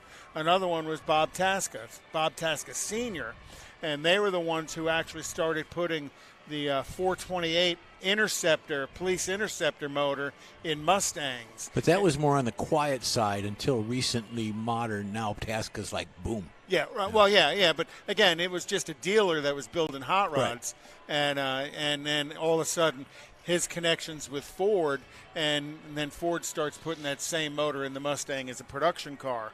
So, and then now you look at Tasca, funny car driver and stuff, and he's the grandson of the original one. So, and then the other one that everybody knows about is Carroll Shelby and the impact he had on Ford as well. So, lots of others, and I'll go into more depth on Shelby in a future segment. Okay. Well, I mean, you got another minute. You got another whole minute. Oh, well, okay. No, You're I'm just you're jacking giving me with the you. sign if I no, go. I know. I am if I giving go, you I the get sign. long. And you know what? There's a sign everywhere. Sign. Everywhere there's a sign. Hey, I make signs. He does. Jeff makes signs. He I did makes want fast to. signs. I did want to remind everybody that the In Wheel Time Car Talk Show is available 24/7 through iHeartRadio. Just look for In Wheel Time Car Talk. We also video stream on Facebook, YouTube, and InWheelTime.com. Podcasts at your fingertips on your favorite podcast channel. The In Wheel Time Car Talk Show continues after this quick break. Houston's finest cars are invited to another Gulf Coast Auto Shield Car Social, Saturday, December 2nd, and you're invited too. Show off your personal pride and joy, or just stop in to see the likes of Lucid, Lamborghini, Porsche, Ferrari, and more.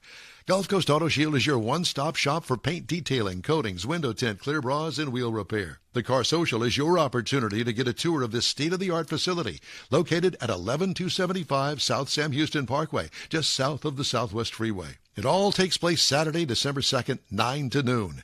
This is the perfect opportunity to connect with other car enthusiasts. From BMWs to Bentleys, Corvettes to McLarens, the Car Social is a different kind of show. Talk to the owners. See Gulf Coast Auto Shield's facility. You'll be amazed. Put it on your calendar now. The Gulf Coast Auto Shield Car Social, Saturday, December 2nd, 9 to noon at 11275 South Sam Houston Parkway, just south of the Southwest Freeway.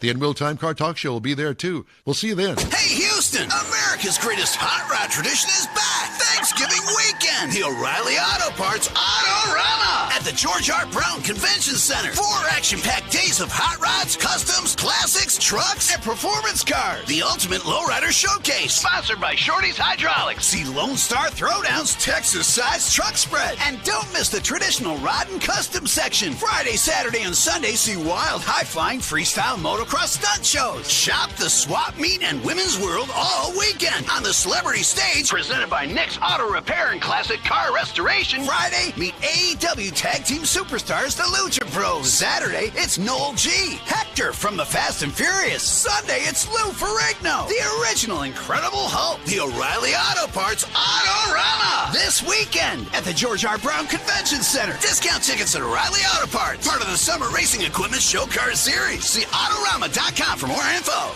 The original group of Loopy Tortilla Restaurants will have you telling your family and friends just what the original recipes mean when it comes to the best fajitas in Southeast Texas.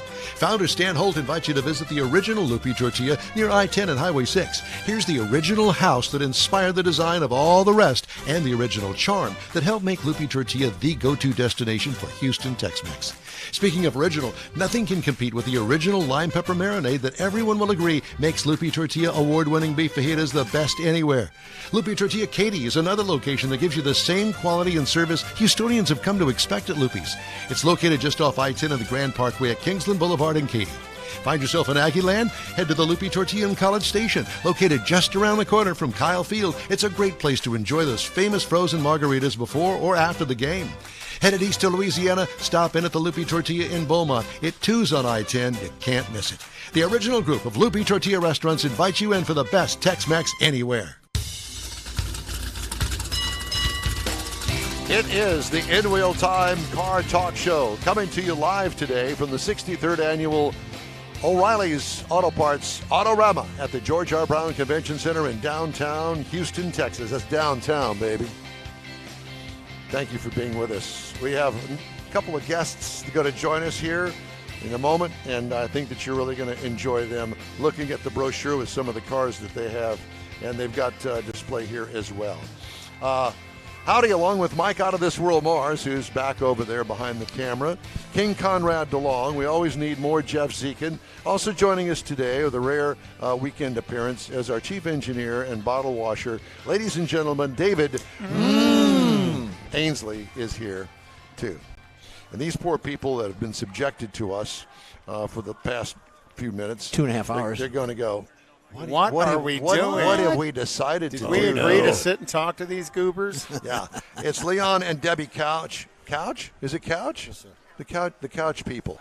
We have both of those microphones, David. Oh, this is some sort of a new thing that, Mars, you didn't flip the switch. Look at him. There we go. Okay, now let me hear you. Talk to me, Debbie. Hello. Hello. Okay, That's there we good. go. Yeah, Okay. that's it. All right. So Mr. Morris does these things. He goes out and buys new stuff. He is addicted to buying anything, wires and switches and cords, cables. You ought to see the thing that we have to. We bring all this stuff so we can get on the air. Anyway, I don't want to bog us down with all of this. Well, my husband may want to know where he can buy one of those where he can turn me off. Well, there it is right there. It's this little thing right here, which is new.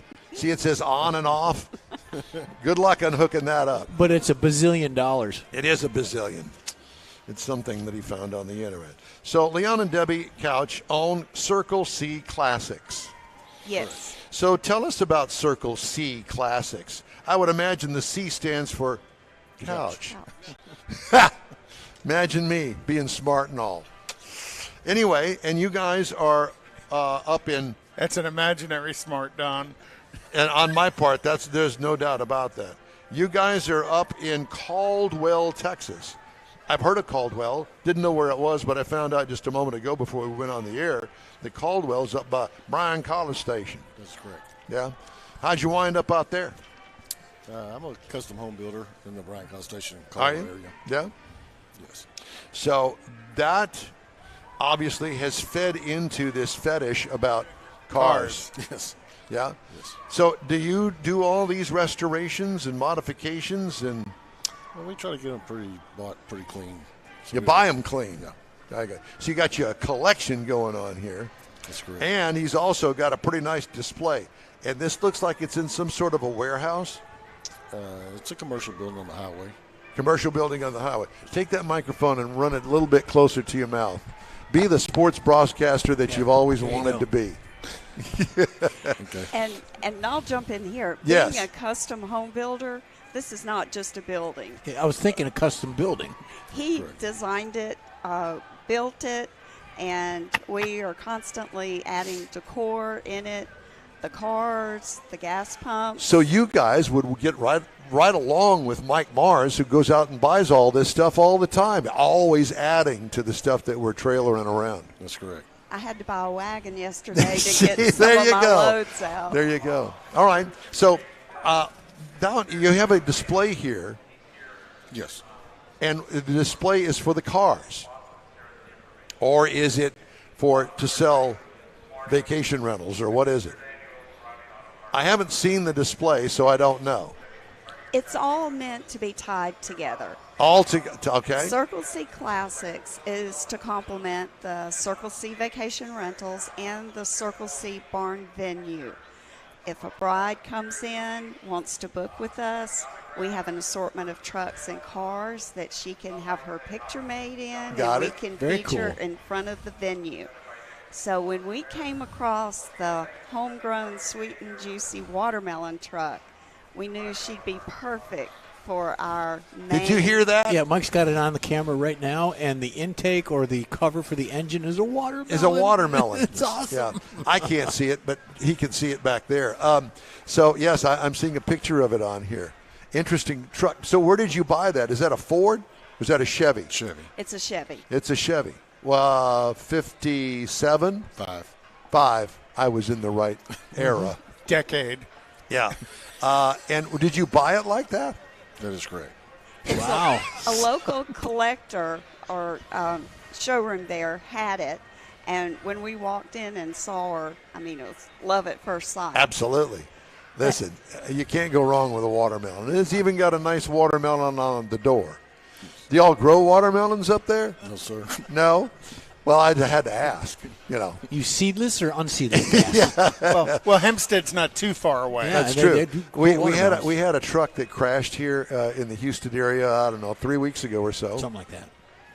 And it was a watermelon truck coming up 5969 Southwest Freeway, and busted open the whole 18-wheeler, and watermelons were everywhere. Thank goodness you weren't a part of that, I'm glad to say. So in a few months, we're going to have watermelon seeds on the feeder road. Well, I'm thinking Or that watermelons. if they were seeded watermelons, I would imagine that in the springtime they're going to be a blooming and then producing watermelons right there where you hit that sign. Well, the watermelon truck was in the Hempstead Watermelon Show. This Hempstead truck. In the Watermelon Show in Hempstead. Yes. Got it. Okay. So you do show these. You take it around, obviously, here. Correct. So what have you shown here before? This is the first time. First time. Aren't you glad you got to meet us? Yes. He's going, oh, dear God. Get us out of here right now. Is that Watermelon Truck the only one that's down there in the display? We're in a group of about 5 other trucks. The vintage Chevrolet. Mike's showing them right now. Oh, I see. So this is a vintage Chevrolet truck group. Yes, a truck group. Are you a member of that group, or they just invited you in because the truck looks so good? We are a member. You're members. That may be why they accepted us as a member. But because of that truck. Because I noticed that seems to be a theme here in the brochure. A lot of trucks. Yes. Of course, it goes hand in hand with up there where you live, especially. And you've also got a John Deere in here. And I'll bet you that looks like a fake, some sort of fake Longhorn you got back there behind it. We do have real Longhorns, and that is a fake one. And then we have a lot of. This is easier to take pictures with because it doesn't move around. Yeah, and then we have probably 5 or 6 John Deere display tractors. Do you? Display. Yes, sir. So there's a friend of ours that owns a place called the Hemi Hideout. Mm-hmm. And he obviously is a big Mopar fan, cars like this one here that's in our display this year. And John, if he feels an urge to collect something, like he has a collection of motorcycles. He also has a collection of, obviously, cars, Mopars. He also has a collection of John Deere tractors. Oh, yeah. The wheel type, he's also got the track type vehicles and from the John old steel Deere. wheels and stuff. I mean, he collects some of the real old stuff. I've got a couple of the steel wheels too. Yeah. Pretty cool collection. You would do well to visit his location called the Hemi Hideout. It's in Brookshire. Brookshire, Texas. Yeah. And so is this facility that you have there? Do you use that? You'd mentioned brides getting their pictures. Is that a wedding venue facility? Yes, it is. Is that one of the things you do with it? It's is a wedding venue? across the street. We have 26 acres where this building is located, along with the venue and vacation rentals. And the brides love it, but the grooms really like it. I'm sure. It's cars. So now, are you guys from Caldwell? From Bryan College Station. Bryan College Station. And how far is Caldwell from Bryan College Station? 20 minutes, 20 miles. 20 miles? Yeah. Something like that. It's good. And obviously, how long have you owned that property up there? Well, we started with the vacation rentals about 6 years ago. Okay. Then added the venue 3 years ago. Then added this year. So this is a brand new venture for us, and we're very excited about it. So do the cars pretty much the same cars all the time? You kind of add to them, or do you sell and resell cars that you're bringing in and out? We rotate a few. I'm not advertised as a dealer. I'm just more of an individual, but I like the collector. And enthusiast, because you got to be an enthusiast to collect these. Oh, yeah. Yeah. And obviously, you're schooled in what? Somebody knows how to work on them, because you can't own those kind of cars without somebody having to put their hands on them and keep them updated. He knows somebody. They know somebody. I assume in the area. Yes. Yeah. Who would that be? Just a local friend. A local friend. Yep. He's not going to give you his name, Don. I got that. I clearly have that. There's well, also, I'm a fan of the Oldsmobile, so I'm an Oldsmobile guy. You know, and the other thing that draws my eye is the Cushman motorcycle. Correct. You don't see too many Cushmans anymore. Yeah, I picked that one up in Tennessee about a couple months ago. It's Really? A 53. A 1953 Cushman. Correct. Is it an Eagle? Yes. Look at me. The Cushman You Eagle. got lucky. It's the only model you know. How does Don Armstrong know about Cushman Eagles? Well, it tells you how old I am, huh? Just saying. I didn't say it. I know you I did. get in trouble when I said say it. that. And on the back of your brochure, there's a pretty bride there standing in front of a Model A. Is that a wagon? What is that? What is she standing in front? It's a delivery truck. A delivery truck, yeah. That's a 29 Hoster. A 29. Yes. Yeah, very nice. And Circle C Barn, is that where the cars are, or is that the venue, the wedding venue? That is the wedding venue. Okay. The cars are next door. Do you ever do parties at the Circle C Barn? We do parties, events, weddings. Anybody wants to pay, you got space to rent. We do. And you oversee that, and he just kind of looks on? Is that how that works? Well, we work them together. Do you? We're hands-on. Gotcha. So you take off from work on Friday to go help her get ready on the weekend at the venue. Well, this is my full-time job now. Is it? Yeah. So you're not building homes anymore? Just for us. I got 6 more in the making right now for vacation rentals coming up. Ah. So we're just doing just our personal stuff. Do we have a picture of the rentals vacation? are in the Caldwell area or up in College Station? Most of my stuff's in Caldwell now. Is it? This is really cool. Yeah. Yeah. That's one of the houses, and all of these he has built. Yeah. Are they all? Are you going to build them all the same? No, they're all different. I've got 15 of them right now, so we're shooting to get 26. I'm trying to sleep 100 people. Once I sleep 100 people, then I'll probably slow down. Yeah. And they're all a different theme. Like there's a John Deere. Are you the decorator? We both. Both of you. We both do. So do you do like wedding showers and things as well? Because I'm thinking if you got a delivery van, you might want to have the expectant mother in front of that delivery van. As a, maybe we've had baby showers. There you go.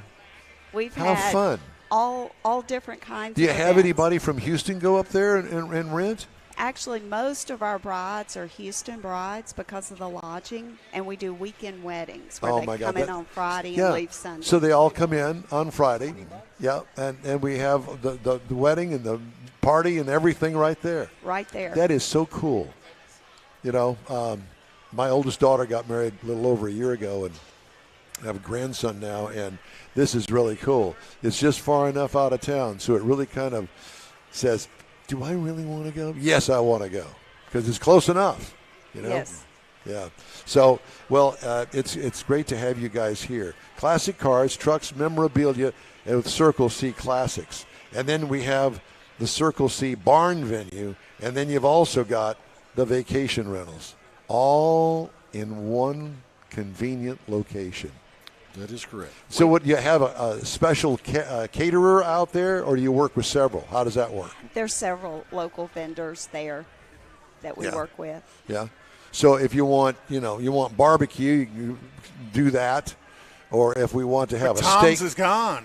A steak dinner, you can do that. Mexican, Anything. anything. Yeah. Have you had any Chinese? Not, Chinese food on a Saturday night? I mean, I don't know. Just a thought. Not yet, but Bryan College Station, I'm sure, has someone that'll come to Caldwell.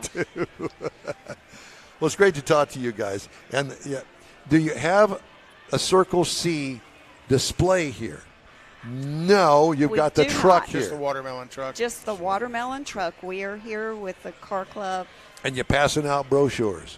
Yes. Love it. Well, good.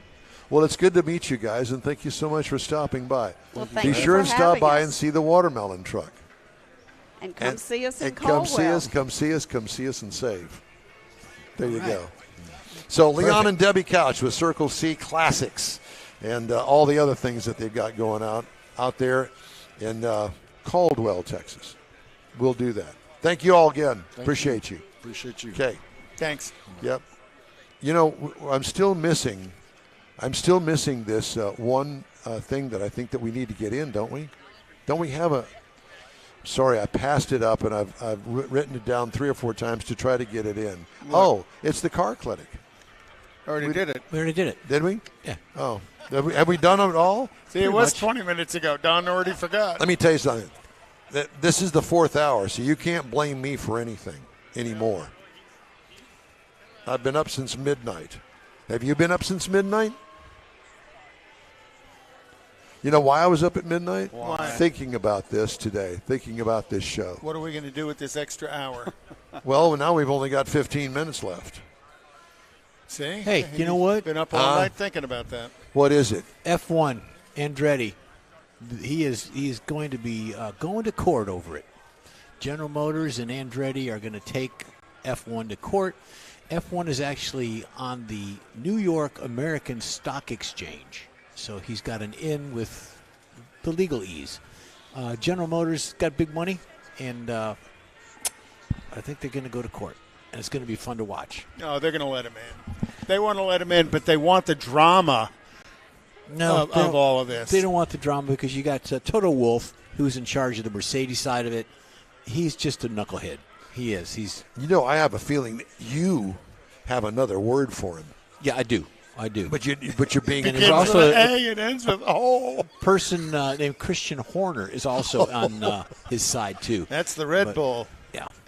So they're the ones that are making the stink about it. Well, what's it's the a boys' club. issue? The issue is they don't want to give them the portion, another cut of the pie, because there's 10 of them. They get divided by 10. Why don't they go to Formula One and have them recalculate the pie? They don't want to. Formula One doesn't want to. Now, Suleiman, who is the head of F1, has no problem with it. It's the independent owners of the teams that... And it's the independent owners of the teams that really run F1, because if it weren't for them... If you look at some if you read some of the articles and the blogs that are out there, it is a boys' club. That's all it is. Every racing organization is that. Yeah. This one's to the max. And, talking to my kids, because my kids watch Formula One, Jason and Laura do, they say that it's the young person's sport now. Well, it's because it's all the millennials. So you got man bun drivers and their fanny packs and all that stuff. Man bun drivers. Is that a new class? I just coined it. I like it. A man bun driver. Mars, I think that you be the poster child for the man bun driver. Okay? A man bun driver. That's a race car driver that has a man bun. Cool. He's not. Anyways, they're going to court, and I'm gonna love it. And they think that Andretti doesn't have Lewis has a man bun. They don't think Andretti's got the smarts to do it. To be ridiculous. That. I know, but here I've got something here. I just want to. Now you're talking about all these F1 managers and team owners. They only have that as their backup. Andretti Operations is building a new facility. It's going to house their IndyCar, their Formula E, their IMSA, their Extreme E, and the Indy NXT, along with F1.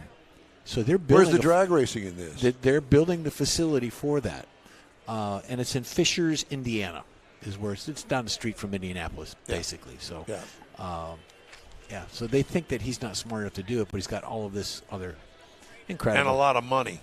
Yeah, and he's got that electric go-kart track out there in Katy. That's under his name, but it's just a name thing. It's not. He doesn't show up and drive or anything. No. But he's making money on it. Yeah, it's the name. I think Andretti would be a good name for F1 because you got to remember Mario drove F1 back in the 80s. Mario won it twice. Yeah, so no reason not to include Andretti in the F1 series. Yep. Other than just a bunch of arrogant man buns. I will tell you this, that Larry, who spent 11 days out in Las Vegas, told us, and told the world that F1 royally screwed the pooch when it came to the people of Las Vegas. Take that, and Toto they could Wolff. care less because it was all about them stealing the money, taking the money. Yeah. There's going to be another 3. They said by Christmas time they should have it all cleaned up, maybe. The roads back. That's a little bit too disruptive. Yep. I remember not that long ago, we had an IndyCar race here, and they held it basically in the parking lot of the Astrodome. Mm-hmm. Yeah. Yeah, it went fine. Yeah. Yeah, we were there. It ended Franchitti's crash. It ended career there because of a horrible crash on the last lap. Mm-hmm. But he went up and hit the crossover bridge. Lucky nobody else got hurt. I know. It was really bad. But I will tell you that if they could put it in a parking lot, why would you do it anywhere else? I don't know. Well, I went to the last Las Vegas Formula One race. Angie and I went in '82 when they were in Caesar's Palace or in the Caesar's Palace parking lot, and worked fine there. I don't know why they had to do it on the streets, but I guess that's try and F1's get more thing. spectators in. Your money. The money. Money. Anyways, that's a little update. Well, thank you for that. Yep. Where are your boys? Still in bed? They are on their way. They are on the way. Yeah. Ding, ding, ding. Yeah. They heard the show and they saw Noel G. and they said we got to come. And see they it." saw me. Yeah. Yeah. So there's that. Mr. Zekin, Yes, sir. we have a question from Yeah. the audience. Is it facts that they have a contract on that Vegas race for another 9 years? Something, there is a contract with it, but I think with city council and all the powers that be, they're probably going to try to negotiate out of that because it was a mess. It was a very big mess. Everybody, all the hype and everything, and you look at the pretty pictures and how the cars are going down the road and all that good stuff, it pumps you up.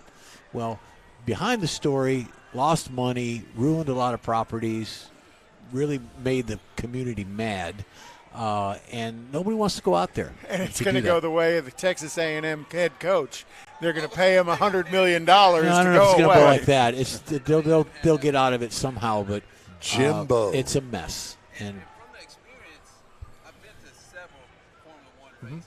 The experience of this race, the seating when the cars went by, it just wasn't at a position that you can enjoy the right, Correct. Yeah. And then we've heard that time and time again. And as I explained, on a road course like that, you can't. What are you going to see? This much? Depending where you. Yeah. And they've got a beautiful facility here in the state of Texas. Circuit of the Americas, and they did a great job out there with Formula One. Why not have two races out there if that's what they're looking for? I don't understand. There's so many. Well, I think the road Miami course, race is a mess as their well. road course. There are so many nice, really cool road courses across the United States. Why put it on a city street and disrupt the entire town? to top it off, after that race, their next race after Vegas is in Abu Dhabi.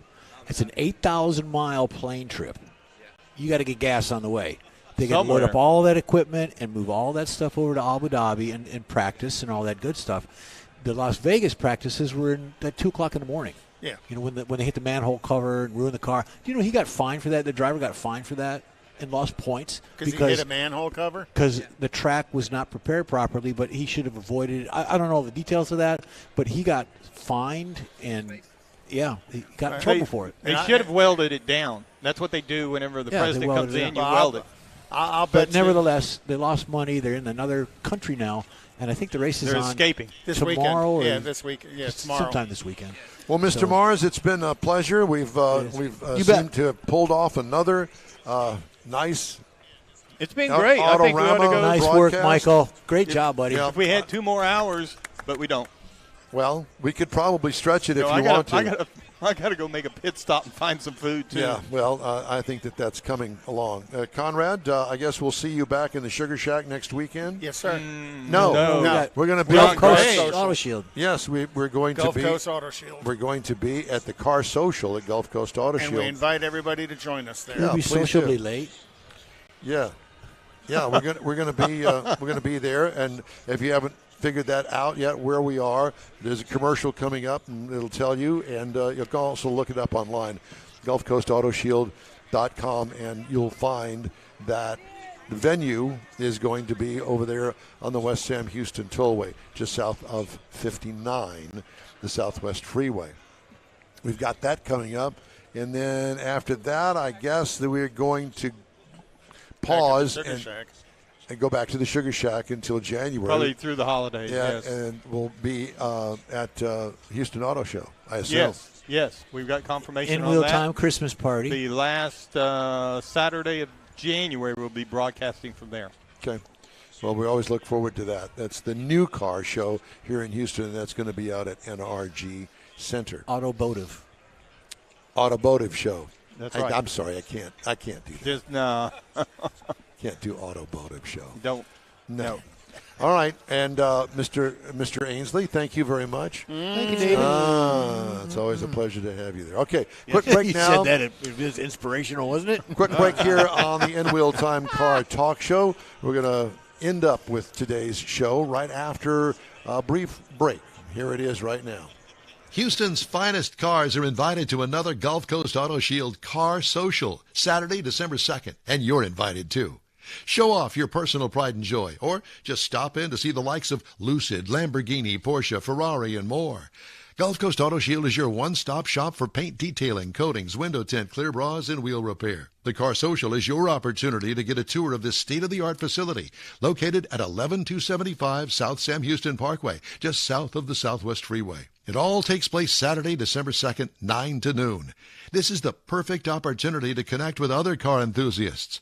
From BMWs to Bentleys, Corvettes to McLarens, the Car Social is a different kind of show. Talk to the owners. See Gulf Coast Auto Shield's facility. You'll be amazed. Put it on your calendar now. The Gulf Coast Auto Shield Car Social, Saturday, December 2nd, 9 to noon at 11275 South Sam Houston Parkway, just south of the Southwest Freeway. The In Real Time Car Talk Show will be there too. We'll see you then. Hey, Houston! America's greatest hot rod tradition is back! Thanksgiving weekend! The O'Reilly Auto Parts Autorama at the George R. Brown Convention Center. 4 action-packed days of hot rods, customs, classics, trucks, and performance cars. The ultimate lowrider showcase. Sponsored by Shorty's Hydraulics. See Lone Star Throwdowns, Texas-sized truck spread. And don't miss the traditional rod and custom section. Friday, Saturday, and Sunday, see wild, high-flying freestyle motocross stunt shows. Shop the swap meet and women's world all weekend on the celebrity stage presented by Nick's Auto Repair and Classic Car Restoration. Friday, meet AEW Tag Team Superstars, the Lucha Bros. Saturday, it's Noel G. Hector from the Fast and Furious. Sunday, it's Lou Ferrigno, the original Incredible Hulk. The O'Reilly Auto Parts Autorama this weekend at the George R. Brown Convention Center. Discount tickets at O'Reilly Auto Parts, part of the Summer Racing Equipment Show Car Series. See Autorama.com for more info.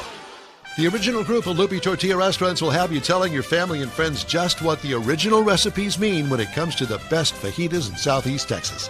Founder Stan Holt invites you to visit the original Lupi Tortilla near I-10 and Highway 6. Here's the original house that inspired the design of all the rest and the original charm that helped make Lupi Tortilla the go-to destination for Houston Tex-Mex.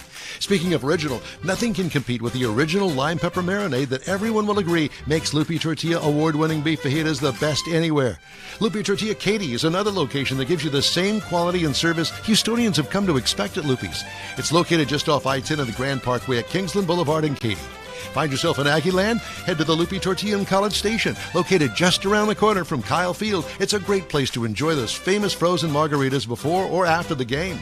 Headed east to Louisiana, stop in at the Lupi Tortilla in Beaumont. It too's on I-10. You can't miss it. The original group of Lupi Tortilla restaurants invites you in for the best Tex-Mex anywhere. Well, that's it for this week's In Real Time Car Talk Show. Here's your invitation to follow us on Facebook. Give us a like, tell your friends about us, and share our stuff if you would. We'll keep you posted on all things automotive all week long, including new car reviews, upcoming events, cruise-ins, racing, and car, truck, and SUV goodies. When you're in need of an audio fix, hey, check us out during the week. InRealTimeCarShow.com, 24/7 on the iHeartRadio app. We live stream this show on Facebook, YouTube, and InRealTime.com every Saturday, 8 to 11 Central. Daily 30-minute podcasts on your favorite streaming provider. There's a new episode there every day. The In Real Time Chief Engineer is David Ainsley. Our Marketing Advertising Advisor and Video Technical Director is We Need More, Jeff Zekin. The Booking Agent and Freight Forwarder, Mike Mars. Mr. Know-It-All, his Royalty King, Conrad DeLong. Knob Turner and Chief Engineer David Ainsley, I'm Don Armstrong. Thanks to Autorama Miracle Worker Larry Way for all he does here at this show for us. We hope you'll join us for another live award-winning production of the In Real Time Car Talk Show next Saturday, December 2nd, 2023 at the Gulf Coast Auto Shield Car Social, 8 to noon. That's next Saturday on all of our In Real Time Car Talk outlets. Have a great weekend. We hope you join us again. See ya at the Car Social.